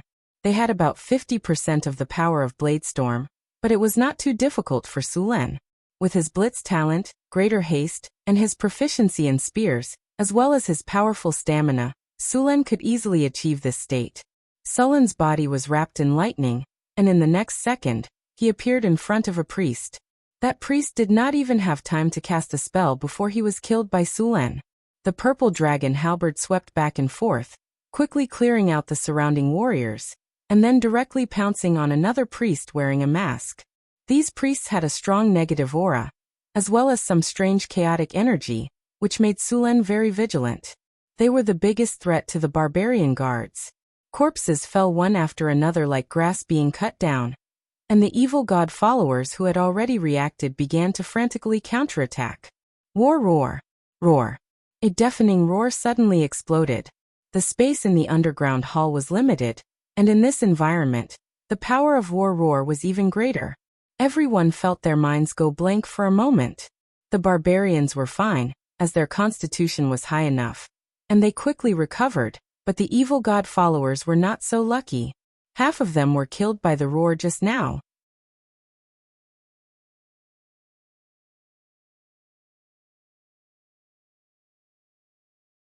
Chapter 329. Lightning Spear. Dazzling lightning appeared in Sullen's hand, and a spear completely condensed from lightning instantly flew out. Boom! The lightning exploded, and the priest on the altar, who was still a little dizzy, was instantly hit. This high-grade priest was electrocuted into a pile of charcoal before he could cast a spell. After killing a few high-grade priests, the outcome of the battle was basically determined. The remaining evil god followers could not make any waves at all. A few of them saw that the situation was hopeless and wanted to drag a few people down with them. Unfortunately, the difference in strength was too big, and they were directly cut into pieces by the giant axe on the spot.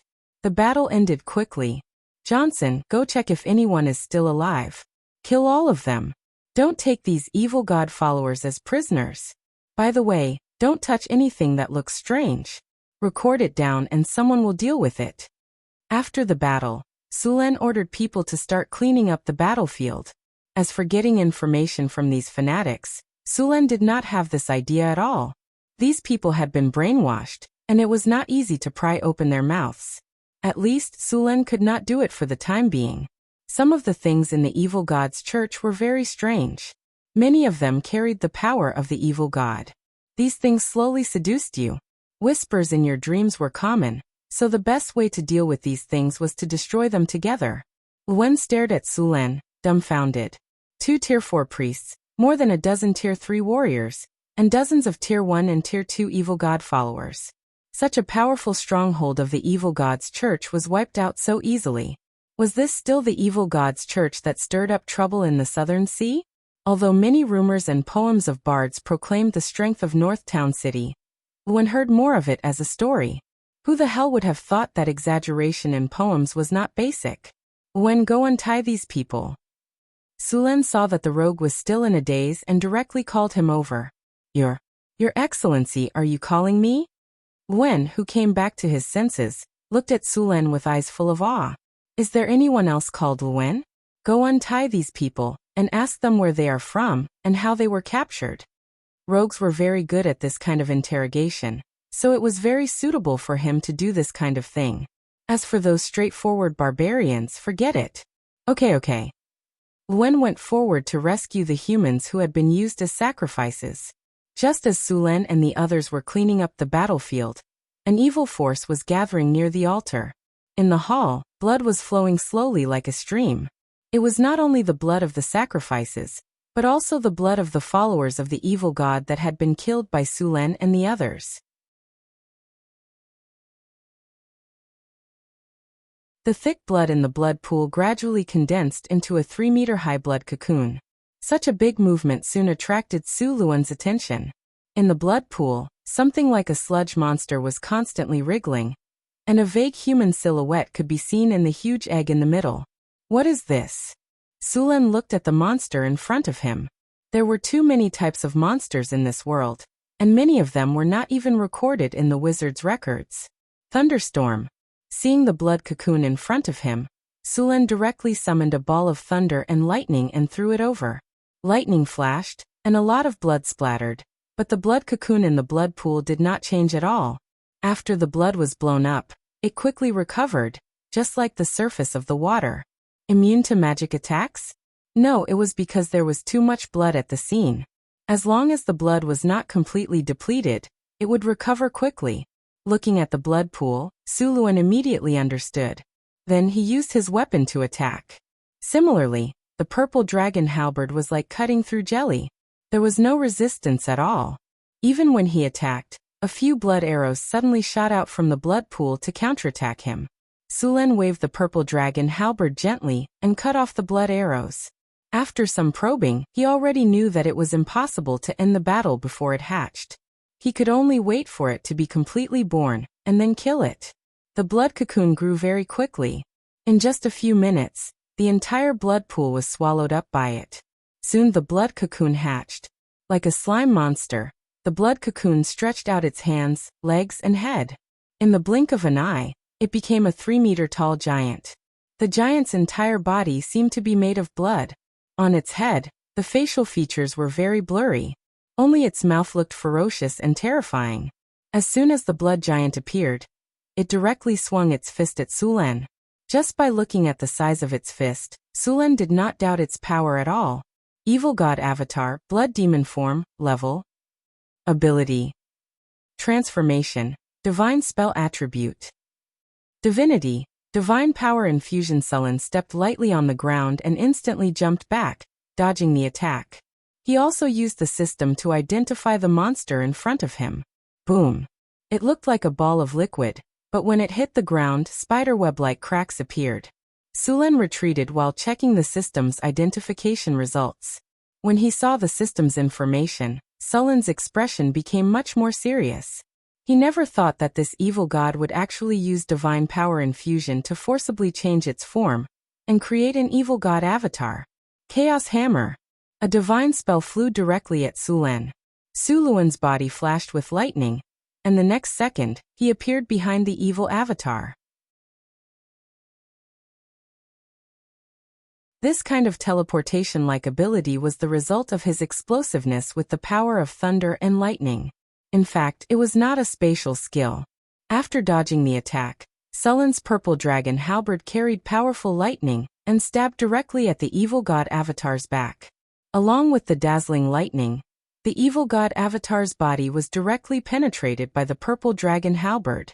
However, this kind of fatal wound on a normal person was completely ineffective against this monster. The wound quickly recovered to its original state. Other than the fact that its body seemed to have shrunk a little, there were no other changes. Just as Sulen was thinking about how to deal with this evil god avatar, the evil god avatar in front of him underwent a shocking change. It did not even turn around. A blurry face appeared behind its original head. Its 2 arms directly attacked Sulen. F***CK. The sudden attack instantly hit Sulen. Sulen only had time to block it with his purple dragon halberd before he was sent flying a few meters. This evil god avatar could actually change its form at will. It did not need to turn around at all. The front and back were completely the same. Sulen only felt a burning pain on his skin. A layer of the skin in front of his chest had been corroded. This evil god avatar's blood was highly corrosive. Without much time to think, Sulen twisted his body in midair. The tip of his foot kicked hard against the wall. His body abruptly changed direction and dodged the enemy's next attack. Thunder Territory. Dazzling lightning appeared in the hall. Sulen directly activated his Thunder Territory. Powerful lightning gathered on his body. The surrounding air flashed with lightning from time to time. Lightning Spear. Countless power of thunder and lightning quickly gathered in Suluen's hands. This time he did not use all the thunder and lightning to form a thunder spear. Instead, he combined the power of thunder and lightning with the purple dragon halberd. With the power of thunder and lightning, the purple dragon halberd was filled with a powerful pressure. The evil god avatar roared. Its explosive power instantly increased. It charged at Sulen at an astonishing speed. Facing the evil god avatar's charge, Sulen was not afraid. He waved the purple dragon halberd and met it head-on. Blood and lightning collided fiercely. The flickering lightning illuminated the entire underground cavern, as if it was daytime. The splashing blood and lightning were like a beautiful blooming flower. Accompanied by an astonishing aura, they constantly clashed in the air. Rumble. A violent explosion sounded. When Sulen smashed the purple dragon halberd in his hand with infinite power, the evil god avatar's body immediately exploded violently. Blood splattered everywhere. The lightning and blood kept canceling out. A large amount of blood evaporated. The air was filled with a thick smell of blood. Blasphemous language. A very evil language rose from the bottom of Sulen's heart. The voice contained an extremely chaotic and evil power. A sharp pain came. Sulen's eyes were still cold. With strong resistance and talents like iron will, Sulen's resistance to this kind of ability was very high. He was not afraid of the enemy's attack at all. Although the evil god avatar was not the evil god's main body, It still had many of the evil god's abilities. For example, the evil god's force field. Under the protection of this force field, only high-level magic weapons could cause damage. A few barbarian warriors seemed to have found an opportunity. Their sharp axes flew out instantly. However, although these axes were well made, they were obviously ordinary items. They could not cause any damage to the evil god avatar at all. The axes were directly bounced off the evil god avatar's body and did not cause any damage. Sulen, who was in his best state, displayed strong combat power. The evil god avatar did not gain any advantage in the fierce battle. Instead, it was defeated by Sulen, who was skilled in martial arts. For a moment, the avatar became a size smaller. After all, the evil god was not the main body's general. The divine power it transmitted was limited. If this continued, Sulen was confident that he could completely exhaust it to death. After realizing that it could not kill Sulen, the evil god avatar instantly pounced on the barbarian warrior with a huge axe who attacked it just now. The evil god avatar with the ability to change was very fast. It arrived in front of the barbarian in an instant. Its huge fist turned into a sharp sword the moment it attacked, and instantly pierced through the barbarian's chest. The barbarian's body was like a deflated balloon. The blood in his body was sucked out in an instant. Seeing this, Sulen's body flashed and immediately rushed up. The purple dragon halberd drew a cold light and instantly cut the blood sword in half. Unfortunately, it was too late. The barbarian had already turned into a dry corpse.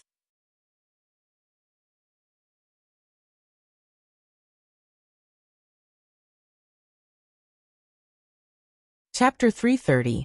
Damn it! The lightning in Sulen's eyes intensified when he saw the mummified corpse. The evil god's clone didn't bother with Sulen at all. After Sulen arrived, the evil god's clone rushed toward the nearest barbarian warrior. It was obvious that the evil god's clone wanted to use the barbarian's blood to replenish his energy. Sulen's expression changed. He instantly understood the evil god's clone's intention. Everyone get out of here immediately. The barbarians heard the order and immediately retreated. Sulen's body flashed with lightning, and he appeared in front of the evil god's clone in the next second. He didn't dodge at all, and directly crashed into the evil god's clone. Thunder roared and lightning filled the sky. Suluen's body was forced to retreat several steps before coming to a stop. However, the evil god's avatar wasn't any better. Its body was completely enveloped by lightning, and its body made of blood became even smaller. There were many traces of corrosion on Sulen's body, but these traces quickly healed under his regeneration ability. It wouldn't take long for them to be completely healed. At this time, because of Sulen's obstruction, the evil god's clone lost the chance to kill more barbarians to replenish his energy. All the barbarians took this opportunity to retreat from the underground hall. Mystic Ice Slash. Looking at the liquid-like evil god's clone in front of him, Sulen's heart moved. A cold chill appeared in an instant, and in the next second, 3 ice blades rushed toward the evil god's clone that had just broken free from the lightning. The evil god's clone couldn't dodge in time, and was hit by the 3 ice blades. At the moment of impact, ice crystals appeared on its body and quickly spread. In just a breath's time, half of the evil god's clone's body was frozen. Seeing that the skill was effective, Sulen's body moved and a powerful energy was instantly released. Then, a few mystic ice slashes were released consecutively. The evil god's clone's speed was greatly reduced after being frozen. After being hit by a few mystic ice slashes, its body was completely frozen. Sulen's body flashed and instantly appeared in front of the evil god's clone. The purple dragon halberd in his hand didn't stop at all. Under the dazzling lightning, he slashed at the evil god's clone. Bang! Blood-red ice crystals fluttered all over the sky. Under this powerful attack, the evil god's avatar was directly shattered into countless pieces of red ice crystals. Seeing this scene, Suluan secretly breathed a sigh of relief. No, it's not dead. At this time, Sulen suddenly realized that the system's clone didn't receive any EXP, which meant that the evil god's clone didn't die just now. At this moment, the ice crystals on the ground had melted, and countless drops of blood quickly gathered in the center. In the blink of an eye, the evil god's doppelganger appeared before them once more.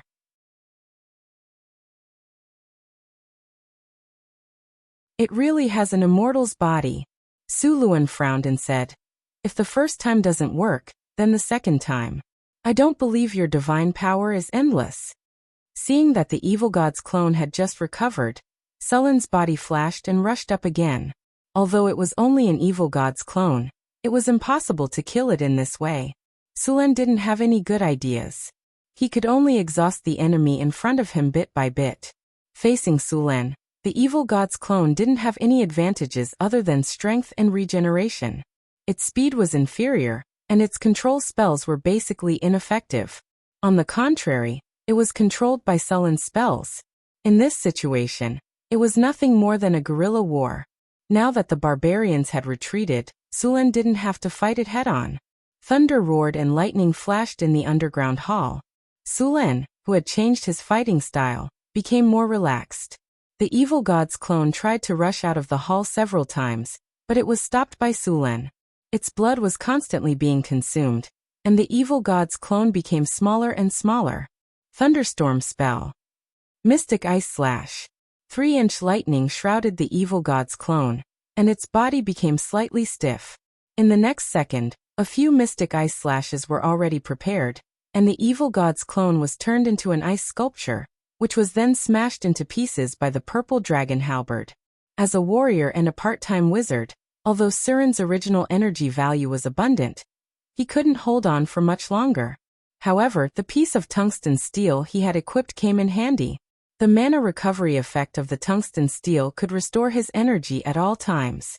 Coupled with the mana recovery potion made by Hathaway, Suren could still hold on for a long time in this battle of attrition. The evil god's clone in front of him experienced what it meant to be bombarded by spells this time. Originally, the evil god's clone was very difficult to deal with when it turned into a slime-like form. Its recovery speed was fast, it had no vital points, and it was immune to most of the physical attacks. However, it was unlucky enough to meet Sulen, who could break its energy field, so its defense was greatly reduced. In this battle of attrition, it was slowly being worn down by Sulen. As time went on, the evil god's clone's body was not much stronger than Sulen's. At this point, its power was no longer as strong as Sulen's. It was completely suppressed. The evil god's clone kept roaring, but it couldn't change the situation at all. It's time to end this. Sulen looked at the evil god's clone that was being destroyed and restored again. He gently waved the purple dragon halberd in his hand, and the lightning in the air suddenly surged. Thunder prison. Countless lightning bolts suddenly exploded, and the blue lightning power quickly gathered and completely wrapped around the evil god's clone. Countless lightning bolts kept exploding in that small space, and the evil god's clone was attacked by thousands of lightning bolts every second. The blood clone was shrinking at a speed visible to the naked eye. Boom! The dazzling lightning exploded, and the entire underground hall shook slightly. Thunder prison exploded with powerful power, and the evil god's clone was completely destroyed in this attack. Ding! You have killed the evil god's clone. You have received 42,500 experience points. Target has divinity detected. Extracting target's divinity. Extraction successful.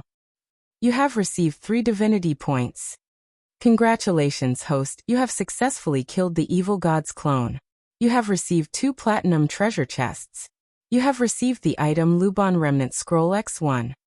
Congratulations, host, you have successfully killed the evil god's clone. You have received 1 legendary skill point. The system's prompt sounded in his ears, and Sulen slowly breathed a sigh of relief. Then he removed the Thunder Domain state. Next, Sulen didn't look at the other rewards. Instead, he prepared to absorb the 3 divinity points that he had just received. Divinity was a very special power. It was like the power of blood, but it was very difficult to integrate into the blood. The descendants of the gods were born with divinity points. This divinity was inherited from their parents, and divinity and divine power had to be condensed by themselves. Of course, they could also kill other creatures with divinity and divine power to take it. Sulen didn't plan to walk the path of the gods. This path wasn't easy. After becoming a god, even if your will was strong, you would still be affected by your divinity, and divinity. As a god, if your will wasn't strong enough, even your divinity might interfere with your thoughts. Among the gods in this situation, one of the more famous ones was Ceres, the cat and dance goddess. This goddess divinity was feline, sensual pleasure, and wandering. She also had wanderlust. She often liked to descend to the material plane to wander around and enjoy all kinds of pleasure. During the time of troubles, she was targeted by the dark goddess. Then, under the temptation and calculation of the dark goddess, she gradually began to experience all kinds of dark pleasure.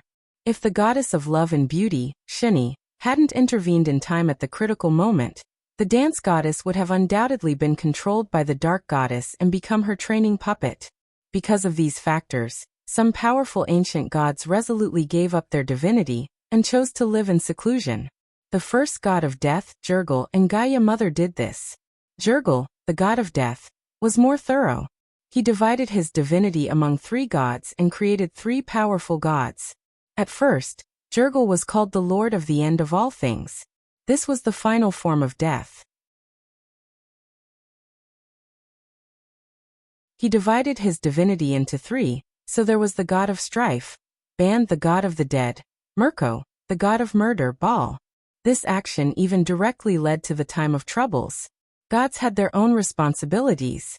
With the corresponding divinity, they would bear the corresponding responsibilities.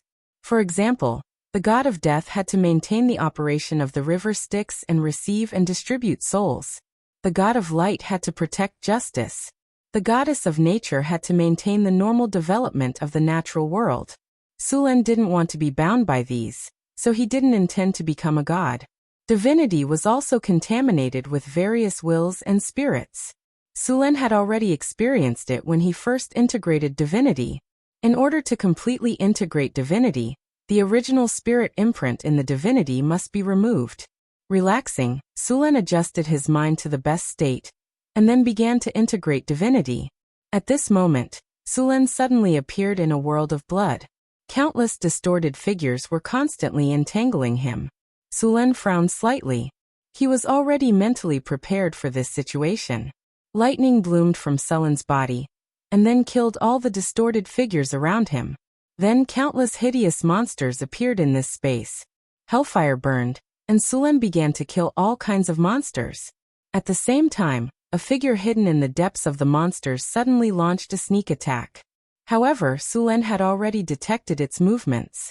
As soon as it made a move, it was nailed to the ground by a lightning spear. "I've been waiting for you." Sulen sneered as he looked at the shadow in front of him. "You want to steal my power? You'll pay the price." The shadow kept struggling, but it didn't have any effect. "If I can kill you once, I can kill you again," Sulen said with disdain. Then another lightning strike completely scattered the shadow. "I'll remember you. I curse you." With a flash of lightning, the shadow completely disappeared. However, just as the shadow disappeared, a mark appeared on Sulen's body. "The curse of the evil god. It's really against me." Sulen looked at the mark and curled his lips.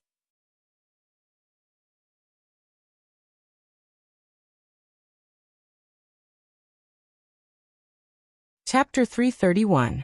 Sulen's consciousness was completely erasing the spiritual imprint that the evil god had left on the divinity before absorbing it into his body. If one could see Sulen's blood at this time, they would find that there was a hint of gold in his originally red blood. Most of the time, divinity was expressed in the image of the bloodline. Of course, some divinity was expressed in other aspects. The most special case was the demigod lich. Liches did not have a drop of blood on their bodies. They were just a pile of bones, but they had divinity. When it came to the research of divinity, even the arcanists of the past did not know much about it. In fact, other than the gods, the demigod lich was the one who had the most research on divinity. It was very difficult for ordinary arcanists to fuse with divinity. It was all thanks to the system that Suluan was able to do so easily. Sulen's consciousness appeared in the endless starry sky. He saw endless stars in the astral plane.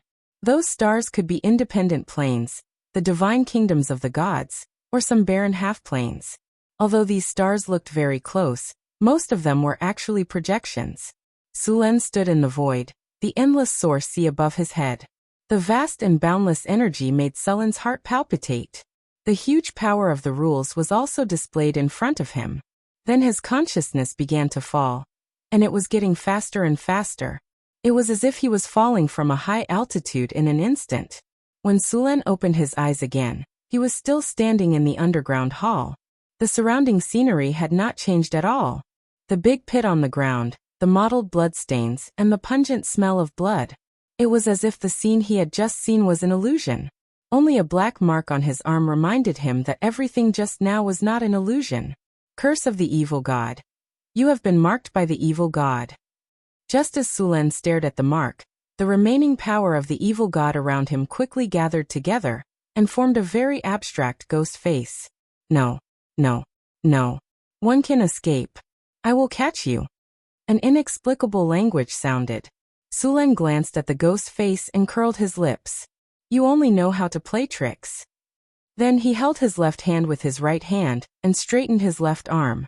He pointed his index finger at the ghost face and shouted, "Come here." The ghostly face twisted and changed. Coward. Casually, a bolt of lightning flashed and scattered the distorted ghost face, completely eliminating the last trace of the evil god's power. Sullen relaxed a little after completely eliminating the evil god's power. Although he acted as if he didn't care, he didn't relax at all when it came to the evil god. As long as it was related to a god, it was basically a difficult guy to deal with. Although the evil god had left a mark on him, Suluan still couldn't help but feel excited. He had gained a lot on this trip. The most precious thing was the 3 points of divinity. There weren't many ways to obtain divinity. There were all kinds of divinity creatures, demons, abominations, and ancient evildoers, but the premise was that you could defeat them and kill them. With the addition of these 3 points of divinity, Sullen had already gathered 5 points of divinity. He was still 5 points away from the lowest level of demigod. Now he had more divinity than most divine creatures. In addition to these divinity, killing the evil god's incarnation also gave him more than 40,000 experience points. In addition, 2 platinum treasure chests were dropped. This was the first time 2 platinum treasure chests had dropped from a monster. Sullen opened the storage space and chose to open the treasure chests. A gorgeous special effect flashed, and the familiar sound of the system rang in his ears. Congratulations, host. You have opened the platinum treasure chest. You have obtained the item Big Dipper Nectar, X2. Congratulations, host. You have opened the platinum treasure chest. You have obtained the item 9 Bulls and 2 Tigers Pills. After hearing the name of the item, Sullen immediately took out the 2 items. Sullen had already used the Big Dipper Nectar several times. This item could directly increase one's strength or vitality by 3 points. Sullen's strength had now reached 50 points, which was a critical point. If he wanted to increase it, he would need 3 attribute points to increase his strength by 1 point. He planned to continue increasing his vitality. 50 points of strength was already very high in the material plane. Only dragons and some giants could surpass Suluan in strength. Moreover, the benefits of adding strength to constitution were also obvious. The most obvious one was having more HP and being able to resist attacks. The other bottle of 9 Bulls and 2 Tigers Pills was opened for the first time. This item was also only sold in the treasure pavilion in the game. The price was not cheap. Moreover, the treasure pavilion was completely random. If one was not fast enough, or if one was too far away, the treasure pavilion would disappear if they appeared frequently. 9 Bulls and 2 Tigers Pills. Bottle carefully refined spiritual medicine, using dozens of rare medicinal herbs and several natural treasures as the main ingredients.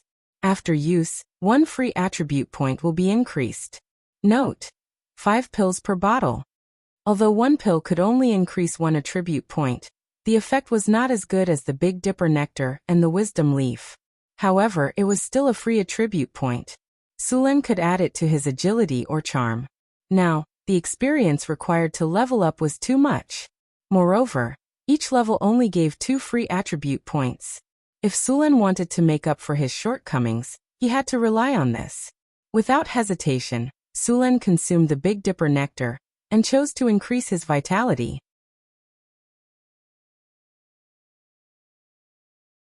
A slightly cold energy appeared in his body, and then it became extremely hot. Sulen only felt a tearing pain in his body and bones. It was as if countless ants were gnawing on his body. In just a moment, Sulen felt as if he had been in the past few years. His body was sweating profusely. After resting for a while, Sulen did not continue using it. He planned to go back and use it again after a period of time. If his attributes increased too much at once, it would affect his control of his body. After putting away the remaining 2 bottles, Sulen looked at the other item, the Luban Remnant Scroll. This was a severely damaged scroll. There were some symbols on it, and it looked like a tattered scroll. However, this was only on the surface. Sulen directly flipped through its attributes. Luban Remnant Scroll. This scroll contains a lot of information and knowledge about various machinery and woodworking. Unfortunately, due to the passage of time, it is incomplete. However, it still has some effects. After using it, it can speed up the research of machinery. Sulen casually put this Luban Remnant Scroll into the storage space. He planned to go to the Weapons Bureau when he returned and see the progress of the crossbow research. The last remaining legendary skill point was also very precious. Currently, legendary skill points could only be obtained by killing legendary enemies. The effect was also very powerful. It could be used to upgrade high-grade talents or skills to the legendary level. Of course, it could also upgrade skills below high-grade by 1 level. However, doing so would be a complete waste. Sulen was a little hesitant. The talent that he could upgrade now was Advanced Regeneration. After upgrading, it could reach the legendary regeneration level. At this level of regeneration, he could already regrow broken limbs. As long as the heart and head were not damaged, other injuries would be healed. The other was Forbidden Magic. However, to upgrade the effect of Forbidden Magic, he needed 2 legendary skill points. He only had 1 now. After some hesitation, Sulen decided to keep this legendary skill point for the time being. He would wait until he accumulated more points to upgrade Forbidden Magic to the legendary level. The legendary Forbidden Magic could be used on legendary spellcasters. Its effect was to temporarily cut off the spellcaster's connection with the elemental energy of the outside world. If the spellcaster wanted to cast a spell, they could only use the mana stored in their body. Moreover, the mana consumption would increase exponentially.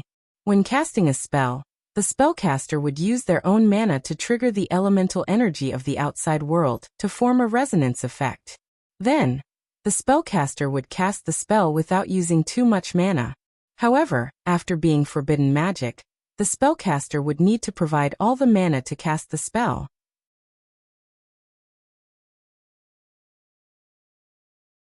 The mana of a legendary spellcaster was probably only enough to cast a level 9 spell.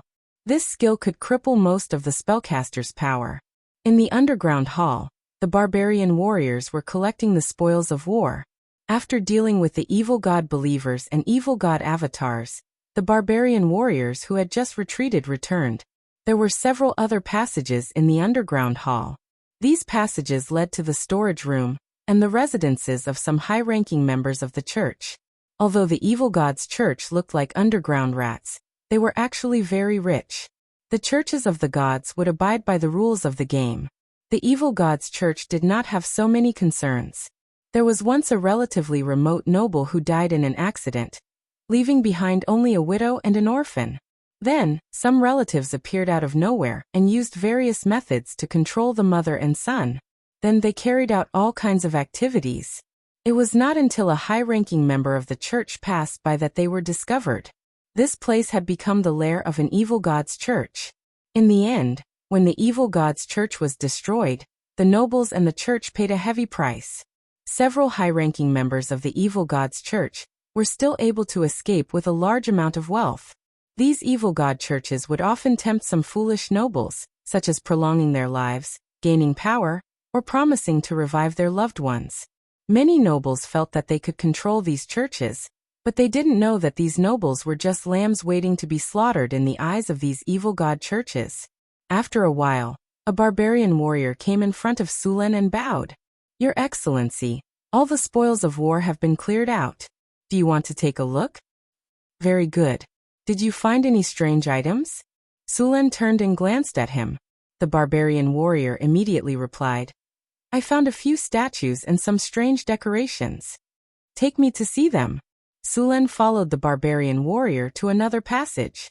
Soon he saw some items piled up on the ground. As soon as he approached, he felt a twisted evil power.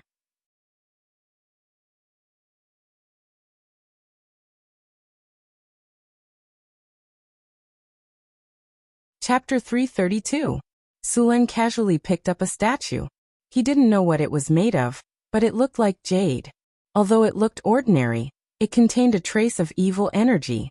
He put more force into his palm, and the statue couldn't take it anymore. It cracked, and the evil energy inside spread out. A lightning flashed, and the evil energy was instantly dispelled. Then Sulen destroyed all the items in front of him that contained evil energy. Without these things, the evil god would have to spend a lot of effort to quietly develop his followers. Sulen was more than happy to create some trouble for him.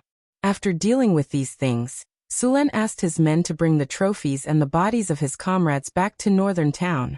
This time, they killed a barbarian berserker, and some others were injured.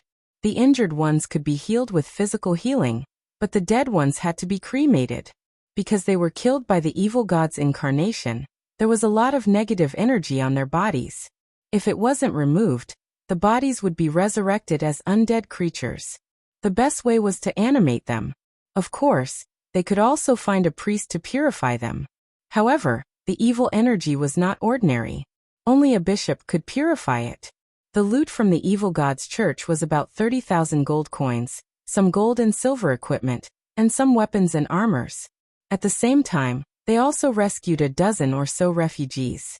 According to Luen, these refugees came to Northern Citadel with a caravan, but they were intercepted by the evil cultists halfway. It turned out that the caravan was actually the evil cultists in disguise. They killed people in Northern Town because they didn't have enough sacrifices. Northern Town was recruiting refugees, and many caravans did the same. The competition was fierce, but the number of evil god's followers was too small. The evil god's sacrifice couldn't be delayed, so they had to start with Northern Town. However, they didn't expect Northern Town to act so quickly. Before the blood sacrifice was completed, Sulen and his men came knocking on their door. They pushed all the way and even broke the crystal. Suluan took the team back to the Northern Town. In the following time, he took the Big Dipper elixir and 9 bulls and 2 tigers pills. His constitution increased from 38 to 44. And his agility increased from 32 to 37. The 5 points of divinity also brought some changes to him. The first was the addition of the Divine Bloodline talent in his attribute Pain. Divine Bloodline. With the Divine Bloodline, you have gradually broken away from the boundaries of mortals and approached the direction of gods. Your lifespan has begun to become longer, your aging speed has slowed down, your potential has increased, you have obtained some divine abilities, your natural armor +1. Your resistance to various abnormal statuses +1. And when performing various tests, you have a higher chance of passing the tests. Acquired ability, language proficiency. Language proficiency. The power of divinity allows you to communicate with most intelligent beings. Sulen was a little surprised by the effect of the divine power. He wanted to know what would happen when the divinity reached the demigod level. After spending a few days familiarizing himself with the increased attributes of his body, Sulen continued to deal with the affairs of the territory. In order to prevent the appearance of evil god followers in the territory, or the establishment of evil god followers' strongholds, Sulen stipulated that all outsiders must register at the city hall and apply for a temporary residence permit. After having a temporary residence permit, they were allowed to live in the city. Even if they went to stay in hotels, they would need to show a temporary residence permit. Without a temporary residence permit, all hotels, warehouses and rental houses would not be allowed to live. If someone violated the rules, they would be detained immediately, their residence qualifications would be revoked, and a high fine would be imposed. Although it would be very troublesome to do so, it would also greatly reduce the chances of evil god followers sneaking in. In fact, Sulen wanted to find a few paladins to cast Detect Evil on those people, but after thinking about it, He cancelled the idea. Paladins were very annoying professions.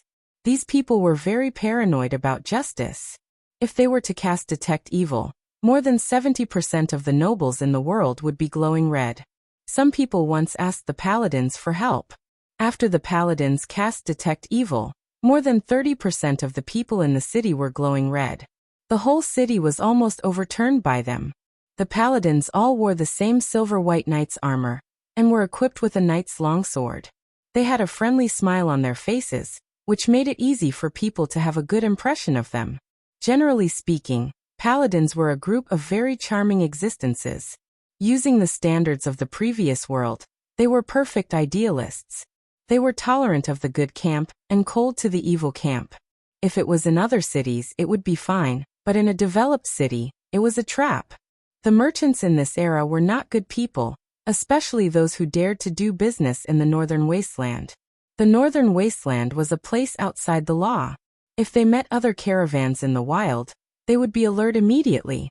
If they found that the other caravans were weak, they wouldn't mind taking on the role of bandits. Most of the merchants relied on the nobles. Most of the time, they would do some illegal things. It was good enough for most of the merchants to be neutral. Most of them were already leaning towards the evil camp. There were only a few merchants who were truly good. If these merchants did not have a strong background in strength, they would have been divided up by other merchants.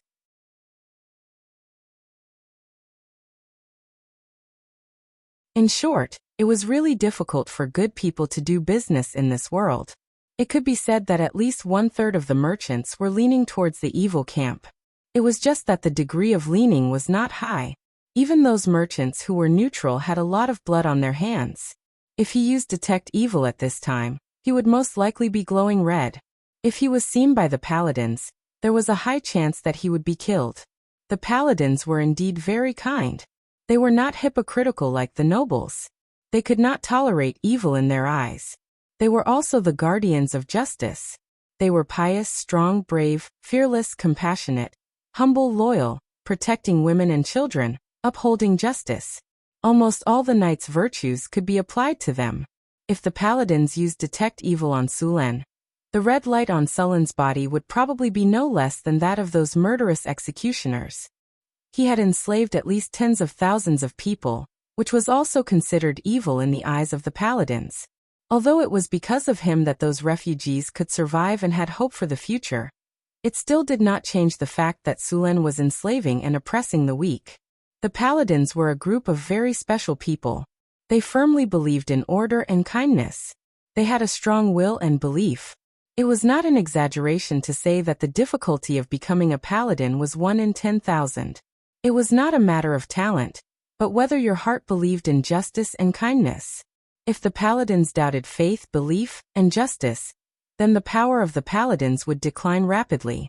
They might become an ordinary warrior, or they might fall and become a dark warrior. Although paladins were not popular among the nobles, they were the most popular among the lower-class people. It was precisely because of the existence of this group of people like paladins that the civilians of this world had a much better life. The paladins' first belief was justice, and their second belief was God. In their hearts, justice was above everything. Because of their special profession, the paladins were naturally immune to fear, disease, and could perform healing magic. They also had high magic resistance. It was a very powerful profession, but because of various reasons, the number of paladins had always been small. Sulen did not want to see any paladins come to Northern Town. Although he did not like the paladins, he had to admit that the world could not do without them. In order to cooperate with the temporary residence permit, Sulen also announced the implementation of the household registration system in Northern Town. Many of the original residents of Northern Town were divided into areas and counted. After all, they worked together in groups. It was not difficult to add the household registration system now. It did not take long for the grassroots officials to finish counting. The system also reflected the birth of the household registration system. The stability of Northern Town directly increased by 13 points. After the household registration system was established, Sulen went to the Weapons Bureau in Northern Town. Under Sullen's command, The Weapons Bureau had been studying crossbows. After a period of research, there were some results. For example, the range of the crossbow had increased, and its power had increased, but its weight had increased, and its structure had become more complicated. The more complicated something was, the more likely it was to have problems on the battlefield. The ideal crossbow had to be simple in structure, fast in loading, long range, high in power, high in accuracy, and light in weight. However, this was only a dream. After Sulen came here, he checked the latest crossbow. He was still not satisfied. The structure of the crossbow was too complicated, and the failure rate was very high. He found the Book of Luban, and chose to use it on the crossbow. Ding. Are you sure you want to use the Book of Luban on the crossbow? Yes. With a flash of light, the Book of Luban in the storage space disappeared. At the same time, in the system interface, the Weapon Bureau's logo showed an accelerated research symbol. The craftsmen seemed to have new ideas and began to experiment. With this buff, the research progress increased by several times. Soon, a new crossbow was completed. Sulen brought people to the training ground for training. A group of soldiers held the crossbow and began to shoot at the targets in the shooting range. After some testing, Sulen was satisfied with the crossbow. After the improvement, the range of the crossbow had increased to 120 meters. 100 meters could penetrate inlaid iron armor. 80 meters could penetrate ordinary iron armor, and 50 meters could penetrate full-body armor. This was very powerful. Of course, the shooting speed of the crossbow did not increase. In order to be effective, the crossbow formation was still needed. The structure was simpler, the failure rate was lower, and the reliability was improved. Sulen had decided to equip the army with this crossbow.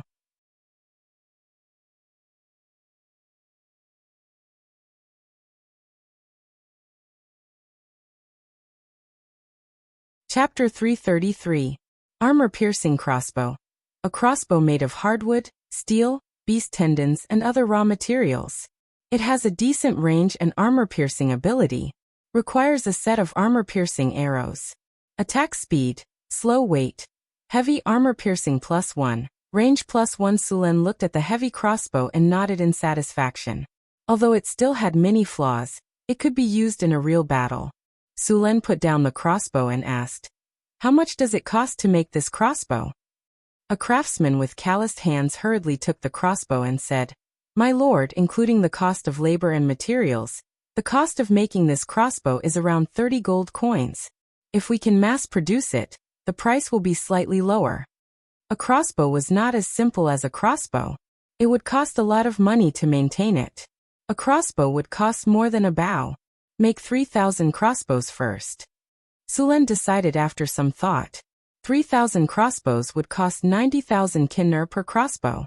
If they were to include the arrows needed for maintenance, the crossbows would cost at least 100,000 kinner per crossbow. "Yes, my lord. I'll get the workers to prepare it." During production, follow this method of production. Sulen took out a piece of paper and said. On the paper was the assembly line method. Not only was it fast, but it was also not easy to leak the information. It also lowered the difficulty of production.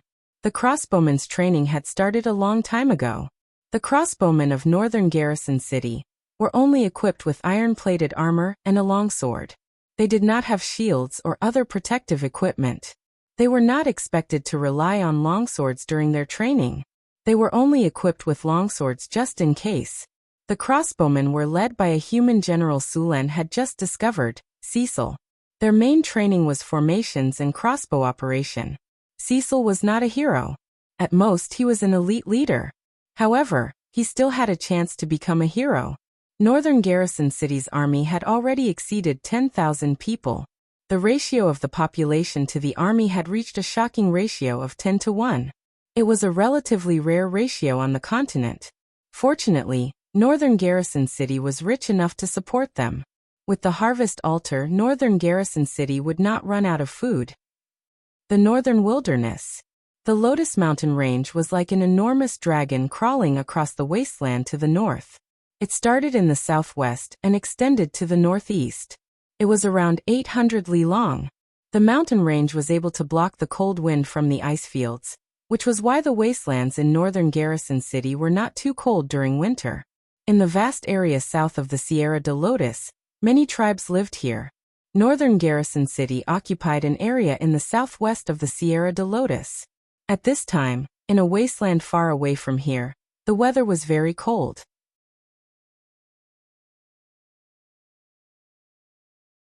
Snowflakes were floating in the air, and messy tents could be seen everywhere. Smoke rose from the tents. This was a tribe of orcs, but what was strange was that other than orcs, there were also some gnolls and trolls. These gnolls and trolls didn't exist as slaves. It looked more like they were working together on an equal footing. Bang! A loud sound came from the tent, followed by the roars of the orcs. That land must belong Stormwind. The Bloodblade Jackalans won't give up the loot they deserve. That is the promised land given to us by our Lord Yeenagu. Come on, the promised land is bullshit. If you want to take it, just say it. Don't make so many excuses. A tall troll sneered. How dare you blaspheme our Lord? I will kill you and sacrifice you to our Lord. The gnoll roared. Come on, see if I don't smash your head. The scene in the tent was very heated. It seemed that a fight would break out in the next second. The gnolls, and the trolls stared at each other fiercely. They did not give in at all, but they tried their best to restrain themselves. All right, let's calm down. What is the purpose of our gathering here? I think everyone knows. An old gnoll shaman in the corner said. If Sulen saw him again, he would definitely recognize that this gnoll shaman was the great shaman of the gnoll tribe that he defeated. After the defeat of the gnolls, Sulen killed the gnoll chieftain, but the gnoll shaman disappeared. One had to know that the gnolls had chased after the gnolls, but the gnoll shaman still escaped unscathed. The old gnoll's skin was dry like tree bark. If humans gain a foothold in the wilderness, they will slowly expand according to their inertia. If we can't pull out that nail as soon as possible, it won't be long before there is no room for us to live in the northern wilderness. I'm not exaggerating. Cough, cough. The old gnoll coughed violently. His thin and withered body gave people a feeling that it would break at any time. Hearing the old shaman's words, the gnolls and trolls did not refute. Back then, the Fireblade tribe was not weaker than them at all. However, after a decisive battle, the Fireblade tribe disappeared. Only the old shaman and the remaining gnolls joined the Stormwind tribe. And the trolls, along with their ancestral spirits, were killed by him. Now, we haven't even defeated those humans, and you want to divide the spoils? Don't you think it's too early? The first thing we need to deal with now is to defeat the humans. As for the spoils, cough, cough. We'll divide the spoils according to the contribution in this battle. The old shaman finished speaking in one breath. As if he had exhausted all his energy, he sat aside and did not speak anymore. Okay, we'll divide it according to the old shaman's method. The gnoll and the orc looked at each other and nodded in agreement. Sulen did not know that the gnoll, and the troll tribes were preparing for war. He was now listening to the little succubus report. The little succubus body was curvy and very petite. After coming in, she sat directly on Sulen's lap and began to report the output of the underground world during this period. This month, 103 pounds of gold, 1,526 pounds of silver, 11 tons of iron, 23 gems, 37 grams of mithril. How much spider silk was produced? The little succubus but was very elastic, and it made Sulen feel a little hot. He reached out to hold the little succubus and put her in a proper position. This month, 56 bundles of spider silk were produced. I've already given them to Hathaway to deal with. Hey, be gentle, don't tear my stockings. This is the last one I have this month. I'm paying attention. Sulen's movements were very skillful. The little succubus was wearing a slim-fit dress today, and it outlined the curves of her body incisively and vividly. Sulen, who had already trained his spear skills to the Grandmaster level, had long been able to move at will. The two of them were like inlays and it was seamless. Move a little. Move a little. I can't, my whole body is numb. Half an hour later, the battle was over. Chris's body was as limp as a beautiful snake. Sulen let her rest here, and got up to tidy up the scattered documents on the ground. I told you to be gentle. This stocking is ruined again. The little succubus who had recovered looked at the damaged stockings and complained. Next month, the spider silk production will increase. I'll give you more, Sulen said with a smile. That's more like it. The little succubus snorted. Sulen was secretly amused. I'll give you more, but you'll still be torn apart by me. After the main body of the wizard tower was completed, Hathaway, Karina, Alex, and Grace began to build the inside of the wizard tower. The wizard tower needed a lot of energy channels to transmit the energy from the elemental pool to every part of the wizard tower. This required a lot of magic crystals. The magic crystals produced by the crystal beasts in the secret plane had to be first supplied to the wizard tower for a long time. The wizard tower also needed to build an elemental pool. This was the source of energy for the wizard tower. For a large wizard tower like the one built in Northern Town, a normal elemental pool could not supply it. The size of an elemental pool was divided by the amount of energy stored in it. A standard elemental pool of the lowest level, after being filled with elemental water, would contain 100,000 degrees of energy. Wizards set the energy consumption of a level 1 spell, Arcane Missile, to 1 degree. A 100,000 degree elemental pool would have enough energy to cast 100,000 arcane missiles. This kind of elemental pool was usually equipped with a small wizard tower. A 100,000 degree elemental pool could not drive the wizard tower to fly. Even the wizard tower's ultimate weapon, the magic pulse railgun, could only be fired once, and it needed to be charged. This 100,000 degree elemental pool was not good enough for Sulen. Even Hathaway was not willing to install it in this wizard tower. This wizard tower was designed and built according to the standards of a legendary wizard. Even the space reserved for upgrading to a floating space tower was prepared. Therefore, the elemental pool that Hathaway was going to build was a large one. The energy standard was more than 1 million degrees. At present, the upper limit of such a large elemental pool was 5 million degrees. It was not cost-effective to build a bigger one. The construction of an elemental pool required many magic materials such as magic gemstones, mithril, magic steel, arcane dust, astral dust, and so on. The larger the elemental pool was, the more materials were needed. When it exceeded 1 million degrees, the number would increase exponentially. In fact, the materials needed to build an elemental pool that could hold 5 million degrees could easily build 5 elemental pools of 1 million degrees, and there would still be leftovers. Therefore, basically no one would spend a lot of materials and energy to build an elemental pool of 5 million degrees. Generally speaking, an elemental pool of 2 million degrees was enough, unless you wanted to build a floating space city. However, even a super-large elemental pool with 5 million degrees of energy could not make a medium-sized city fly. The most cost-effective was an elemental pool of 2 million degrees, which was what Hathaway was going to build. The location of the elemental pool was at the bottom of the wizard tower. There were 3 underground floors of the wizard tower, with an area of 3,000 square meters. This floor was all built with obsidian, and it was blessed with hardening to be strong enough.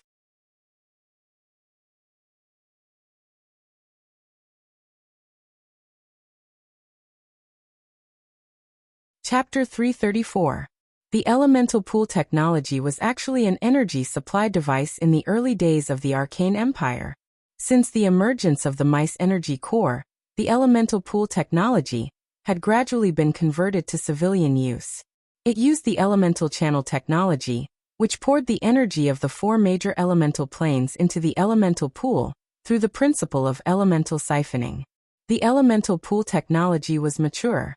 Although the energy efficiency was not high, there was no need to worry about exhaustion. As long as the elemental pool was not damaged, it could continue to operate for thousands of years without being damaged. In many relics of the Arcane Empire, the magic constructs could still operate normally after thousands of years.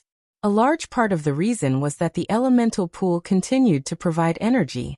Hathaway built the elemental pool on the 3rd underground floor. It was the energy center of the wizard tower. Through the energy channel, it could complete the transmission of magic and transmit the energy in the elemental pool to the inside of the wizard tower. Magical crystals were the most cost-effective material for making energy channels. As a matter of fact, the ancient arcanists were able to obtain large amounts of magic crystals cheaply by breeding crystal beasts. This was something that the wizards of today could not compare with. After all, not everyone could afford to cover an entire wizard tower with magic crystals. The third underground floor of the wizard tower. Hathaway had made a circular pool with a diameter of 20 meters in the wizard tower. The pool was located in the center of the wizard tower. The surrounding ground was paved with white marble blocks. These marbles had been treated with magic. They were hard and durable and had a good insulation effect. The depth of the pool was 1.5 meters. The whole body was piled with marble. After the piling was completed, all the marbles were connected into a whole body using stone to mud, and then solidified with mud to stone. There was also a layer of thorium coating on the surface of the marble. Thorium was a substitute for mithril. Its nature was similar to mithril, but the effect was much worse. The whole pool was coated with a layer of thorium. Next, Hathaway needed to use mithril to engrave a super-large energy-gathering array in the pool. This process alone consumed a lot of magic materials. Although the value of thorium was not as high as mithril, it was still very expensive. A full layer of thorium consumed 200 pounds of thorium, which was worth 200 kinner. In addition to the mithril used to engrave the runic array, only the rich could afford it. Next, various magic materials needed to be added to the elemental pool. Arcane dust and astral dust needed to be integrated into it to reduce the consumption of energy conversion.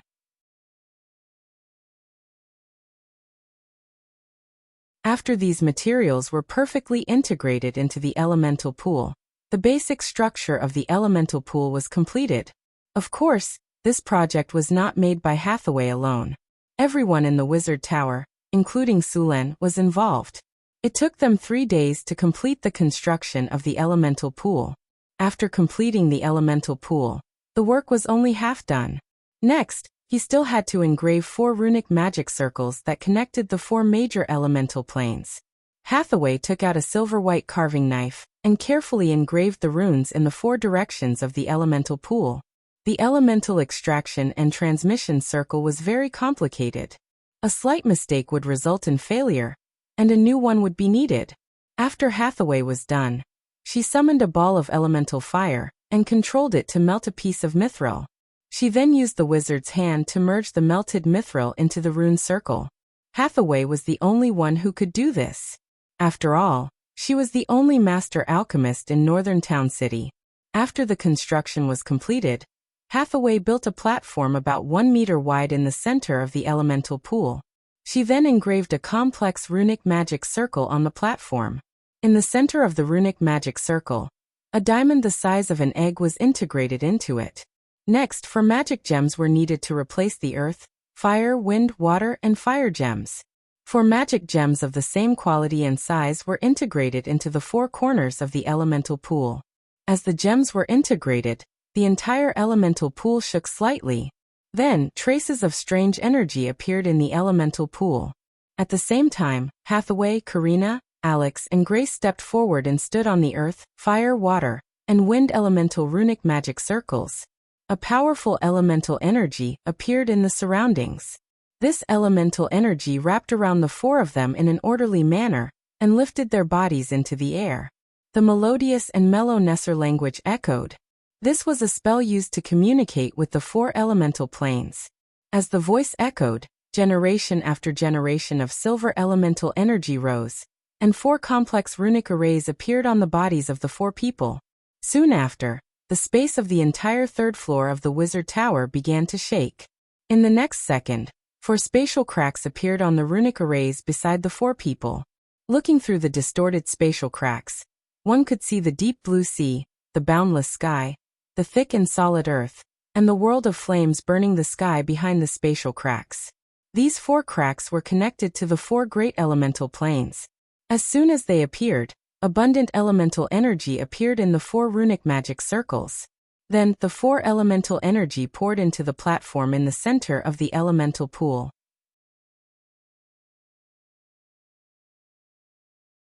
After the earth, fire, water, and wind elemental energy underwent a strange fusion. Azure spring water flowed down from the platform. It was the elemental energy that had condensed into liquid form. Following the appearance of the elemental water, the 4 spellcasters sighed in relief. As the elemental energy stabilized, the 4 elemental channels slowly disappeared. However, the elemental energy continued to appear and fuse with the elemental water, appearing in the elemental pool. The elemental pool was successfully built. At the same time, the elemental water started to appear in the elemental pool. The concentration of elemental energy in the entire 3rd floor of the underground floor started to rapidly increase. In less than 10 minutes, the concentration of elemental energy had increased by several times. The elemental pool made by Hathaway could hold 2 million degrees of energy. It could support the consumption of the entire elemental pool, and also support the daily consumption of a large golem legion. Naturally, the cost of such an elemental pool wasn't low. Just the cost of the materials was more than 1 million kinner. The existence of the elemental pool transformed the entire wizard tower into a place of active elemental energy.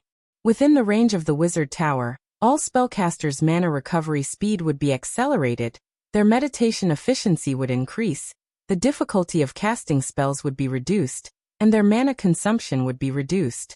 Elemental pool large current status. Charging. Current energy, 100, 000/2, 000, Changed environment. Land of elements. Casting difficulty -20%. Casting consumption -20%. Mana recovery +50%. Meditation efficiency +25%. The elemental pool would change this area into a land of elements. Living in such an environment would have many benefits. Different environments would promote the evolution of creatures in different directions. According to some books and records left behind by arcanists, some floating space cities that entered the astral plane had evolved into a subspecies of humans because they had lived in the astral plane for a long time. The humans in the floating space cities had lived in the astral plane for a long time. This kind of astral plane humans had a longer lifespan than ordinary humans. Moreover, talented astral plane humans would awaken some spiritual talents or master some spell-like energy.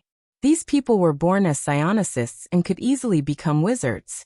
Of course, living in such an environment for a long time would also cause some problems. For example, after appearing in some areas where elemental energy was scarce, these astral plane humans would not be able to adapt. It was like a fish out of water. Although it would not be life-threatening, their spellcasting ability would basically be crippled. In serious cases, they would even develop symptoms of magic addiction. Of course, after adapting for a while, these problems would disappear.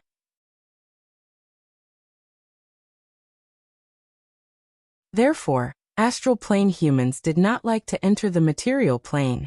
Although the land of elements was rich in elemental energy, this situation would not occur. After all, the concentration of elemental energy could not be compared to the astral plane. Moreover, because the astral plane was not bound by the rules of the material plane, human souls could have deeper contact with this kind of energy. In fact, astral plane humans evolved from the soul, not from the body. After the construction of the elemental pool was completed, the construction of other areas in the wizard tower began. There was a treasure room, a prison, a living room, a guest room, a library, a bedroom, a laboratory, a meditation room, a console, a control center, a runic barrier, a training ground, a warehouse, a war room, a golem army, and an ecological garden. Many facilities needed to be built. Among them, areas such as the living room, guest room, bedroom, library, and these were built very quickly. However, the construction of some areas was much more difficult. For example, the ecological park. Sulen intended to learn the construction method of the secret realm and build one of the floors of the wizard tower into an ecological park. This ecological park would use space folding and space expansion technology. This technology could expand a one-story wizard tower that was originally only about 2,000 square meters by 10 times, or even 100 times. Then, space folding technology would be used to place this ecological park in the wizard tower.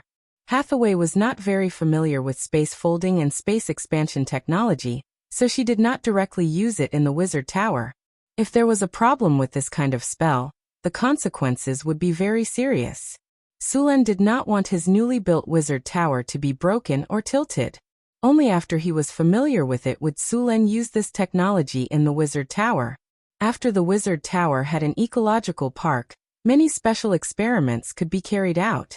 Other than the ecological park, the laboratory and meditation room in the wizard tower were also very important. These two places needed to be isolated with rune circles. No matter if it was an experiment or meditation, it was taboo to disturb. If there was a problem, the consequences would be very serious. The rest of the places, such as the treasure room and the prison, also needed to be strictly protected. The construction of the entire wizard tower was progressing very slowly. Such a huge wizard tower, with 10 floors and 120 meters, had an area of 30,000 square meters. It would take a lot of time to only rely on 4 wizards.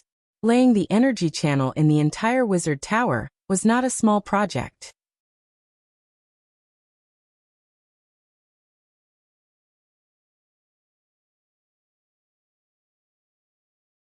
Chapter 335. Large amounts of resources were consumed, and the wizard tower was being built bit by bit. At the same time, the construction of the North Town City did not stop. Sulen had already passed down the city's construction plan and steps.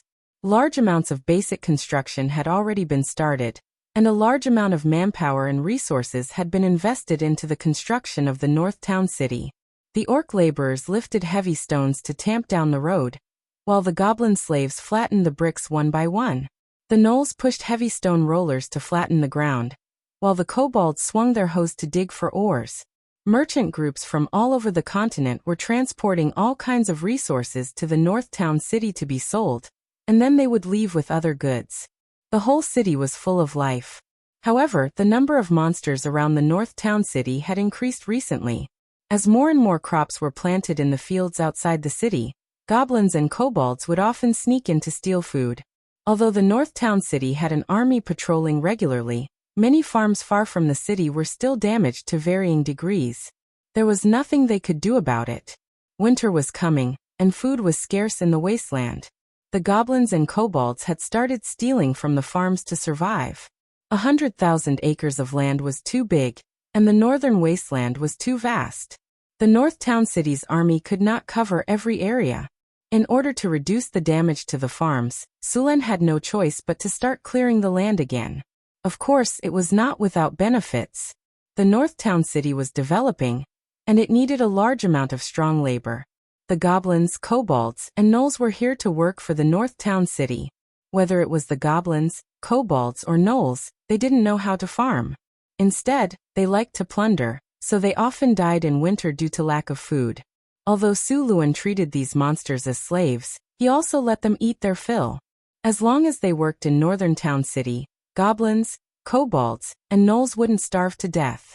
Compared to other lords of this era, Suluan was very kind and benevolent. Of course, those who died from exhaustion or accidents were not included. Ever since the farms outside the North Town City were destroyed, Sulen had sent out scouts to track down the monsters. Even the Cryopterus had joined the search. With the Cryopterus in the air and the scouts, Sulen believed they would soon find the monsters. As expected, it did not take long for the monsters to be found. The monsters were hiding in a forest. Sulen would not let these slaves who had delivered themselves to his door. 30 miles outside the North Town City, in a forest. "My lord!" A scout came out of the dense bushes and quickly walked by Sulen. "The monsters are hiding in the forest. They don't seem to have noticed us. Get ready for battle."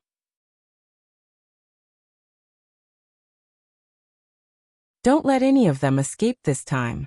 Sulen spat out the straw in his mouth and waved to the army behind him.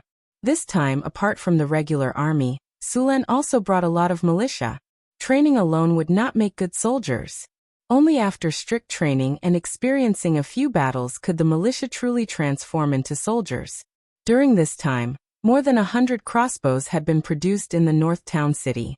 They had all been given to the militia to equip, while the rest of the militia were armed with other weapons. The tribe that the scouts found was a tribe of bugbears. Bugbears were like goblins. They were evil, stupid, and greedy in nature. However, as the most powerful subspecies of goblins, they were tall and strong. It could be seen from their name that bugbears were as strong as bears. Sulen didn't care if these bugbears were strong or not. In his eyes, bugbears were very good slaves. They were strong and worked hard, but they ate a lot. Bugbears were as poor as goblins, but their discipline was a lot better. When the army of the North Town City quietly surrounded them, the bugbears realized that something was wrong. As creatures that lived in the wastelands, they were highly alert to danger. This was a medium-sized tribe of 2,000 people. There were 300 bugbears, 500 earth goblins, and the rest were green goblins. After realizing that the situation was bad, the bugbears and earth goblins immediately formed a formation. After seeing the bugbears' movements, Sulen immediately understood that they had been discovered. There was no time to explain, so Sulen immediately ordered the army to attack. The camp of the goblins was very simple. Many of them had only dug shallow pits. The camp was very messy and dirty, so Sulen didn't let the army rush in. The bugbears and earth goblins had already formed a formation. Although their weapons looked very simple, their formation was very decent. Seeing this situation, Sulen was also interested. It was a good opportunity to let the militia see some blood. Crossbowmen, get into formation. With his order, the crossbowmen behind him immediately got into formation. It only took half a minute for them to complete the formation. Load. Asterisk creak creak creak. Asterisk the sound of crossbows being loaded echoed. More than 100 crossbows were loaded, and the cold arrows flickered with a chilling light. Aim. The first row of crossbowmen took a step forward and squatted down. At the same time, they leveled their heavy crossbows and pointed at the goblins not far away.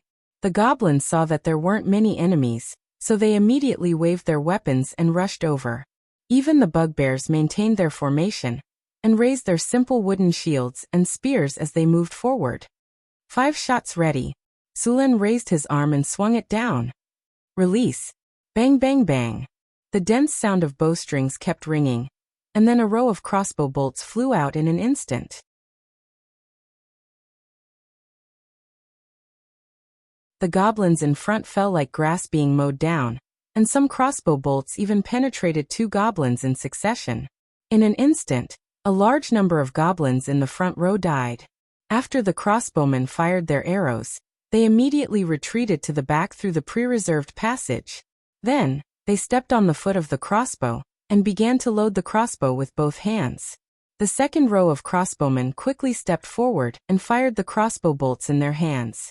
Then the third row, the fourth row, and the fifth row. The whole crossbow formation was like moving clouds and flowing water. It was like a war machine running at full speed. Every crossbowman was like an insignificant part of this machine. After the fifth row of crossbowmen finished firing, the first row of crossbowmen, who had already been prepared, went forward and fired again. They continued to attack according to the command. Row after row of crossbow bolts were fired continuously. The aggressive goblins were immediately stunned. A large number of goblins died, and the bugbears in the battle formation did not have any effect. Ordinary wooden shields could not stop the crossbow bolts at all. For a time, the goblins suffered heavy casualties. Sulen did not let the crossbowmen attack for too long. After 4 rounds of attack, the goblins were completely defeated. Sulen did not let the crossbowmen continue to attack. After all, he still needed the slaves to work. After seeing the goblins being defeated, Sulen immediately ordered the regular army to capture them. The whole battle only lasted for a dozen minutes. It took a lot of time to capture the slaves. Fortunately, Sulen had ordered the soldiers to surround the place in advance. Except for the dead goblins, the rest of the goblins were all captured. After the cleanup was completed, Sulen ordered people to escort the slaves back to northern Battlefront City. He continued to lead the rest of the soldiers to continue the cleanup in the wasteland. In the next few days, Sulen used the opportunity of clearing out the monsters as an opportunity to train the crossbowmen. Not only did he capture a large number of slaves, but he also let the militia complete the special training and become soldiers. After more than a year of development, there were many dog-headed traitors, goblins, and jackals among the slaves in northern Battlefront City. In order to obtain a better life, these monsters had completely adapted to their identities and helped northern Battlefront City to transform and exploit their own kind. All the troublemakers were picked out and locked in prison or killed directly. The other monsters quickly adapted to their identities. The number of slaves in northern Battlefront City increased again, and the construction of the city gradually sped up. Sulen planned to establish a principality after northern Battlefront City was completed.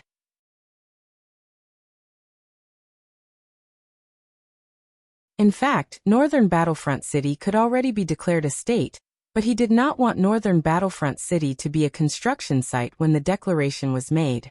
Sulen wanted northern Battlefront City to be a dignified, beautiful, prosperous, and powerful city when the declaration was made. He did not want to make it look like a self-entertaining ceremony. In the outer city of northern Battlefront City, a large number of slaves were digging the foundation and laying the roads under the instructions of the supervisors. All the roads in northern Battlefront City had to be paved. The main roads were made of bricks or slabs, while the other roads could be paved with stones. Every street had to have public toilets and bathrooms, and every street had to have a small park with fake mountains and fountains. Every street also had to have a fountain. The outer city of northern Battlefront City was divided by roads. The whole city was like a giant chessboard, and the blank areas on the chessboard were the streets and markets. Hundreds of thousands of slaves and workers were building under the blueprint. After a series of exterminations, the number of monsters in the territory was greatly reduced. Many places were completely devoid of monsters. To prevent the monsters from regenerating and destroying the farms, Sulen assigned the soldiers in northern Battlefront City to other places. Apart from leaving 2,000 soldiers in the city, the rest of the soldiers were divided into two groups by Sulen. Half of them were stationed at the edge of the territory in groups of 20. Their job was to warn the others, and the other half would lead the army to exterminate the invading monsters after receiving the warning. At the same time, the groups of 20 were responsible for exterminating small groups of monsters that appeared in the territory. While northern Battlefront City was thriving, the dark clouds of war were slowly approaching.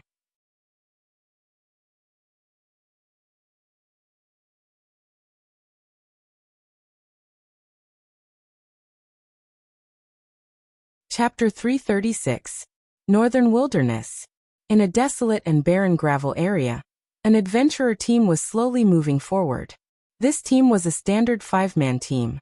There was an armored warrior, a rogue, a ranger archer, a dwarf defender, and an experienced captain. In fact, the best adventurer team also needed spellcasters, wizards, or warlocks, but spellcasters rarely joined this kind of team unless they were looking for something. Of course, this kind of situation usually meant that things would be very troublesome. "Boss, we've already walked so far. Should we take a break first?" The armored warrior in the team said as he stretched his shoulders. As a warrior, he was wearing a mail armor and an inlaid iron scale armor, plus some other things and weapons. It could be said that he carried the most weight. Even if the warrior's physical fitness was good, he still felt tired. The middle-aged man in the lead stopped and looked around at the sky, then looked at the other team members, and then said, "Well, let's go ahead and rest for a while."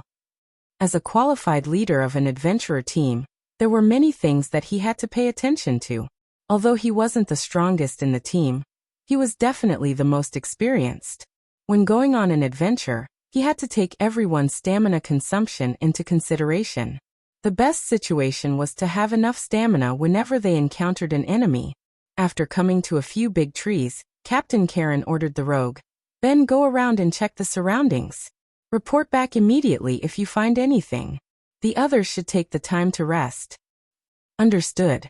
The rogue nodded, then leaped lightly and quickly scouted the surroundings. This adventurer team set off from North Town City. North Town City had now become the main foothold for many adventurer teams when entering the northern wilderness. Although the northern wilderness was desolate and cold with a harsh environment, it still produced a lot of good things. Adventurer teams often returned from here with a full load, but there were also many adventurer teams that never came back. About a quarter of an hour later, a sharp whistle sounded, and several people who were resting under a tree immediately stood up. The captain in the lead said in a deep voice, "There's a situation. Everyone follow me." A small team quickly rushed in the direction of the sound. These people were very experienced. Even if they were moving quickly, they still squatted and used the surrounding grass as cover. As an adventurer team, they lived a life of danger. Once they discovered a situation, they would immediately send out a signal. "Stay hidden," a ranger suddenly said as if he had noticed something. The team that was moving forward immediately crouched on the ground and hid their bodies completely. Then they carefully looked around. "What did you find?" the captain asked in a low voice. "Look at the sky."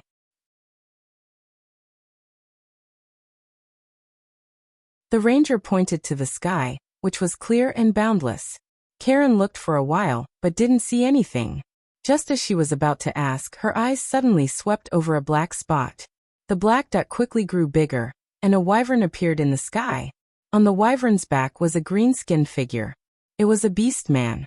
"It's the orc air cavalry." Karen's eyes narrowed. "Be careful and hide. Don't let them discover you." After clearly seeing the appearance of the black dot, Captain Karen was shocked and hurriedly had the others hide. After everyone hid in the bushes, the two-legged flying dragon quickly flew over them, but it didn't discover the people hiding here. After seeing the two-legged flying dragon leave, the four people breathed a sigh of relief, and then carefully moved in the direction of the rogue's signal. Soon, they found the figure of the rogue not far ahead. At this time, he was wearing a khaki cloak, a straw hat, and a lot of straw on his body. This outfit looked very professional at first glance. After seeing everyone, he crouched on the ground and gestured to everyone, while the others carefully crept over. "What did you find?" Everyone imitated the appearance of the rogue, put on a simple disguise, and then asked carefully, "Look there.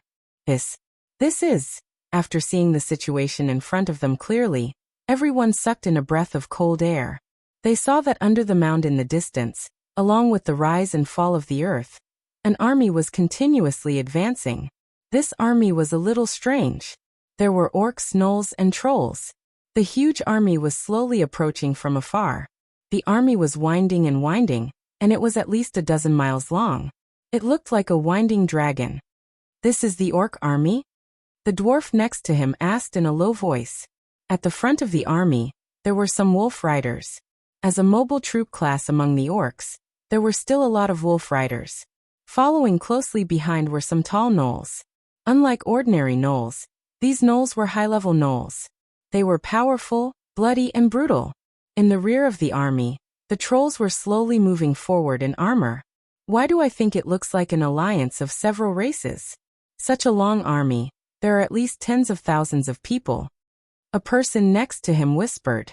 "More than tens of thousands, at least 30,000 people. What are these gnolls, orcs, and trolls forming an alliance for?"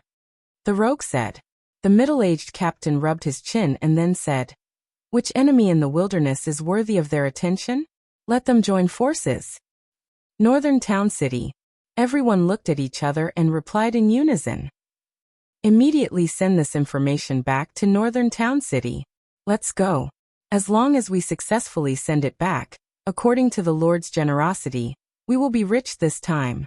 At this moment, everyone in the team immediately reached an agreement. After the evil creature incident last time, Sulen issued a large number of wilderness intelligence gathering missions. He wanted to use the strength of these adventurers to gather information. As soon as the voice fell, the rogue in front said in a serious voice, "The situation is not good. The wolf riders are coming. Their dog nose is very sensitive." The ground shook, and then a large number of wolf riders began to disperse and investigate the area around the team. These wolf riders moved quickly, and their mounts had a sensitive sense of smell. They wore simple leather armor and wielded cane scimitars in their hands. Their strength was not bad, and they were qualified scouts. "Not good. We are now on the path of the wolf riders. If we don't leave, they will find us." The rogue said. "Retreat, retreat now." The captain did not hesitate and immediately made a decision. Woo woo woo. A wolf's howl sounded in the wilderness. Everyone no longer hesitated and immediately retreated. The wolf riders moved very fast in the wilderness. If they did not retreat now, they would not have a chance. The wolf riders could easily catch up with them. The group quickly retreated. After retreating a little, they did not care about continuing to hide their bodies and accelerated in the direction they came from. The wolf riders were very fast. It did not take long for them to reach the place where everyone was hiding. Woo woo. A warg sniffed around and howled in the direction where the few of them had escaped. There is the smell of humans. Chase them, we can't let them escape. Kill them all. Several orcs immediately reacted, their faces showing ferocious expressions. Woo woo woo. With a howl, the wolf riders no longer hesitated and began to quickly chase in the direction of the smell. A team of wolf riders chased behind, and another pair of wolf riders flanked them. The adventurer team was running at full speed. The rogue took out a magic scroll and directly tore it open without hesitation. A wave of elemental energy was released from the scroll. Group haste. A pale green light enveloped everyone, and wind elemental energy surrounded everyone. Everyone who was running felt their bodies become lighter, and their speed instantly doubled. The group quickly ran in the direction of the northern city. These magic scrolls were sold by Hathaway's alchemy shop in the northern city. It sold rune scrolls, magic potions, enchanted weapons and many other types of items. It also bought all kinds of enchanted items in large quantities. Many adventurer teams would spend a sum of kinnur here to buy life-saving items or potions. Very recently, the adventurer team in front of them had bought one. Group haste lasted for an hour. After using it, it could greatly increase one's speed. With the effect of this scroll, the wolf riders would not be able to catch up to them for an hour.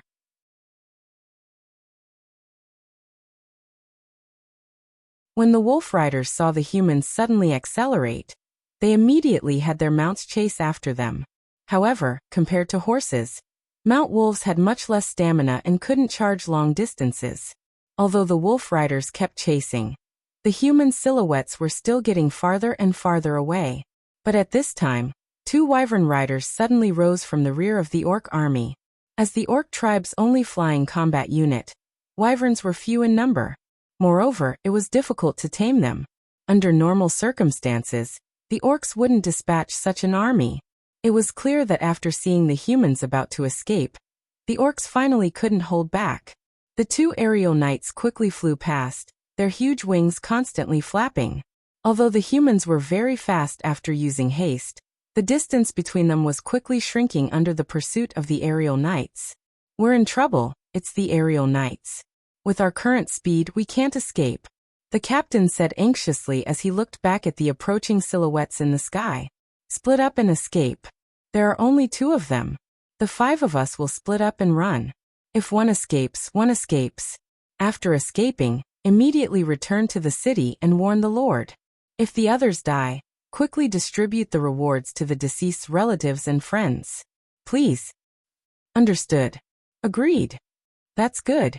Everyone, I wish you good luck. Run for your lives. After saying that, everyone immediately scattered and fled.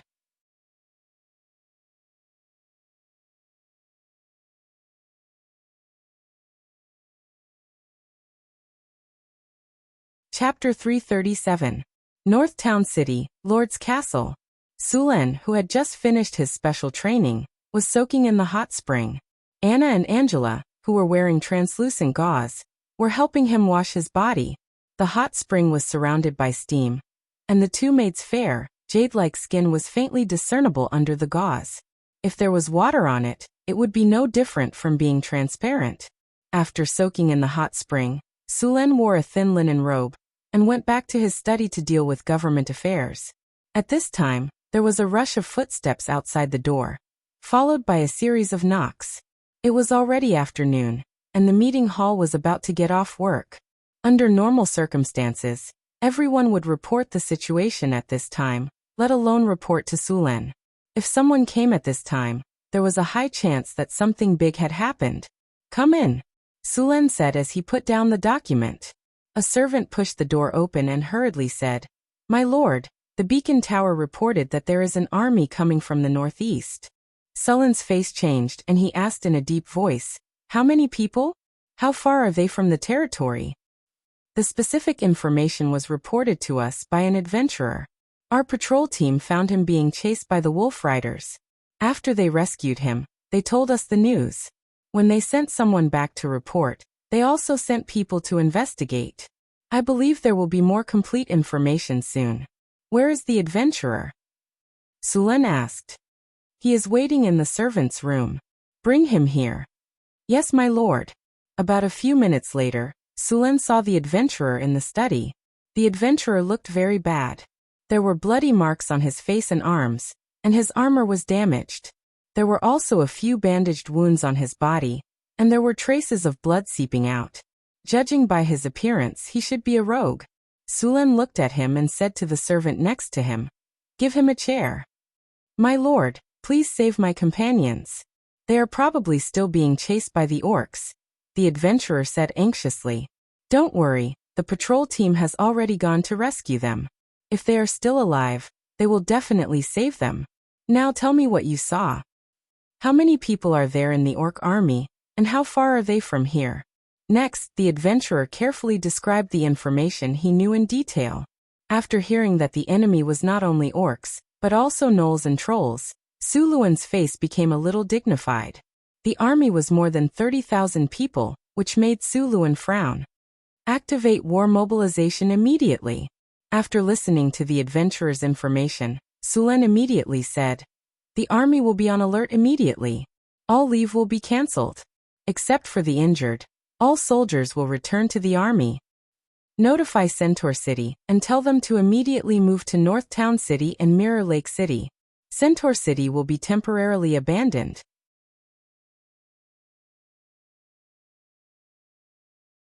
Inform all citizens, caravans, and adventurers that Northern Town City is now in a state of emergency.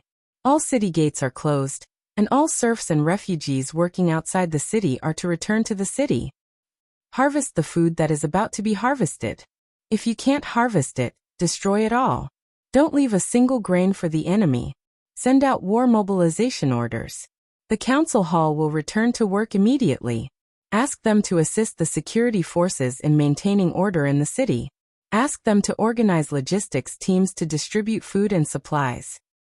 Send out orders to the security forces. No one is allowed to go out on the streets without a token from the city hall or the army. Violators will be arrested and interrogated immediately. Anyone who dares to take advantage of the situation and cause trouble is allowed to be executed immediately. After a series of orders were sent out, Northern Town City immediately entered a state of war readiness.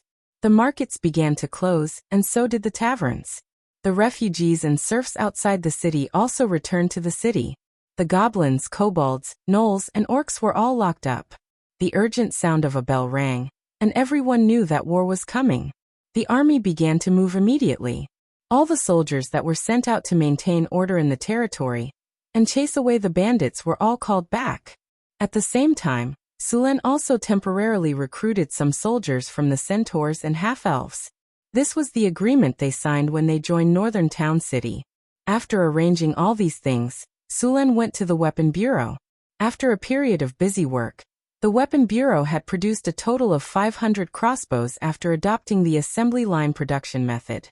Now all the crossbows needed to be equipped to the army. In addition, all kinds of war resources were being moved out of the warehouse. Bundles of arrows, weapons, armor, rolling wood, stones, and kerosene were brought out. Hathaway and Chris, who had received the news, also came to help. Karina and Grace had already gone back to recruit more people. Alex originally wanted to bring the harpies from Eagle Fort, but Sulen asked her to wait. It was not good to reveal all the cards in one go. Eagle Fort was located in a very hidden place. The 3,000 harpies were also a surprise force. If used well, they could turn the tide of the battle. He did not want to expose himself right now. Many caravans that came to trade with Northern Town City chose to leave before the enemy arrived. Of course, some caravans expressed their willingness to fight with Northern Town City. Many adventurers in the city also asked to join. For these people, Sulen sent people to do a simple reorganization. He did not expect these people to go to the battlefield. He just wanted them to follow the security army to maintain order. The next morning, The centaurs brought a lot of resources to northern town city.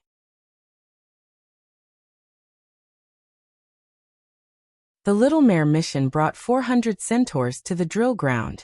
After sending the message yesterday afternoon, Mission immediately asked the centaurs to pack up.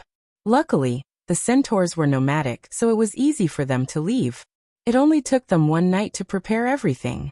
The next day before dawn, they left Centaur City and went to northern town city. Sir Sulen, I'm here. After seeing Sulen, the Little Mare Mission's eyes lit up. She naturally went up and gave him a hug. One had to admit that the centaurs' bodies were really good. You came at the right time. Your equipment is ready. I'll take you to get it now. Sulen said to the Little Mare with a smile. This time, I need you centaurs to fight outside the city. As cavalry, you can't be trapped in the city. Your mission is to harass the enemy and cooperate with us during the battle. Someone will contact you when the time comes, Sulen said as he walked. Understood. The Little Mare nodded. Northtown City had less than 1,000 cavalrymen, and all of them were centaurs. If there were 3,000 centaur cavalrymen, he would set up a camp outside the city to form a triangle with the city. No matter which side the army attacked, Northtown City would be able to deal with it easily. There were less than 1,000 people here. If they set up a camp, they would not be able to hold it. Therefore, Sulen simply let them harass the enemy outside the city and suddenly attack at the critical moment. This is your equipment. Sulen brought the centaurs to a warehouse and pointed at the weapons and armor in front of them. Centaurs usually brought their own weapons. They were good at centaur longbows. Sulen gave them inlaid iron scale armor, chain armor, spears and javelins. They were meant to harass the enemy and needed mobility, so he did not prepare heavy armor. Seeing the warehouse full of equipment, the Little Mare was so surprised that she could not close her mouth. She immediately ordered people to distribute the equipment. After arranging the centaurs, Sulen left. Soon, a messenger came in and gave the latest information to Sulen. After taking the leather tube, Sulen took out the information and quickly browsed through it. The information was about the enemy sent back by the scouts. After some investigation, he finally had a clear understanding of the enemy's strength. Different from the 30,000 people before, this time the orcs, gnolls, and trolls had gathered a total of 40,000 soldiers. There were trolls, wolf riders, sky riders, elite gnolls, and orcs. They were all very powerful.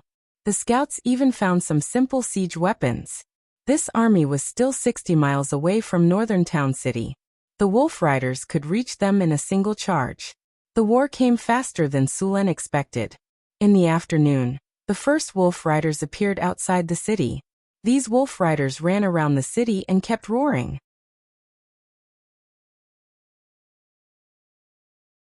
Sometimes they would purposely make a fierce face. This was one of their psychological tactics.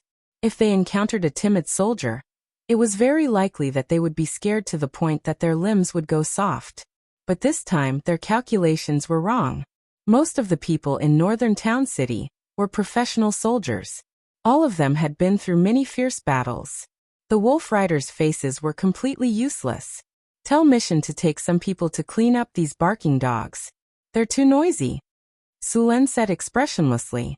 Soon the order was given, and the 800 centaurs were ready to set off.